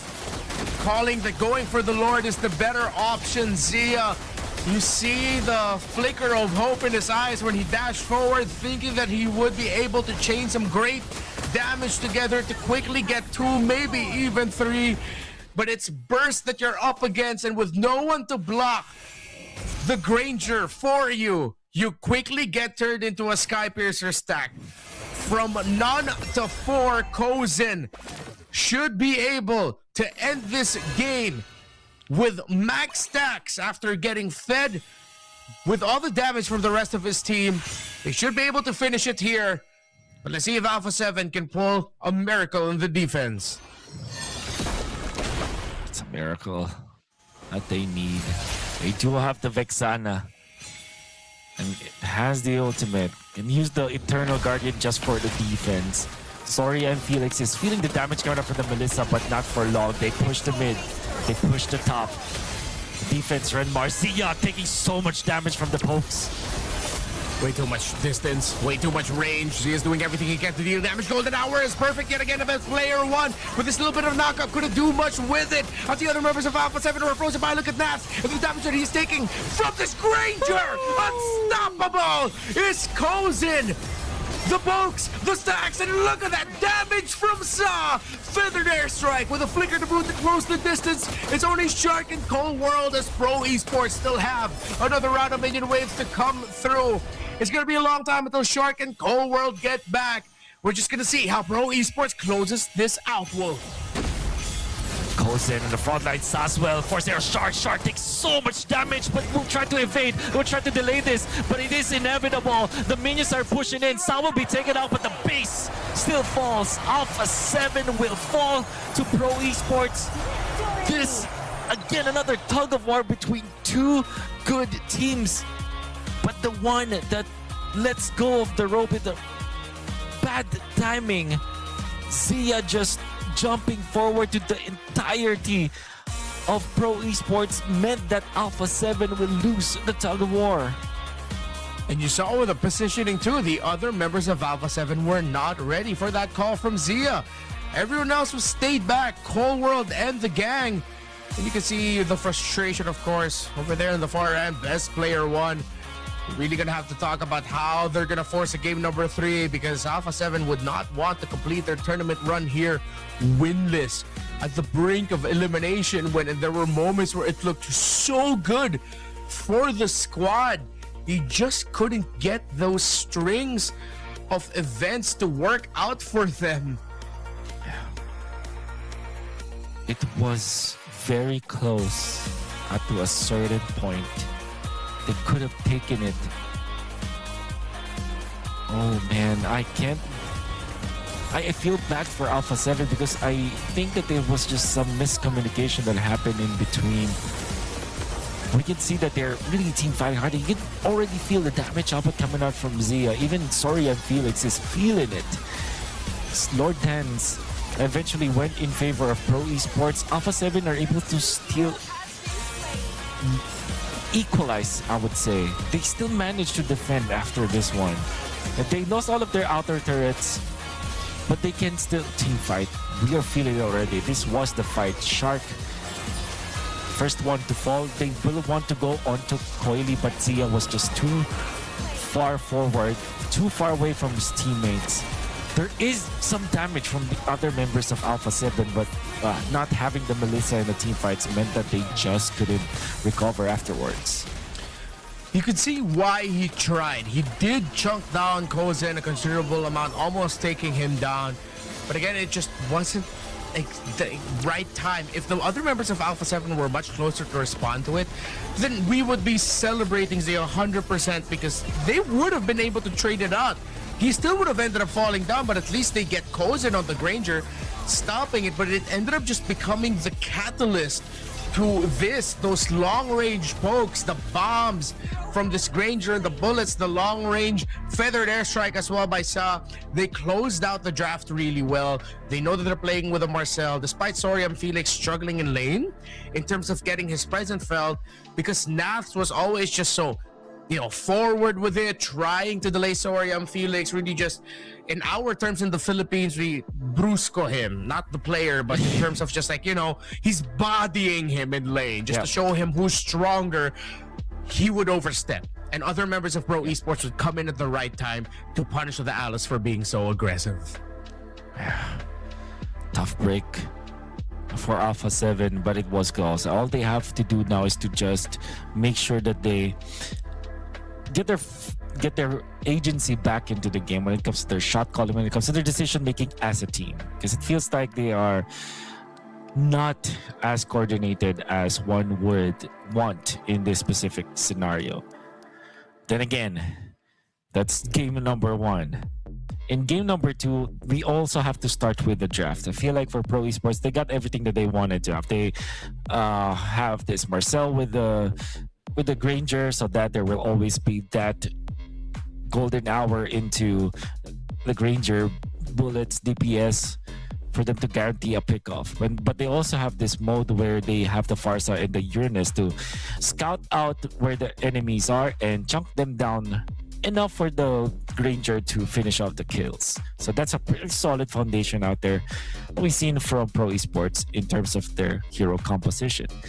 I cannot say the same for Alpha 7 though, although their lineup makes a lot of sense. I feel like that Alice is just not a hero that you give to Nats so that they will have some control of the early stages of the game. That's something that they have to fix, I feel like. We talked about synergy by the end of the draft that you mentioned. There was a lot more synergy for the side of Pro, and it showed in game. Alpha 7 need to find that same level if they want to force game number 3 after this break.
The champions of MPL Cambodia look to end the run of Alpha 7 North here to qualify for the playoffs in this lower bracket finals for Group D.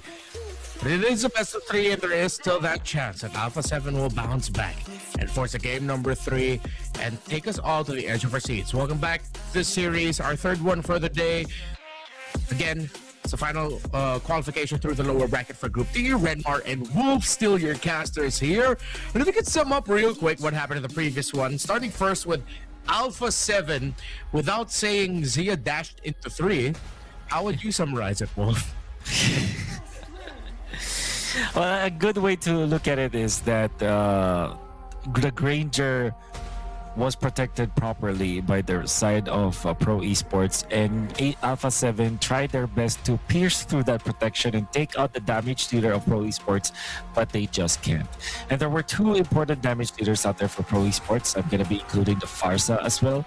But the way that the Pro Esports have positioned themselves around the neutral objectives, Alpha 7 just can't find the opening. And this is despite them having Nats on this Alice, which is a hero that can actually bypass the front lines and get into the back lines. Even with that, even with the Matilda, they just couldn't find the proper opening to make it a little bit difficult for Kozen to hit them down in the neutral objective team fights. I guess we also have to look at it through the lens of Pro Esports that look at how Alpha 7 play all you want. Sometimes you look worse when you're playing up against a team that's just really good and that's just doing everything possible. Sometimes when we want to look and what needs to be improved, we tend to overlook the other team. But I don't think we overlook the other team, honestly. We've been doing really great so far today. We've been tremendous with our jobs. But Pro Esports, definitely tremendous with their jobs in game number 1. What were some of their key highlights and key strengths that they showed off? Well, I guess the fact that they're not too stingy with the feathered airstrike is what I feel like is good, because the idea that I saw how they play the Farsa is to really just for poke. Like the feathered airstrike is not your team fight winning ultimate. It's more of information, more of zoning, more of disrupting your opponents and forcing them to react to what you're doing. It's what I feel like. So maybe that's another key factor in there. Now, of course, we still have to commend the golden hours during the neutral objectives. It seems like Pro Esports have focused utilizing a big ultimate just to get the retribution up in the first few turtles, and that was enough for Coily to be comfortable as the game goes by. And this is what I asked for yesterday. First picked Melissa, and we're seeing it right now. Finally, you get your wish. And I think people are going to start realizing just how much of an important trade tool and priority this Melissa is. How will Pro Esports respond? There are a lot of poke heroes still. They can continue still building around the Farsa and the Melissa. But let's see. Sorry, not Melissa, the Granger, excuse me. But even if you decide to go ahead and get that really early on or try to prioritize that, Alpha 7 can quickly answer. So we get to see what has been a pretty stable answer to this. Barrett's is great. The claw dive is going to be important, but you got to make sure that they have some long-range bombs to pair up with it. Yeah. Oh, so that being said, they might just take the Uranus now. I think they're required to pick it up, Alpha 7. And with that, a Belleric and a Uranus and /Or. So they prioritize the Guinevere and the Selena. I don't like the Selena when there's a Barrett's already in the opposing team. But the Guinevere makes a lot of sense for the knockup against Kozen on the Claude for sure. But the Selena though, I wonder why they picked this up. Maybe Colward is just feeling it. Well, they're going up against the Barretts. Well, you know what? Why not? Why not, right? Maybe they'll end up packing it up with a Cho and we get the Selena Cho Guinevere combination again, right? And then they can just string it together. We saw the concept of it somewhat work earlier for Bushido Wildcats. Yeah. Now, Pro Esports, if they pick up the Belleric, then it will be really bad for Alpha 7. Or maybe just ban it. Maybe just get your Coily hero, which is now going to be the Nolan instead of the Harley. Nolan has a way to actually be a problem for the Melissa, and the idea there is to just wait for your proper timings. And then the Arlet ban, I think the second phase is just more of limiting the possible heroes for Nats. However, I believe that the Belleric is gonna be good for Alpha 7, so maybe Pro Esports are thinking to take that Belleric at Red 4. Could be good, unless they decide to ban it out. With all of this dive, yeah, Belleric would be great. If Alpha 7 overlook that, it could be a massive loss for them in the draft. But if ever Pro Esports willingly give up the Belleric, they can still go ahead and pick up a Valentina in 4. Yeah. Then with all the dive, but you got nothing to steal. Alpha 7 will then pick up a different hero. Belleric is so good for Pro right now. Yeah. Or Valentina, as you mentioned. Could also be an option. They can put options here. So they pick up the Farsa first.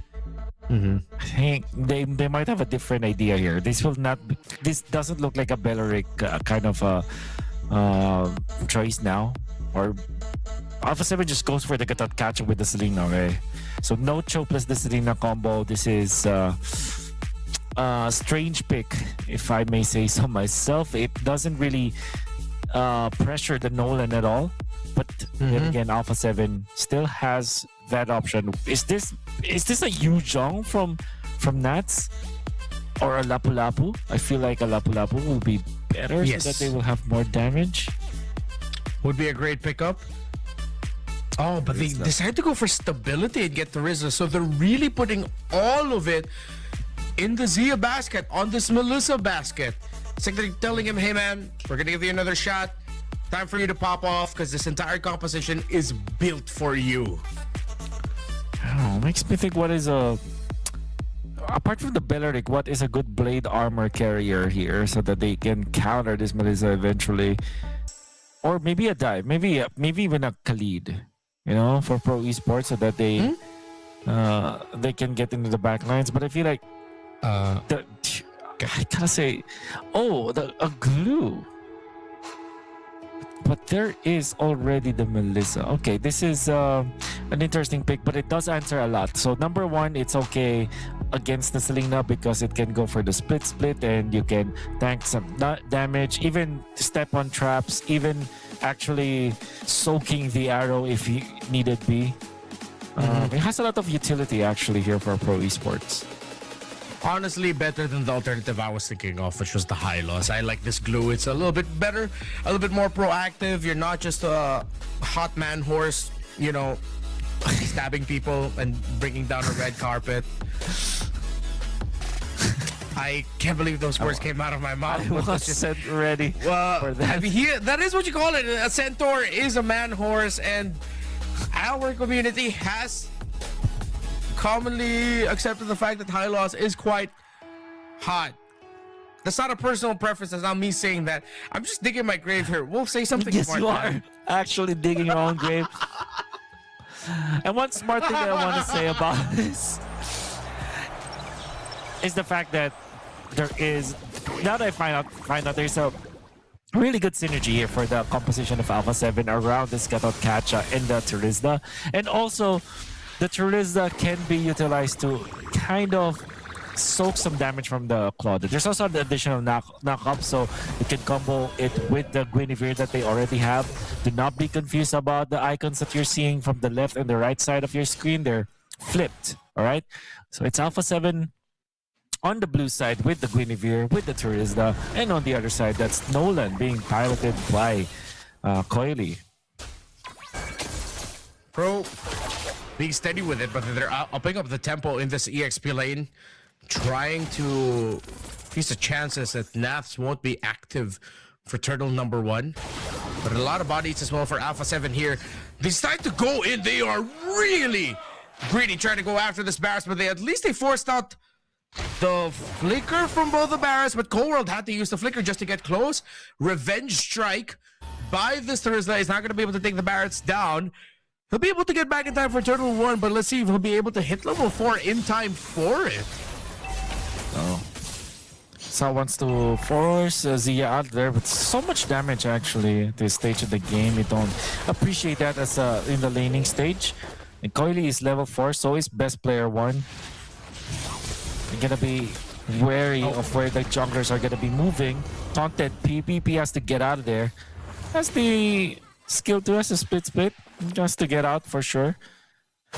And just like that, Alpha 7 have focused on their turtle, but they will lose their purple in the process. Good trade for Pro Esports, unless of course somebody dies, which is going to be the glue. Not the best solution. They want to go for the invade. This could be good. Yeah, PP really did not need to do that. I mean, the information was there unless he was just trying to bait out all of these skills, but they still have a lot. Nats straight into the back. Finds the Farsa. The entry with the AOG. Alpha 7 doing what they can to get even more. With the purple buff at the end of the day, will end up in the hands of best player 1, as Coily did get the purple buff off BP1 earlier.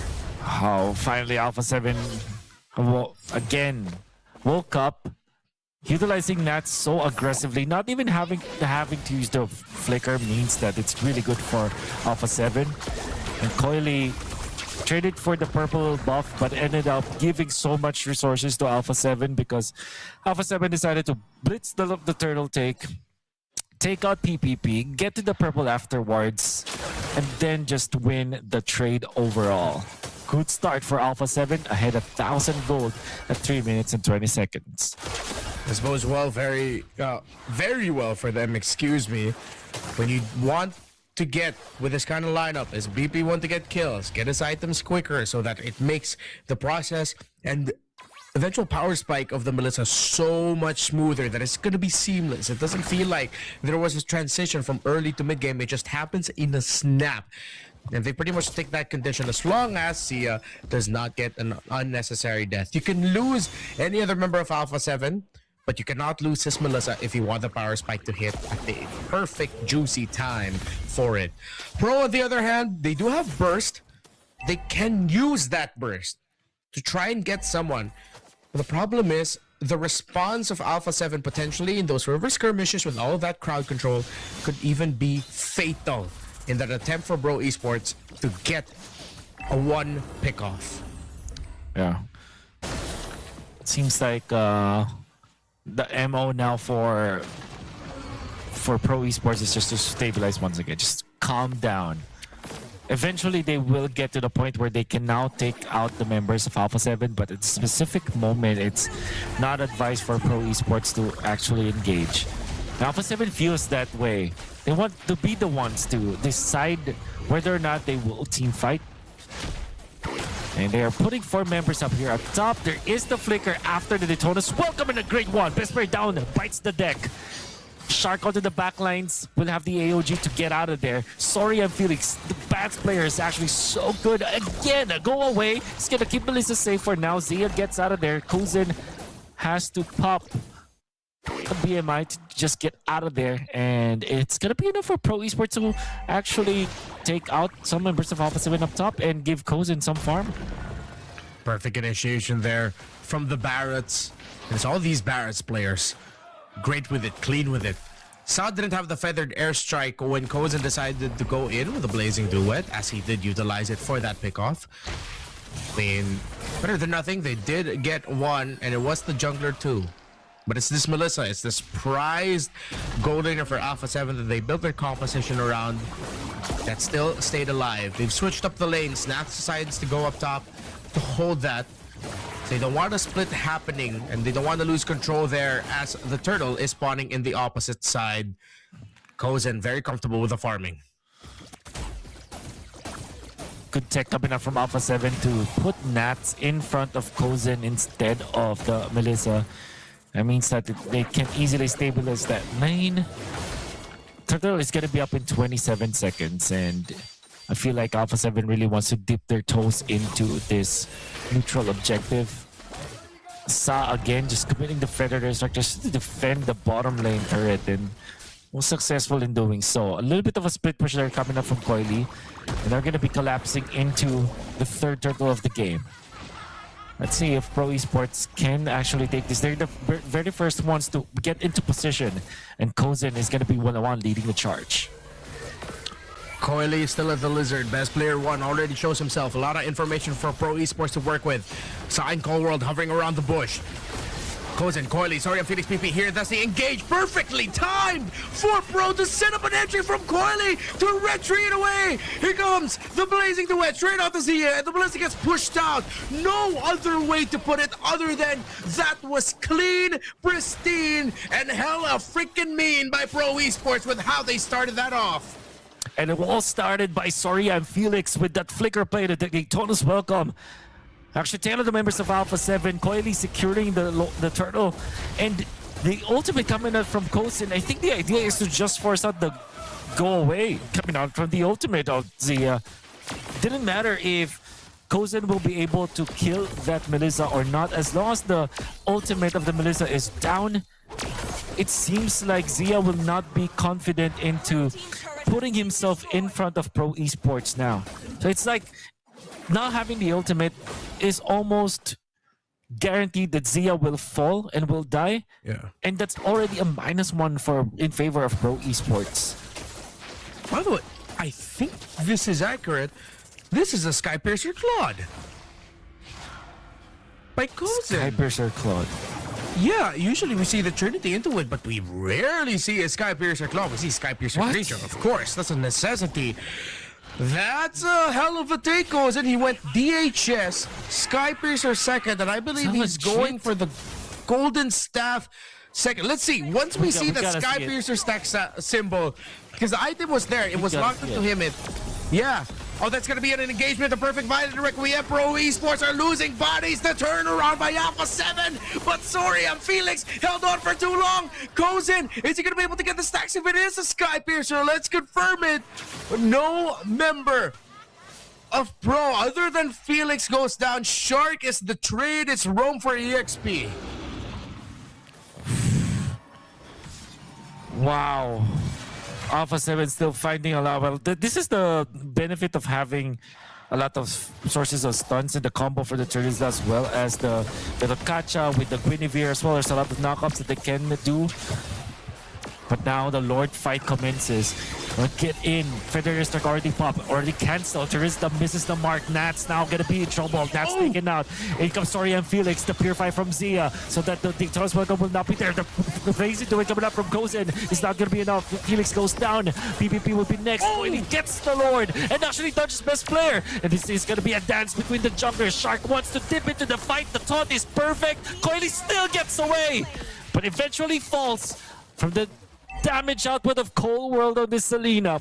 Lord, it's gonna be in favor of Pro Esports, but it's a 1-for-3 trade-off.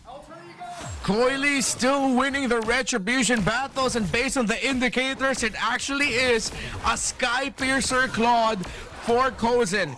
He only got one stack out of there, but let's see if it will get to that point, because now actually it makes sense in a way where, because of the lineup of Alpha 7 is very tanky, they might have that constant feeling of, oh, we just need a little bit more. This is a huge risk. We're getting pulled out by Kozen, but it might just be crazy enough to work. They march in with the Lord up top. Alpha 7 has so much tankiness and sustainability. The Zia has all the room in the world. He's 2-0-2 right now. You're not gonna like this if you are Pro Esports. If you're Alpha 7, I mean. But then again, I still don't like it. I still don't like the Skype. It's greedy. Sir. It's greedy. Goes in. Yeah, the Golden Staff. Is he still gonna go Trinity with that? Is that a different approach? I think he went Trinity already. Like so he went two components of the Trinity, then Skypiercer, then went back to complete the Trinity.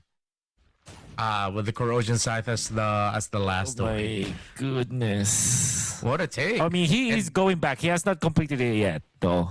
So not that's yet. like the attack speed, the bow. I don't like. All right, so he completes it. That's the Trinity with the Sky Piercer. Goes in the front lines. Gets out of there. And it worked out. And look, oh, the bird damage. Eventually, it's the passive. The bird went all the way to Cold World. Even though he flickered out, it was already locked in. It was a second activation of it. Here comes the conceal. I'm pretty sure even Cold World and the rest of Alpha 7 were shocked about that. They're charging up the Detonus Welcome, but don't commit it. And I think you're starting to see maybe Alpha 7 realize that there is a Sky Piercer on this Claude, that they're taking every engagement with so much care. Oh my goodness, it is Trinity with a Sky Piercer. I can't believe it. Oh my god. Kids, don't try this at home. But an important item pick up for Coily.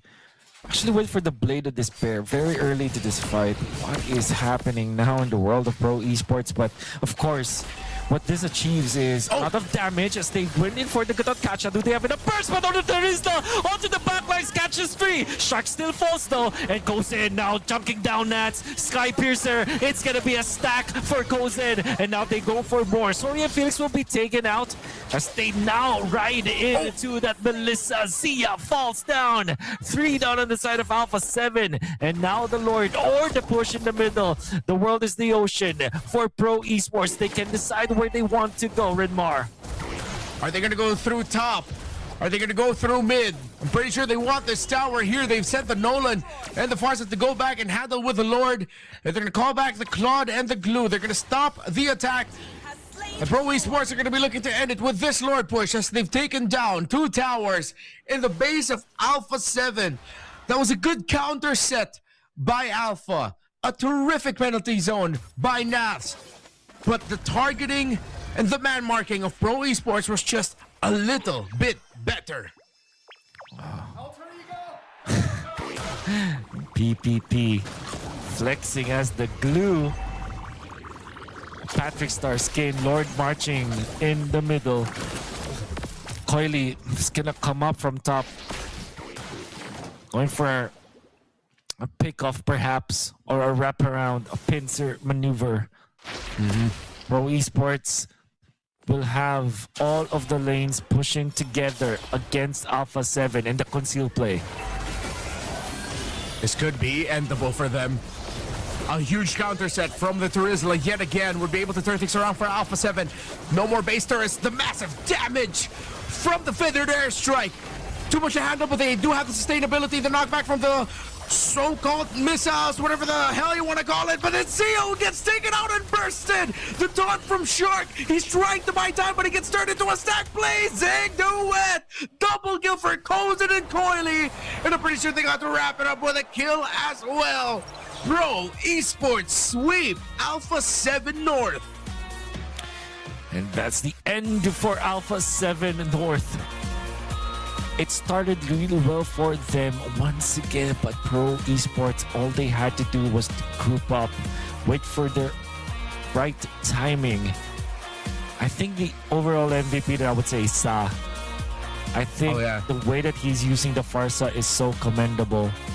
And in the end, they were able to ride out into the sun because of the DPS that we saw from the Farsa. This team, unfortunately, Alpha 7, it's the end for them. Pro Esports will be moving on to the playoffs as they did in the last tournament that they went to. Of course, eliminating Alpha 7 in the process. Welcome to the playoffs, Pro Esports. Of course, commending Sa, it is in the name. Just added an extra A in the end for Farsa, you know? It's there. Right there. It's there.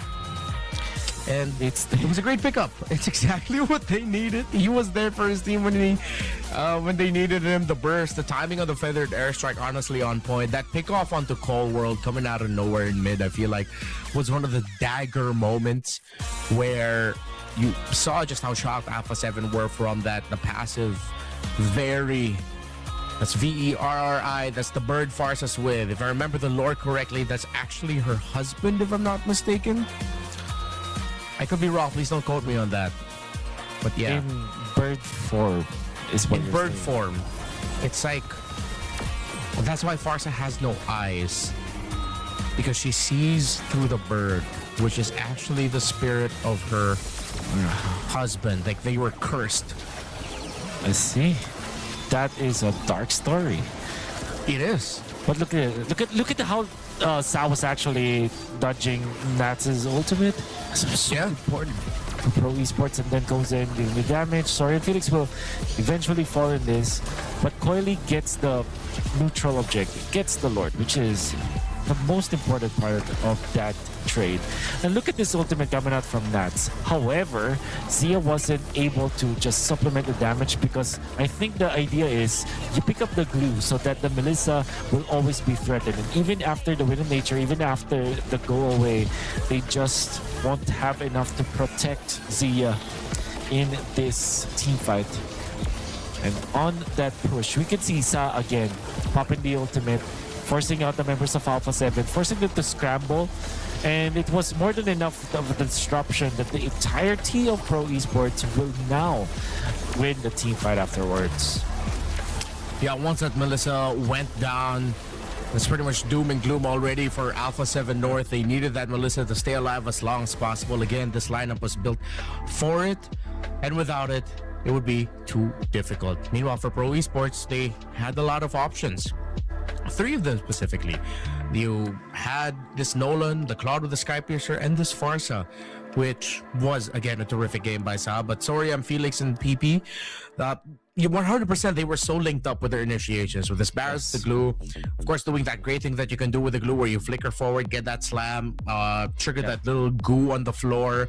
It was just so good by the frontliners of Pro.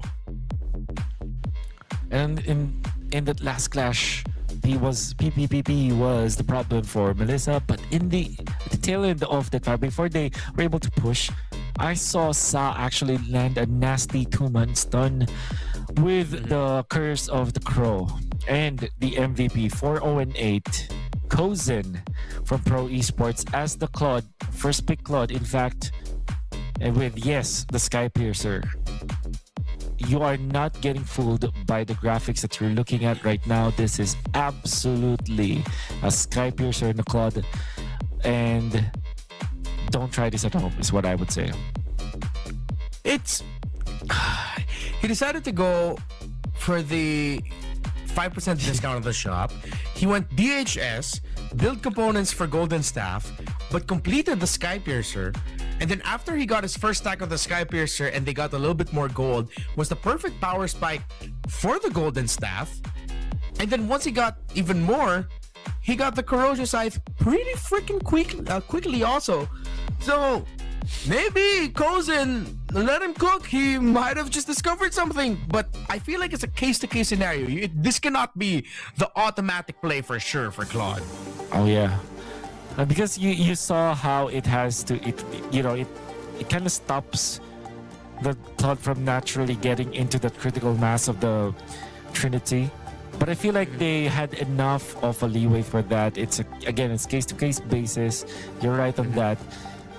In this game, it was successful because they were looking for that kind of elimination, and it feels like they cannot have that on the Nolan because the Nolan has other things to think about. He has to have an actual item that can slow down his opponents. Like when Teresa comes in, there must be some way to pierce through that. And he picked up the Blade of Despair for that specific scenario.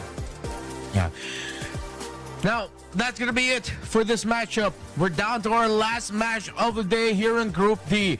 In around 30 to 35 minutes, we're going to witness the upper bracket final between Onyx and GK. They are both already playoffs qualified. But which of these two teams are going to go right ahead into the quarterfinals and the other one going to the round of 16, meaning that they have to take an extra step? We'll see when we get back.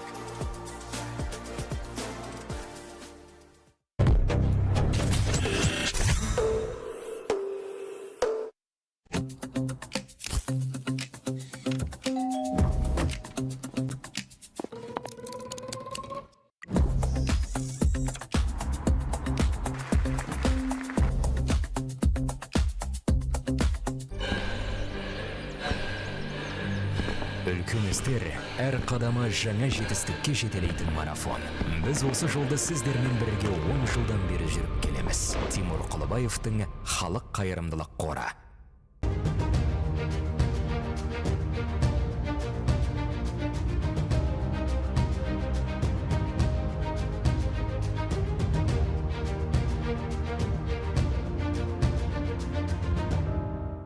Центр кредит банкымен сіз қарапайым және заманауи шешімдердің ортасындасыз. Нық сеніммен жаңа мүмкіндіктер ашып, тексерілген сапаға сеніңіз. BCC-KZ мүмкіндіктерді кеңейтіңіз.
We're here to win.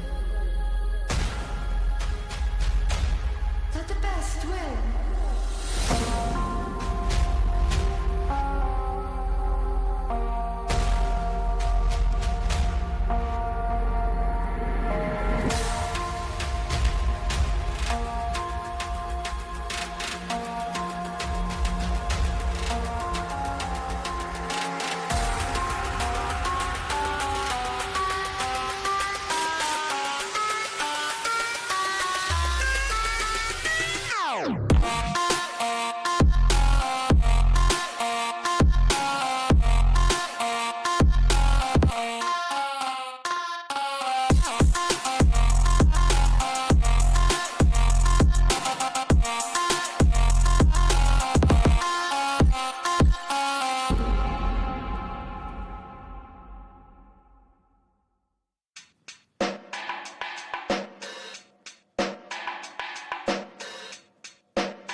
the future.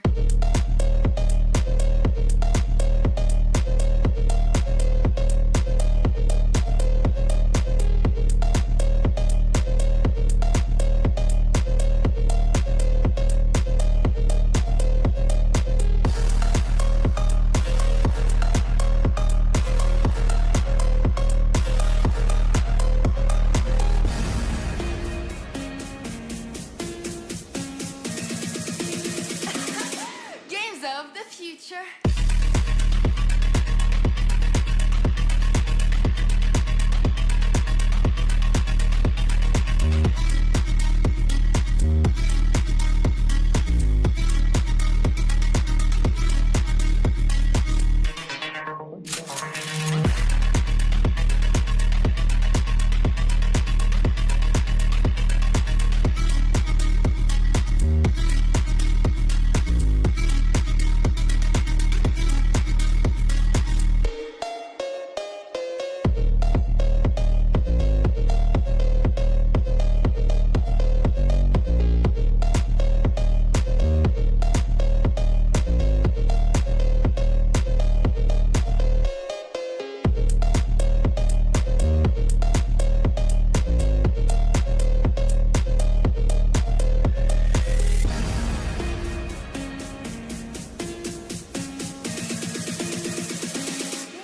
of the future.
These two teams are about to compete. Onyx from Indonesia and of course GK Esports both already have their playoff slots secured for Games of the Future. But what they're fighting for here today is whether or not they can skip the round of 16 first round and go ahead straight into the second round. Renmar and Wolf, we've been here the whole time and we'll be here to close out this series again between these two who did get sweep wins in their previous matches, but if you ask us which of these two teams looked more dominating and impressive, it was definitely Onyx. Not gonna take anything away from DK Esports. When we saw them get the 2-0, there were standout performances and there were really good plays, but Onyx, you're right, they were just so dominant and everybody's playing so well. We gotta start with Keyboy and Sons. Was actually there was a lot of criticisms for Keyboy Luppi as well as Sons in their embassy performance, but yesterday when we saw them, they were actually playing so well that the trio is looking good. But then, of course, Kelra playing the aggressive gold laners. You have Kyrie, ever so reliable assassins, and of course, Coach Yeb for some reason is sitting down. Hopefully, not the one to actually play. Remind me. I know Yeb played, right? What position was he? So back then, it was mid lane, but you know when during that time the mid laners were the Carries, right? carries. Yes. Yeah. I think he technically is technically is the jungler, I feel like, or maybe just mid lane mage, you know. Well, let's see. I don't think it's going to be Coach Jeb playing today. I'm pretty sure he was just sitting in the seat, knowing that Sans probably just went off to the bathroom or something, or is getting ready. But here for GK, it's Aizen, Quanok, Shen, Isito, and Yaga. And yes, if you missed it yesterday, me and Wolf were losing our minds over Quanok and his Eudora.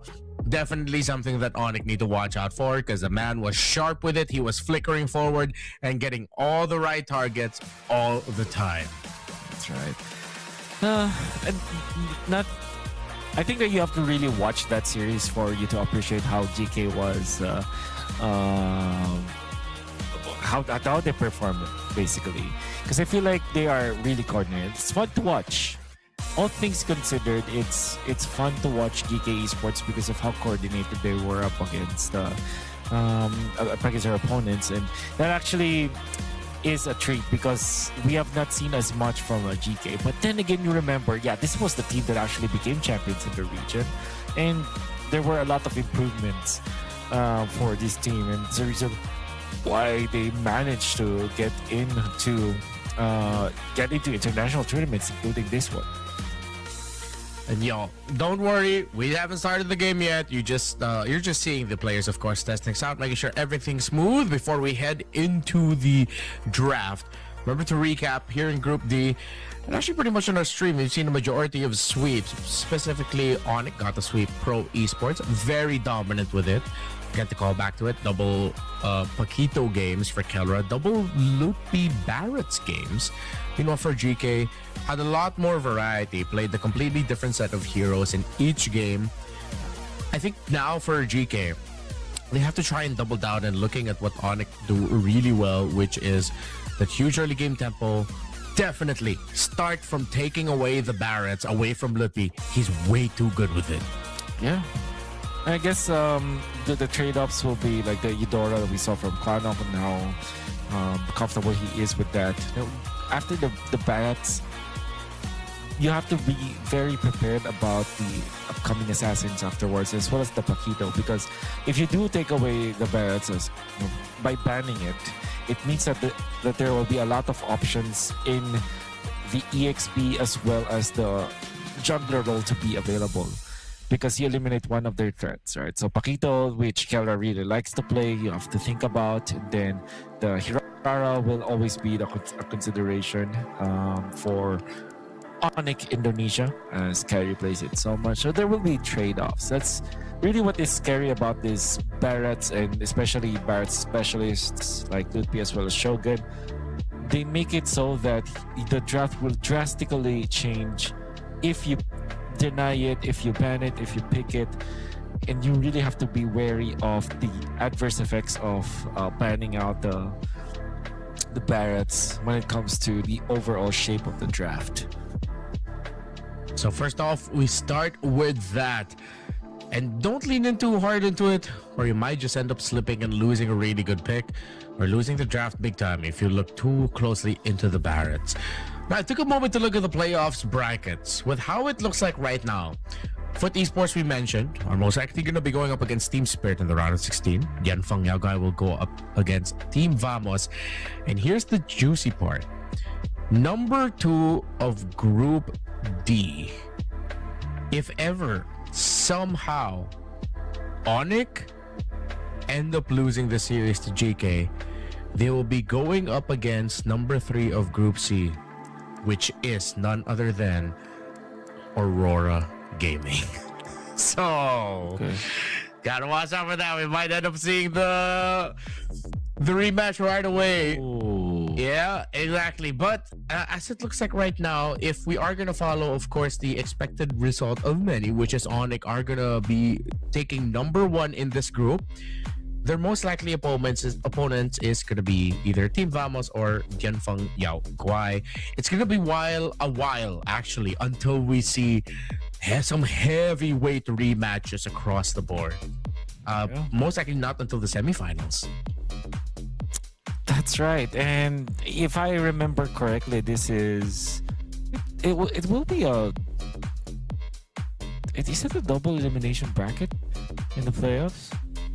No, it's all single elims, but there's a third place match, and the grand finals is only best of 5. Semifinals is best of 3. That's right.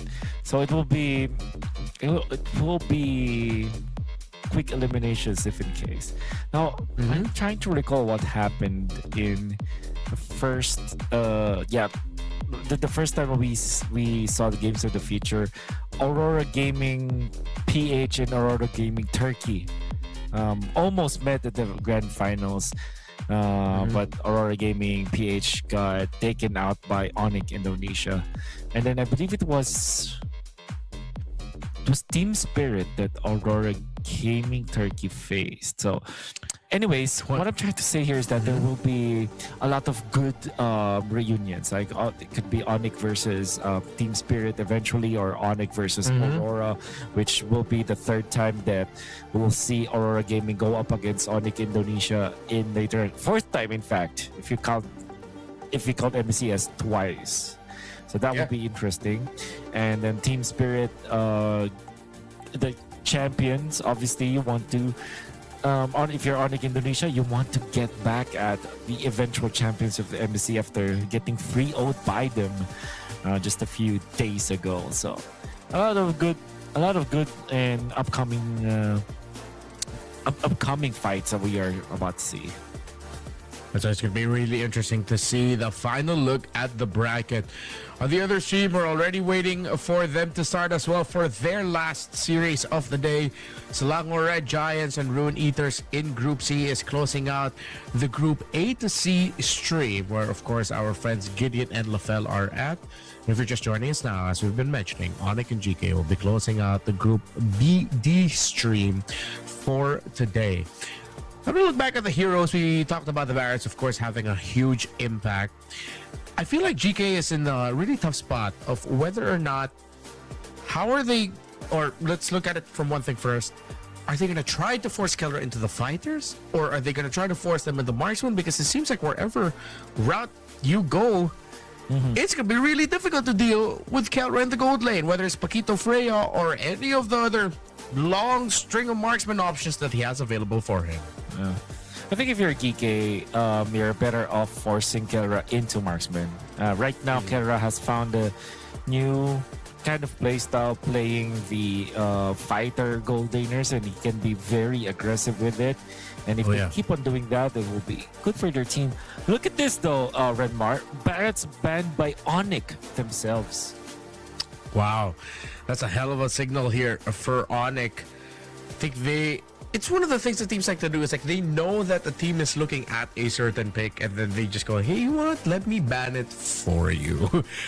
Because that way you get to force out some things. And most likely GK were already eyeing out picking up the Barrett somehow one way or another. So you just get rid of that threat across the board. Yeah. Okay, so this really opens up so much for the two teams, because we're seeing different banning patterns. The Marcel is open, so is the Hirara.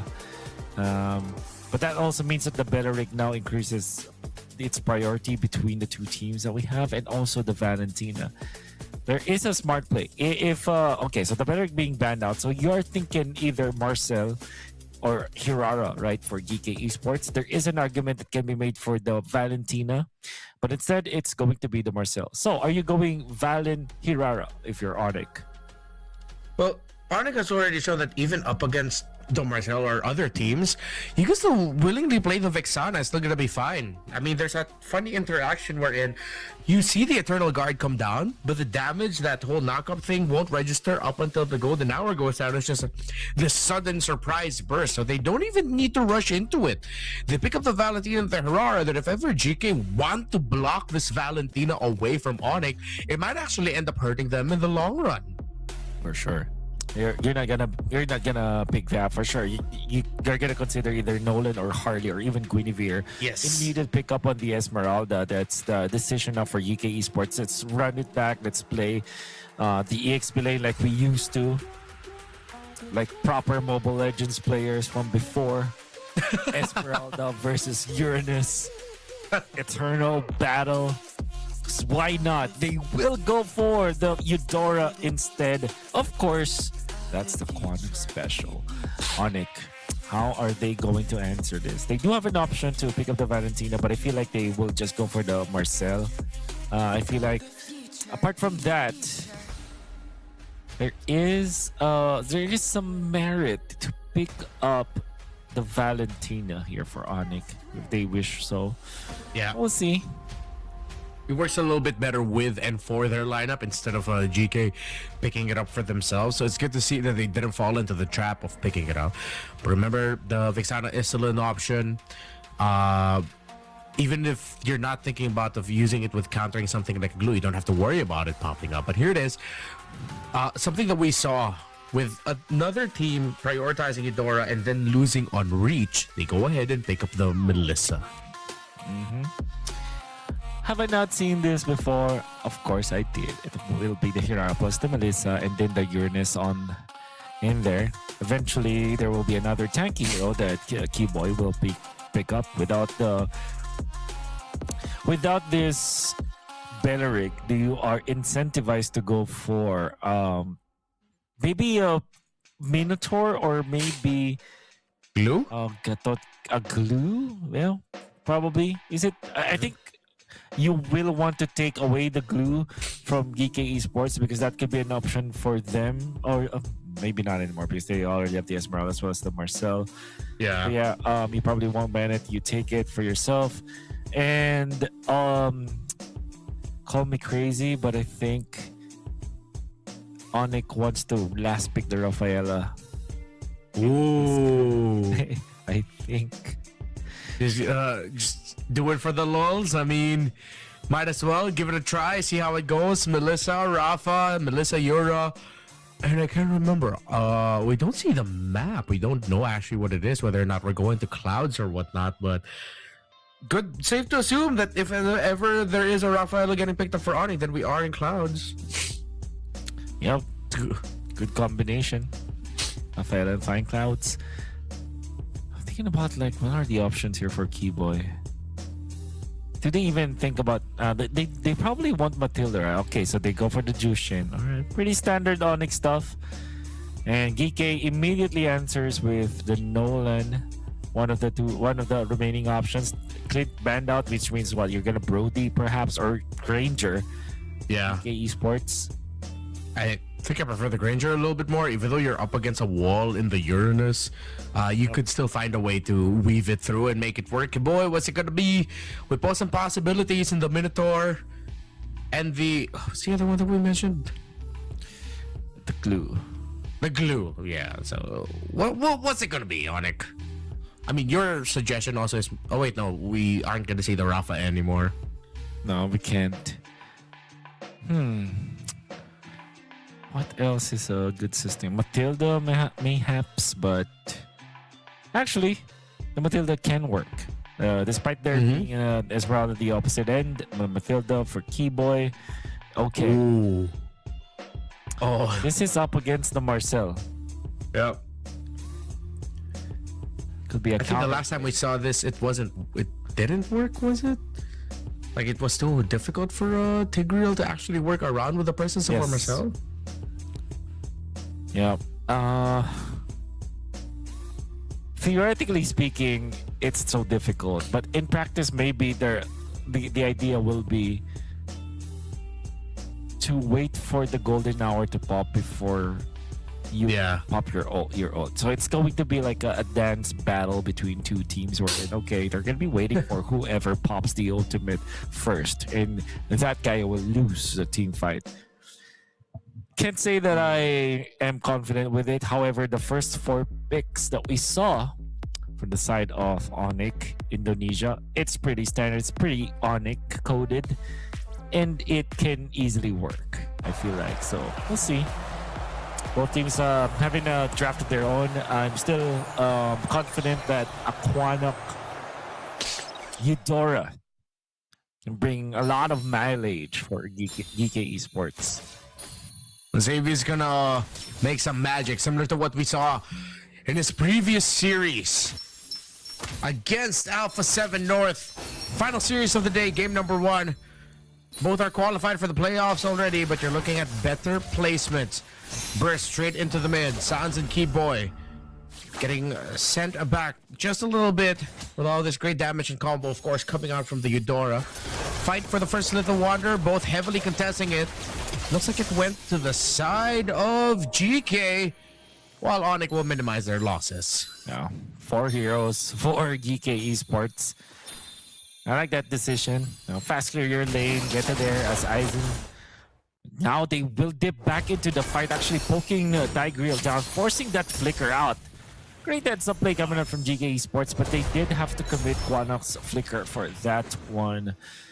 I feel like when it comes to value, of course you would prefer to have your flicker on your Tigreal. The first team fight that will happen around the first turtle. Gets the tough boots to the XP lane and the roam. There is a lot of crowd control to watch. Kelra, wow, he is just facing Yaga up front, and he's sidestepping him face up, and Yaga can't hit. Look at that. He is faster in the wave. The models is a problem for Yaga, the Granger up top. And yeah, Kelra, I've seen him play the Melissa before and it's masterful with it. Now, Onyx are gonna be the first one to dip their toes into the turtle, zoning out Shen. Nolan is so far away. Onyx identifies that. They blitz the turtle. And all of a sudden, Onyx just clipped the wings of GK Esports. Shen decides to pull back the golem, so that it sets up for Bomba a little bit better. Sino, I mean. And Kyrie is forced to go back. Cannot heavily contest it unless Keyboy, Lutpi, and Sans get the info that they could get something really good. Lutpi will continue his annoyance of the Nolan. Meanwhile, the mid, Shen and Quanok. Stopped by Sans and Keyboy. Quanok having a hard time hitting level 4 as Sans is already just about to hit level 5. Here comes Kelra. They go for a mid play. See if they can find an opening there, but that's just a double lane coming in from the gold standard. They clear it up. Lutpi in the back. And this Uranus is just gonna keep being that kind of presence. Chino can't get to his orange buff. Yeah. Onyx invasion is too difficult to deal with now because of how fast they were moving. It seems like GK Esports are just unprepared for kind of relentless movements from Onyx Indonesia. They're even including Sans in their Keyboy. Dashing him forward does not land. It's the golden hour catching 2. Kyrie gets out. You can do that? Did he iframe it? He timed it perfectly though. He timed the iframe so that he will not get hit by the golden hour. As soon as he gets out of the iframe, he dashes out. Dashes out of the golden hour. Ah. Wow. That makes sense. That's a learning. That's something new. Thanks for teaching us something new, Kyrie. All right, no wonder all these Hiraras are very confident with picking this up into the Marcel. You can't just avoid it, and add that to the long list of reasons as to why Hirara is busted. Want to continue the assault. Here comes Shen. No golden hour for him just yet. Aizen trying to hold, but very systematically, Onyx have just reduced the amount of farm that they can get in the jungle. I'm talking about GK Esports. Keyboy goes in with the implosion. The Sacred Hammer plus the implosion lands. Yaga caught in no man's land, and he's gonna get taken out.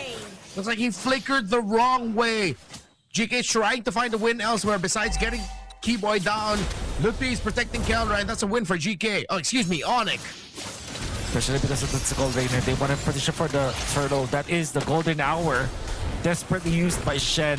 And a wasted ultimate. In fact, folks coming out from the Nolan. Sans has to back out for now, but Kyrie is controlling the turtle, so is Keyboy. Lutpi already looking for Zeno, finds him. Shen might be in trouble because of this, no?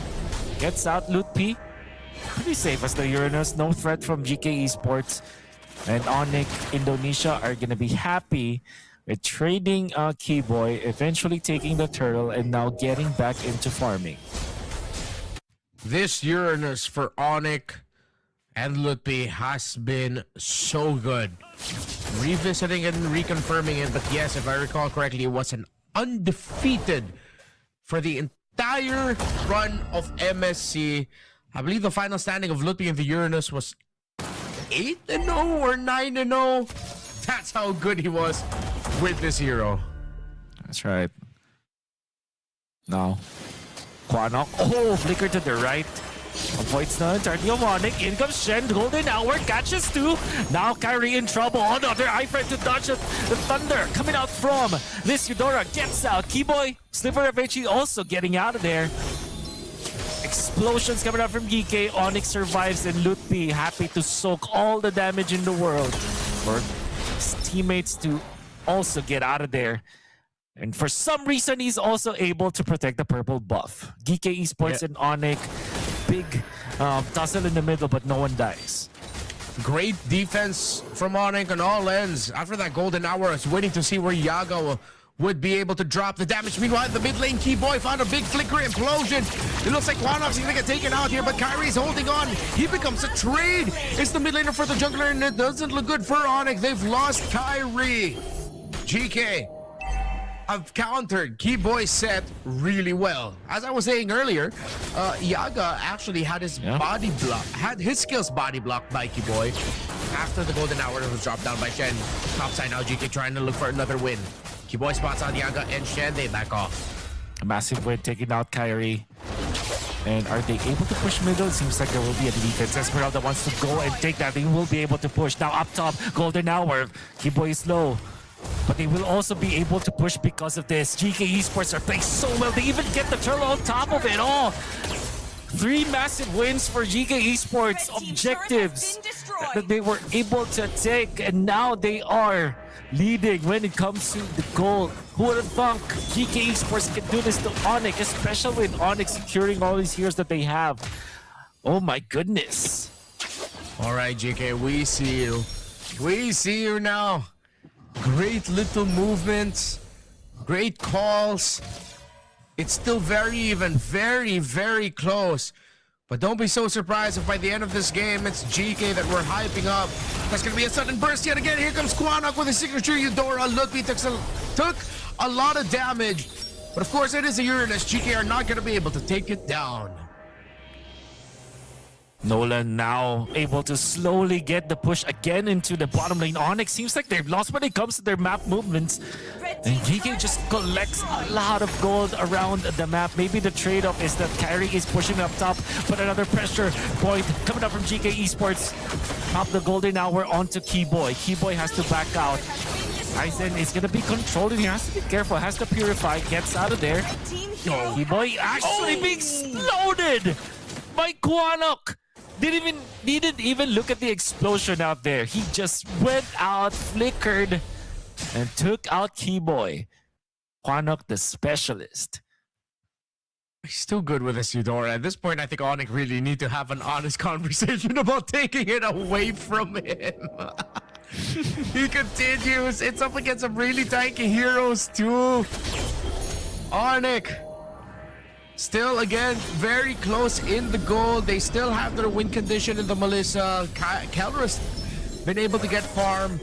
But with all of this reach and the surprise burst coming out, we talked about the difficulty of the Tigreal into the Marcel. I think the reason why we're seeing a lot more proactive movements where GK and Onyx look kind of lost is that Tigreal is just definitely slower in the first step compared to the Marcel. Marcel gets around so much quicker, and you have to be very deliberate with it. Speaking about Shen, Golden Hour forces out the Crimson Beacon. They get the burst down Lutby on this Uranus, but aren't able to take him down. Meanwhile, back behind the Lord Pit, it seems like a member of GK was left. That's Aizen on the Esmeralda. Kiboy can't do much against him. It's advantage for GK heading into this Lord. Look at this. The Nolan looking for an angle, looking for the opening. They found each other up top. And it seems like they're having a little bit of a duel out there. But Kyrie will be able to clear the lane up. Both of them, in fact. There's a duel. It's still ongoing. They're still going at it. The Nolan is slow. But in comes Shen to help him out. Keyboy as well. Roamers and junglers up top. A 2v2. And that was the most intense minimap casting I've ever did. Here comes GK.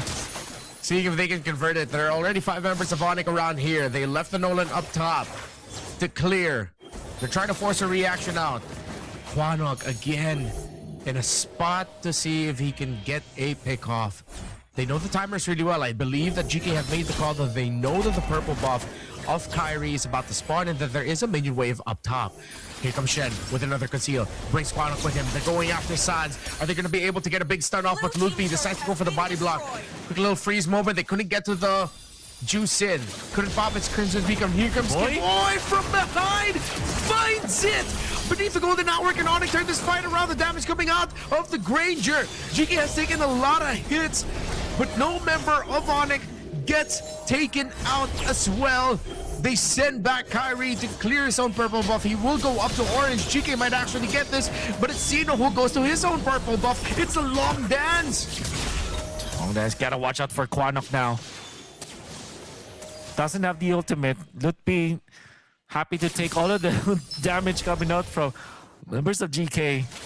Kyrie slowly getting into the right side, but Aizen spots him out. They will now control the Lord. No ult for Shen for quite a while. So is Quanok has the ultimate. Shen onto the back lines. They want to control this. There's going to be the Purify actually for Shen. Shen far too forward, getting punished. And now Lutby goes in forward with Kimo.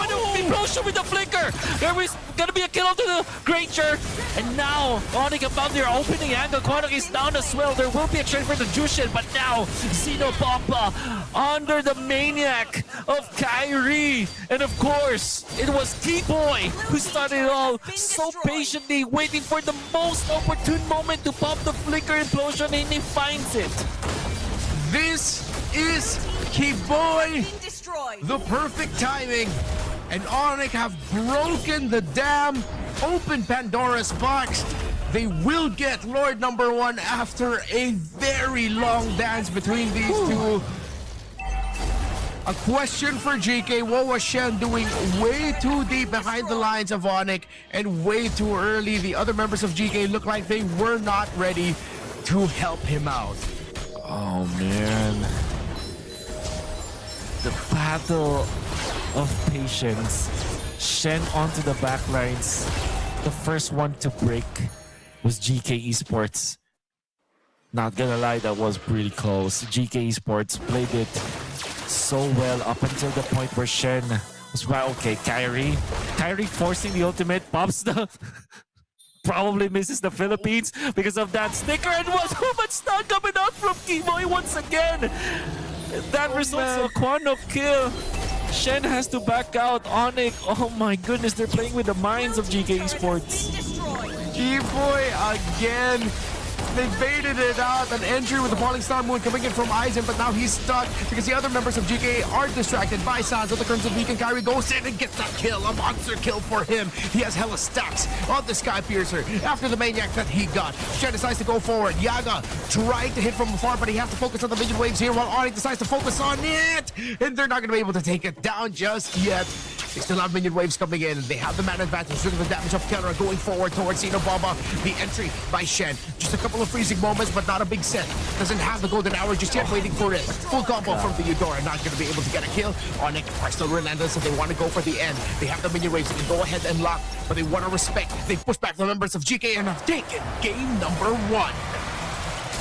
as good as Quanak is, as good as Shen was, as good as the entirety of GK from yesterday and up until now, Onyx Indonesia has got their number in the second half of this game. It was very close in the first half, but with just a lot of outplays coming out from Kyrie, you saw how many dodges he was able to do in the tail end of that fight. And of course, Keyboy waiting for his moment, waiting for the time where there's no more golden hour that they can jump in.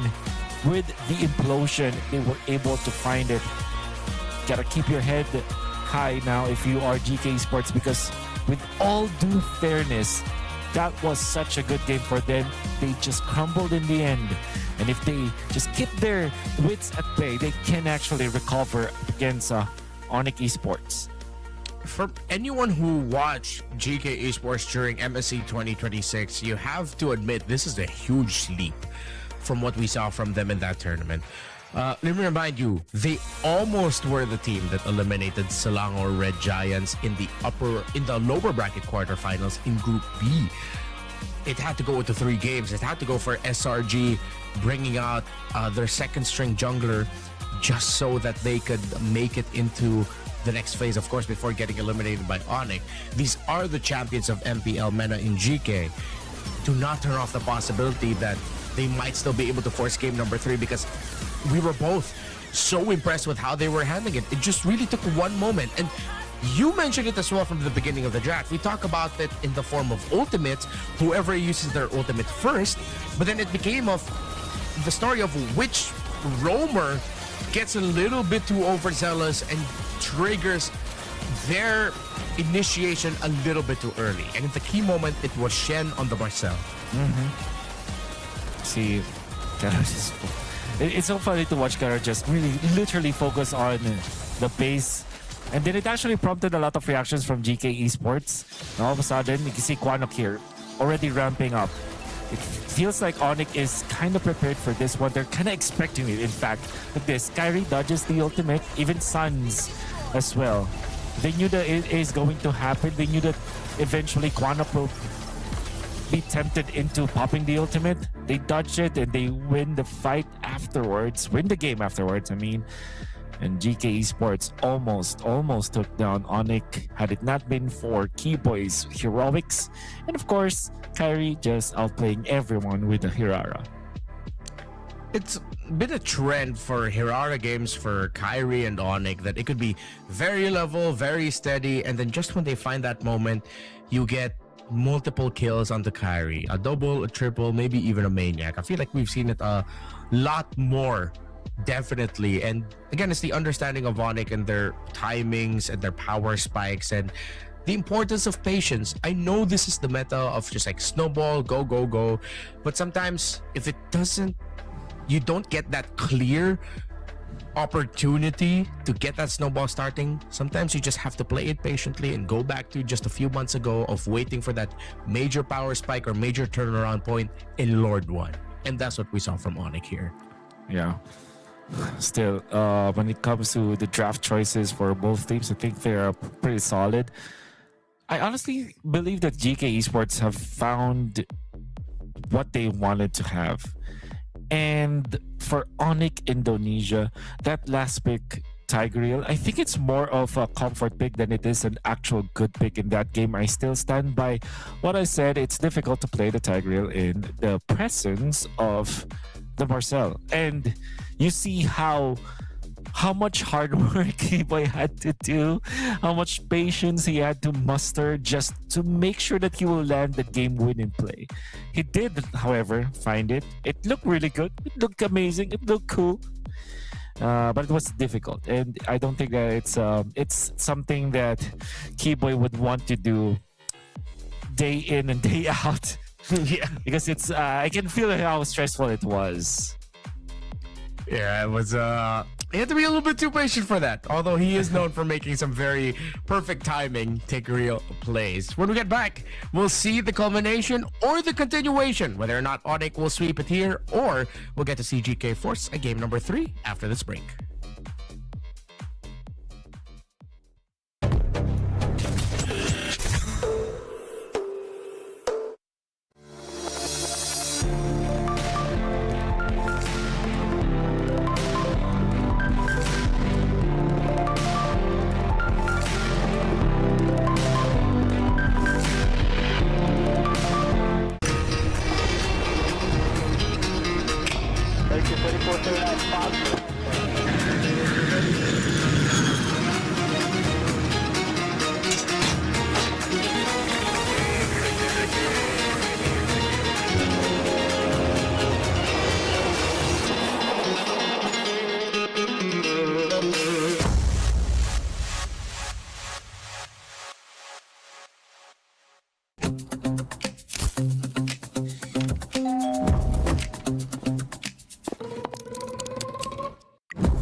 күмістер әр қадамы жаңа жетістікке жетелейтін марафон.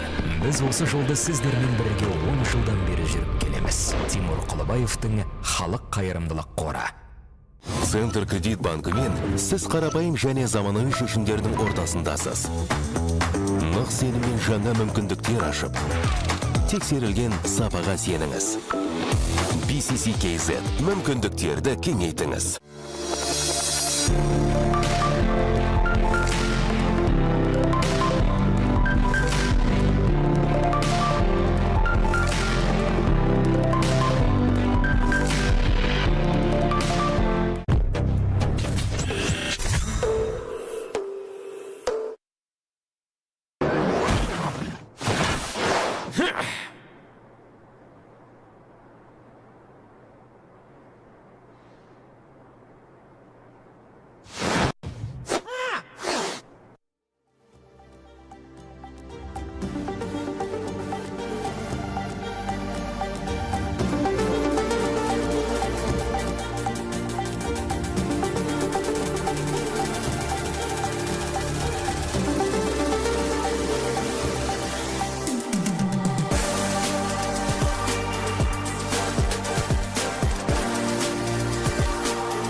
One more win until Onyx sweeps up GK Esports in this series and gets a better placement in the playoffs here at Games of the Future 2026. But we might just be left with one more plot twist as GK look ready and look poised to deal with Onyx. It all boiled down to one moment that didn't go their way. We talked about the drafts. We talked about their execution. I'm going to be real with you. To ask you, dog, bro, Wolf, you really think GK can force a game number 3? My answer to that is yes, because Renmar, I have seen stranger things happen in the past 2 weeks, right? I've seen like the strongest teams being brought down without a win for MSC, and I'm talking about Team Liquid. I've seen a team from Europe 3-0 Onyx Indonesia, but being forced to a 7-game series up against a team from Myanmar. So yes, Renmar, there's so many things that we did not expect will happen, but happened in the last 2 weeks of MLBB, and GK Esports team from the West, they can actually force the game number 3 after seeing them perform well in the game number 1. Maybe game number 2 is where they finally win against Sonic Indonesia. Blessed be this meta and all the craziness that it has spawned. Still, the community is trying to think of a name for it. Whatever we'll decide in the years to come of what we're going to be calling this era and this meta of MLBB, may the name be as worthy as the surprises that it has provided. Moonton gave, and they provided. I don't know why I'm going down this line of thinking in route, but hey, let's think about what might happen here in this game number 2. In game number 1, we got to see, of course, a quick little trade with the Marcel. No one going for the Valentina, which I like. There's community sentiment about Valentina and her underwhelming presence in the metagame. Despite there, yes, being great ultimates you can take, sometimes it might just be better to look the other way. And that's exactly what Onyx did by picking up the Juicen at Red 4. But again, we return to one of the breakout stars of this tournament's draft, which is the Melissa getting prioritized by Onyx. Yeah. And with the first, it even reaches to a point where it's like the first pick for some teams, right? Yeah, so Melissa it seems to be the marksman of choice right now, because it just needs to hit a specific timing. Just has to wait for its XP laner to be tanky enough, get its own 3-item power spike, and all of a sudden it's a threat. And the really good thing about Melissa is that it can actually be a threat even when it's pushing and when it's sieging. You saw how Kelra was able to utilize the muddles so that they can easily push. GK Esports decided to ban the Uranus. The Uranus instead of the Barretts, which was banned by Onyx, if I'm not mistaken, in the previous game. So I think Onyx will not ban the Barretts anymore. They will just maybe take away Marcel, perhaps, and then claim that Barretts for themselves. Okay, no Harley. So they're forcing Hirara as well as the Marcel decision, but GK Esports will be the wiser and will pick up this Barretts instead. Yeah, that was the right call. You could tell that they were trying to bait the GK into it, but even a slight reaction there from Kyrie, I feel like that's a sign. It's like, oh, they didn't fall for it. They went ahead and picked it up. But hell, they still get a tremendous tandem in the Marcel and the Hirara, so it's not really a problem. But GK are quick with it. They go ahead and pick up the Paquito. Let's see if they'll still go for the Eudora, or if they'll... Oh, Melissa actually might be great. Yeah, you already have your Paquito, you already have your Barretts, that is free for you. And I don't think that they will want to pick up the... Oh, okay, so they just pick up the Eudora. Comfort, all right, Onyx. Yeah. It's Q-Dora, it's Q-God, man. Q-Dora, well. Yep. Okay, so Onyx, is this Melissa or will it be Esmeralda? So that... Oh, Esmeralda's banned. So we might actually see Lupi play a different kind of hero or a substitute to the Uranus as well as the Esmeralda, but I can't think of anything else actually. So they might change this up. What else is... What? It's a Loi. All right, so here's the thought. There was a time when I was working with Onyx, right? And that was a long time ago.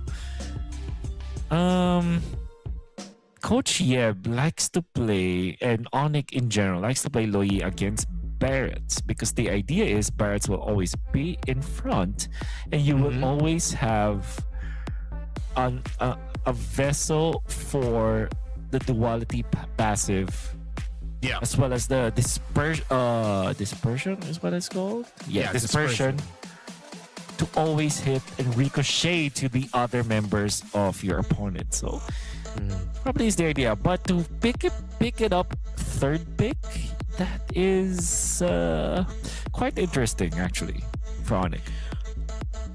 Well, As you put it, it makes it easier in terms of the team fighting. They're expecting that there's going to be a lot of front to back action here, but I think what Onyx might have overlooked is the way Kwanok plays this Eudora is he makes the front to back look like it doesn't even exist. He'll flicker forward, he'll get that combo off, and then it forces the formation break. Or Onyx are going to be looking towards taking care of their map incredibly well and just maximizing the speed of rotations that you could get with the Loe and the Marcel together. Let's see. Maybe they've cooked up some very unique takes here and a combination with the Loe pickup. Now they're losing their gold lane options. The Melissa gets banned out here by GK. Still, if they're leaning towards front to back and looking at the dispersion, and they need a little bit more shred, they might be keen on picking up the carry a little bit later. Maybe even the Clint should still be good. Play the front to back and allow Kelra to freely hit from behind. Yeah. I think it's more worth it to get the Kelra hero now and just wait for the loopy hero afterwards. But then again, since you're playing Kelra, you might as well give Kelra the best hero for the very last pick. So I'm thinking of a tank hero that could fit. Maybe Terizda actually for Lutpi. Oh, yeah. What other tanky dude can be in the front lines? Babsha. Oh. That's a tanky dude. Yep. Is it? Wait, it's an XP Baksha? Yep. Oh, they're throwing it way back. This is some M2 level tradings in the EXP with Baksha and Paris in the EXP. We go way back, and now here comes Ling making a comeback. It's a gold lane Paquito. Oh, this might be tough for the Ling, not gonna lie. On the contrary, I can see it. I see the vision. Because they don't have any catch? Like hard single target catch? Yeah, 100%. And also, Louis hates playing against the Ling. When Louis was the top picked hero, Ling will always be the tech pick against that. So that could be an option. Now, Paquito, what will you now pick? Kelra up against that hero. Well, Brody is available, and I think it's just a very safe pick. They go for the Ruby. Whoa. Actually, one of the traditional answers to the Ling. Yeah? Not gonna lie, I think I like GK Esports' lineup better. Yeah, it's very sound ideas around it. Maybe this early low-E priority might be good. Onyx might be playing a little bit, but you see the vision and the idea behind it. While GK go for just something a little bit more familiar and something we're a little bit more used to. But Rubies in the gold lane, especially if it's gonna build full damage, I feel like has been a nightmare for many of us, surprisingly going up against it in our ranked games where we're suddenly always wondering, why can't we kill this Ruby and why does it hurt like a truck? Maybe that's what they're banking on Onyx and what they're hoping this Ruby could be. But if we just follow the current trends of the metagame, GK looks like they might be on the way to forcing a game 3. Yep. See how good they are with it. All right. There's something that we will be able to discover after this game. How powerful is it on the EXP lane? And already we're seeing some benefit for picking up this backshot, which is leashing. Actually, is one of the best heroes to actually leash for your jungler. And up against that, there was a time, and I'm not gonna lie, there was a time that the backshot was the answer to the bats. And that was around M2, around Season 6. In fact, because of the anti-heal properties, and you generally don't care about each other. But if you get hit by Lutpi's plates, it can easily be taken out eventually. Shen might be the first one taken out of here. Perfect stun there by Kwanok to stop Kyrie and Kaboy from completing the kill onto that Belleric. But Onyx did get a small win. They forced out the flicker from the Belleric. So no surprise takes here. And let's see, maybe, if I remember correctly, the box for the last time we saw it, it had one simple job. especially the EXP lane back in M2, you just keep diving the back line. You drop down that poisons, you break that formation, and then now all hell breaks loose for the opposing team. Wonder where... Because it can survive the burst of the Eudora. Yes. There's not much to jump onto apart from the Eudora. But you do have that extra anti-heal that can also be a problem for both the Paquito as well as this Barats. And of course, the Belleric. What I'm concerned about is how will Onyx actually play this Louis? Like, where does it stand? Is this a diversion play? That okay, why is Quanok there? We don't know. But they did take out Quanok, which is a really good trade for Onyx. Now they will take the turtle with it. So much tanky boys right in front of you. The Paquito and the Ruby aren't even here just yet. Then look at Aizen melting, struggling to get away from this Baxia. But you still have Xenobomba close by. He looks like he went in a little bit too early. He still has the retribution, but Sans gets the last hit onto that turtle. Lutpi now trying to run away from this. Yaga gets a kill onto Carry. Lutpi brought down really low, but GK Esports decide to back off. All things considered, I think they have the better trade-off. They were able to feed a kill, an assist for Xeno, a kill for Yaga, the gold laner. They denied some minions away from the Baxia. So Aizen was quick to react up to the top lane. There's a teleport play. Not going to be able to take down Quanok. Quanok is still level 3 at this point, now level 4. That death up top was really detrimental to the levels and the experience of this Eudora. However, GK Esports gonna be happy with whatever happened. Every time the Link does not die in neutral objectives, it's good. Meanwhile, here at the bottom lane, Yaga gets spotted out. Kyrie, Sans, and Kelra. The teamwork to get a kill onto the gold lane Paquito. Will be opening up a little bit more room for Kelra to farm in the bottom lane, expediting the process of his farm. Looking sweet now for Onyx as Kelra, the Ruby, being fed 1 assist as well. And will actually be able to get a double lane setup for himself. And the good thing about this Ruby is that it's very spammable. They want to go for Aizen. Tanky dude. No. Yep, not the best target to actually try to eliminate at this point. They whittle him down a bit, somewhat. Yaga gets a couple of hits there on the turret, getting a little bit more gold for himself to recover. Bomba, Xeno gets the gold crab. I don't know why. I think it's just because you're so used to calling Kid Bomba Bomba that I can't help but call Xeno Bomba just Bomba also. Yeah. It's Bomba sanity just recently because of the achievements of Kid Bomba, but again, turtle, neutral objective, very important in here. I think they'll use the Louis just to transport the Baxia into that fight. Okay, so that's exactly what's gonna happen here for Onyx. Diversion is just used to really just an express way for the split pushers of Onyx to get into the neutral objectives, which will now commence. The fight breaks off. Shank is taken out. Oh, Aizen missed the detonus. Welcome. This could be really massive. But the missiles and the knockback brings Sonic a little bit closer to victory, actually, even though they're the ones that get hit by it. And Turtle number 2 will be going to Onyx. Let's see if they can build that into an even bigger win as Yaga is trying to clear the minion wave in the bottom lane. Lutpi decides to go in for the dive, a little bit of a sidestep and a flicker, but they decide to dive the tower. Instead, Yaga falls to Onyx after Turtle goes to them. 5 people in for Onyx. They take out 2. They will be able to take the turret as well. Xeno just decides to split push. Smart play coming out from Xeno, given what is the situation there for their team, as it was a quick elimination onto Shen. And don't run Wolf King from Kelra. It's perfect.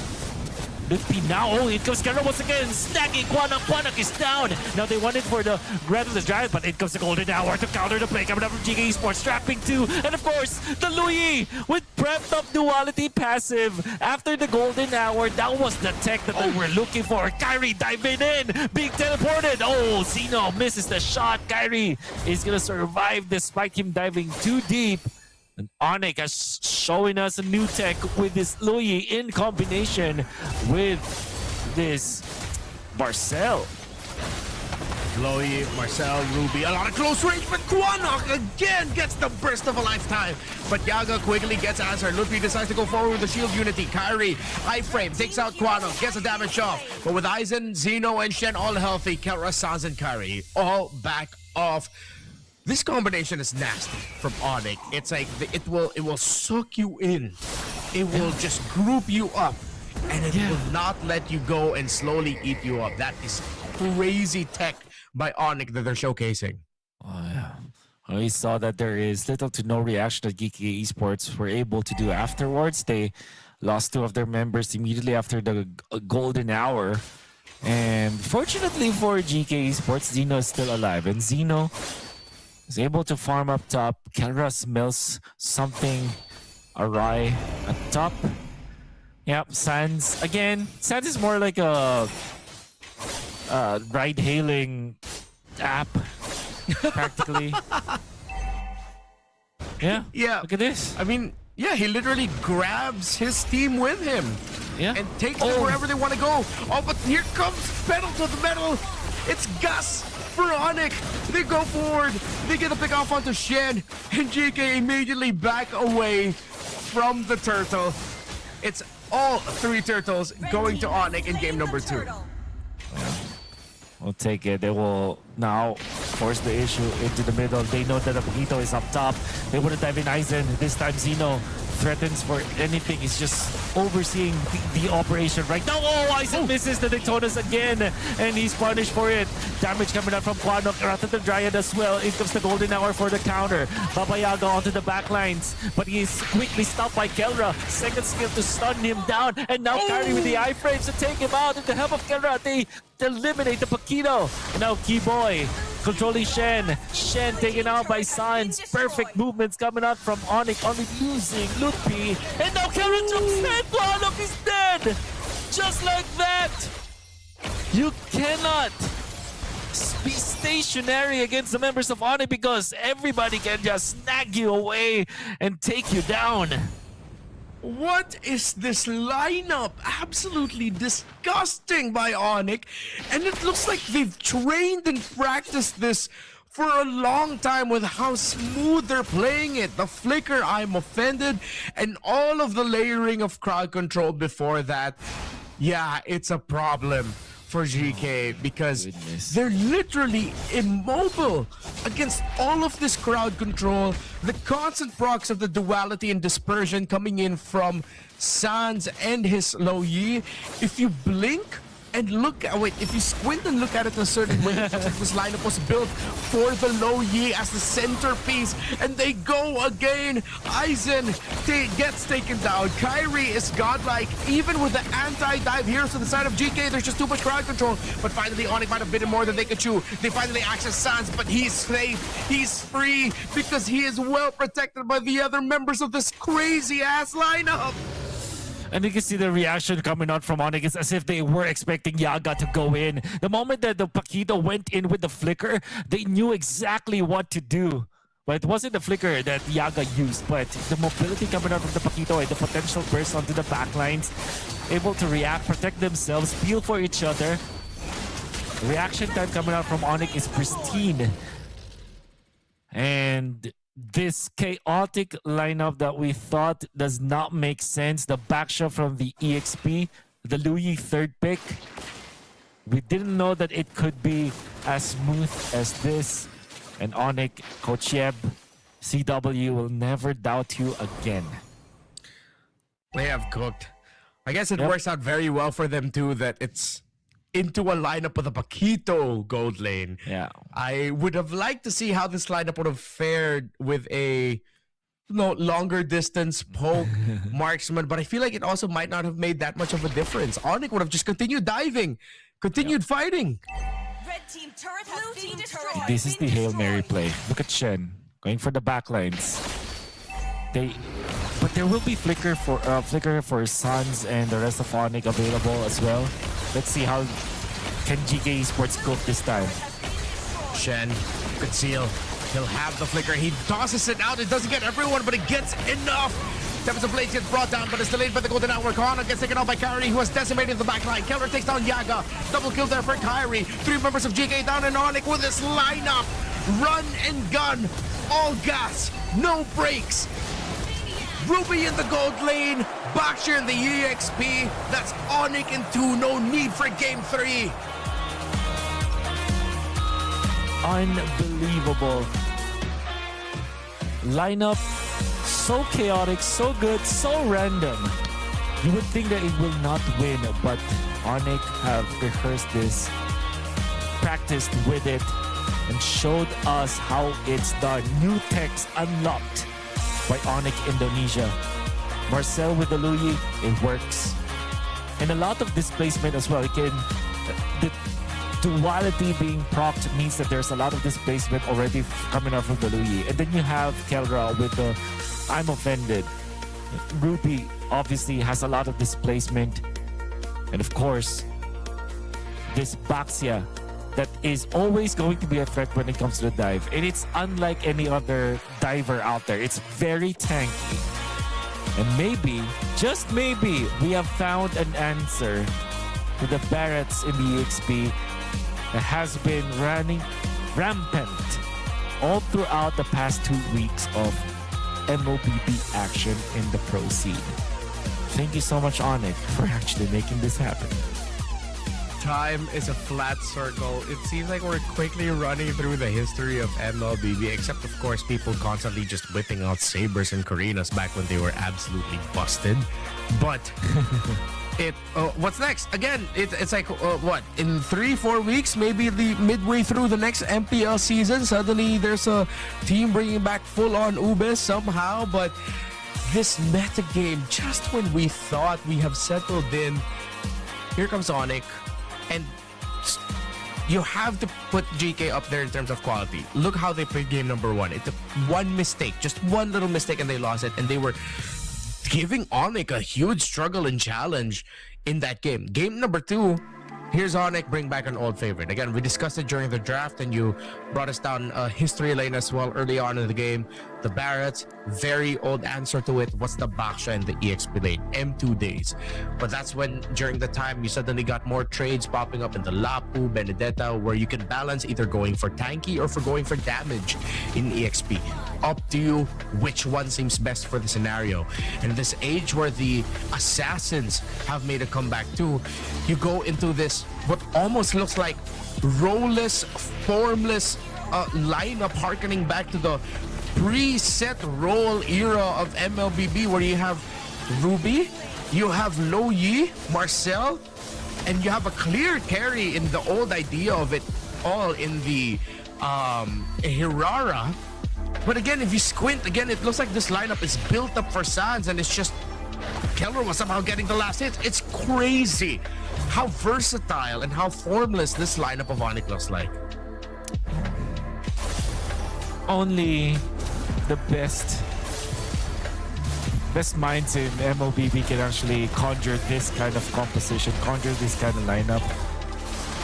And it seems like at first you would think that they will we're just picking heroes that counters one specific hero from the other team, and then it's a mishmash of counter heroes.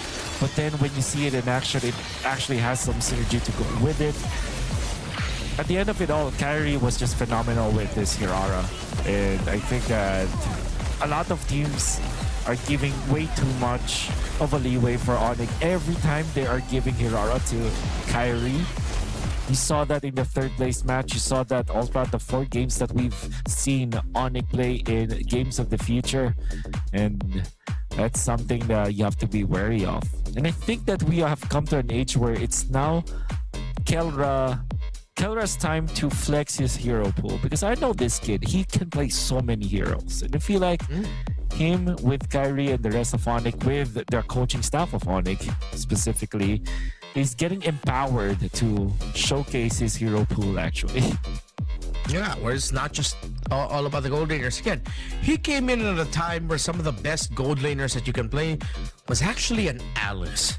So This young man definitely has it in the bag to be able to pull out unique picks in the gold lane. But of course, the MVP of the game, Kyrie, you said it, realize and acknowledge 931 of the GPM, only one death, 12 kills, a maniac, 6 assists. You can no longer give this hero to him. It's going to be too much to ask for your team to respond and draft towards it. It's a worthy respect ban right out of the gate. Absolutely. Then again, we are going to see GK Esports. I think that GK Esports, again, hold your head up high. I think that you have proven that you can actually match up against the top teams in the region, but you have to be really prepared for your next matches in round of 16. I'm not entirely sure who will they face, but they will be moving on. Additionally, Onyx are in a very comfortable spot after winning their 2 games. They're going to be waiting at the top 8, right? The top 8 matches.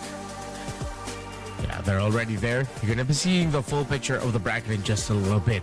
But here's some breaking news for you. In case you aren't watching stream Group A to C, where our friends Gideon and Lofel are calling the action there, Selangor Red Giants lost in under 10 minutes to the open qualified team from Kazakhstan, Rune Eaters.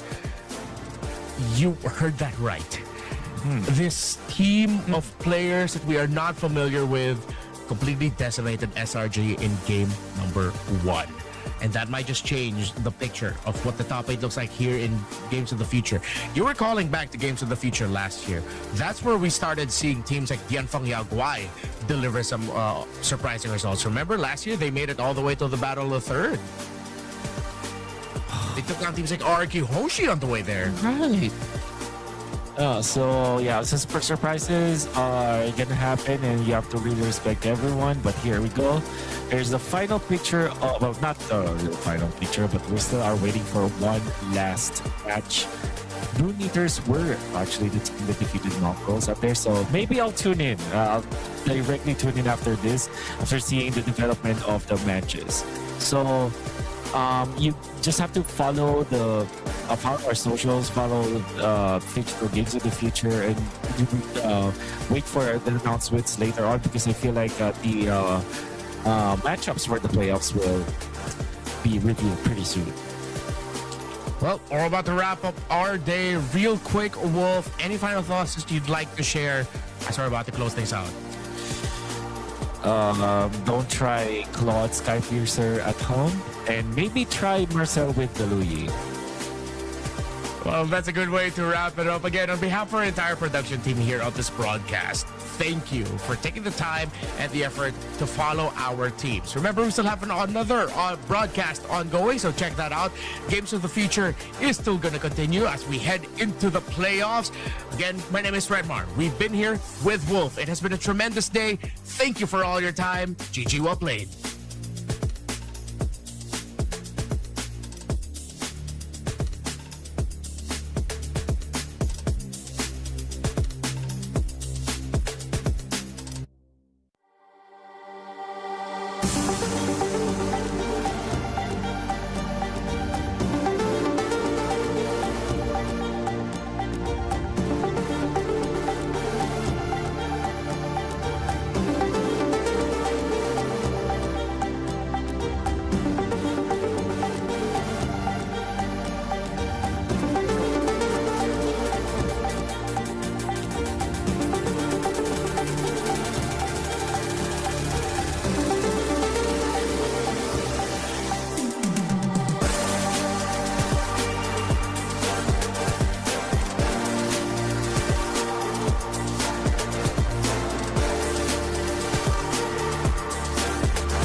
қадамы жаңа жетістікке жетелейтін марафон. Біз осы жолды сіздермен бірге 10 жылдан бері жүріп келеміз. Тимур Құлыбаевтың халық қайырымдылық қоры.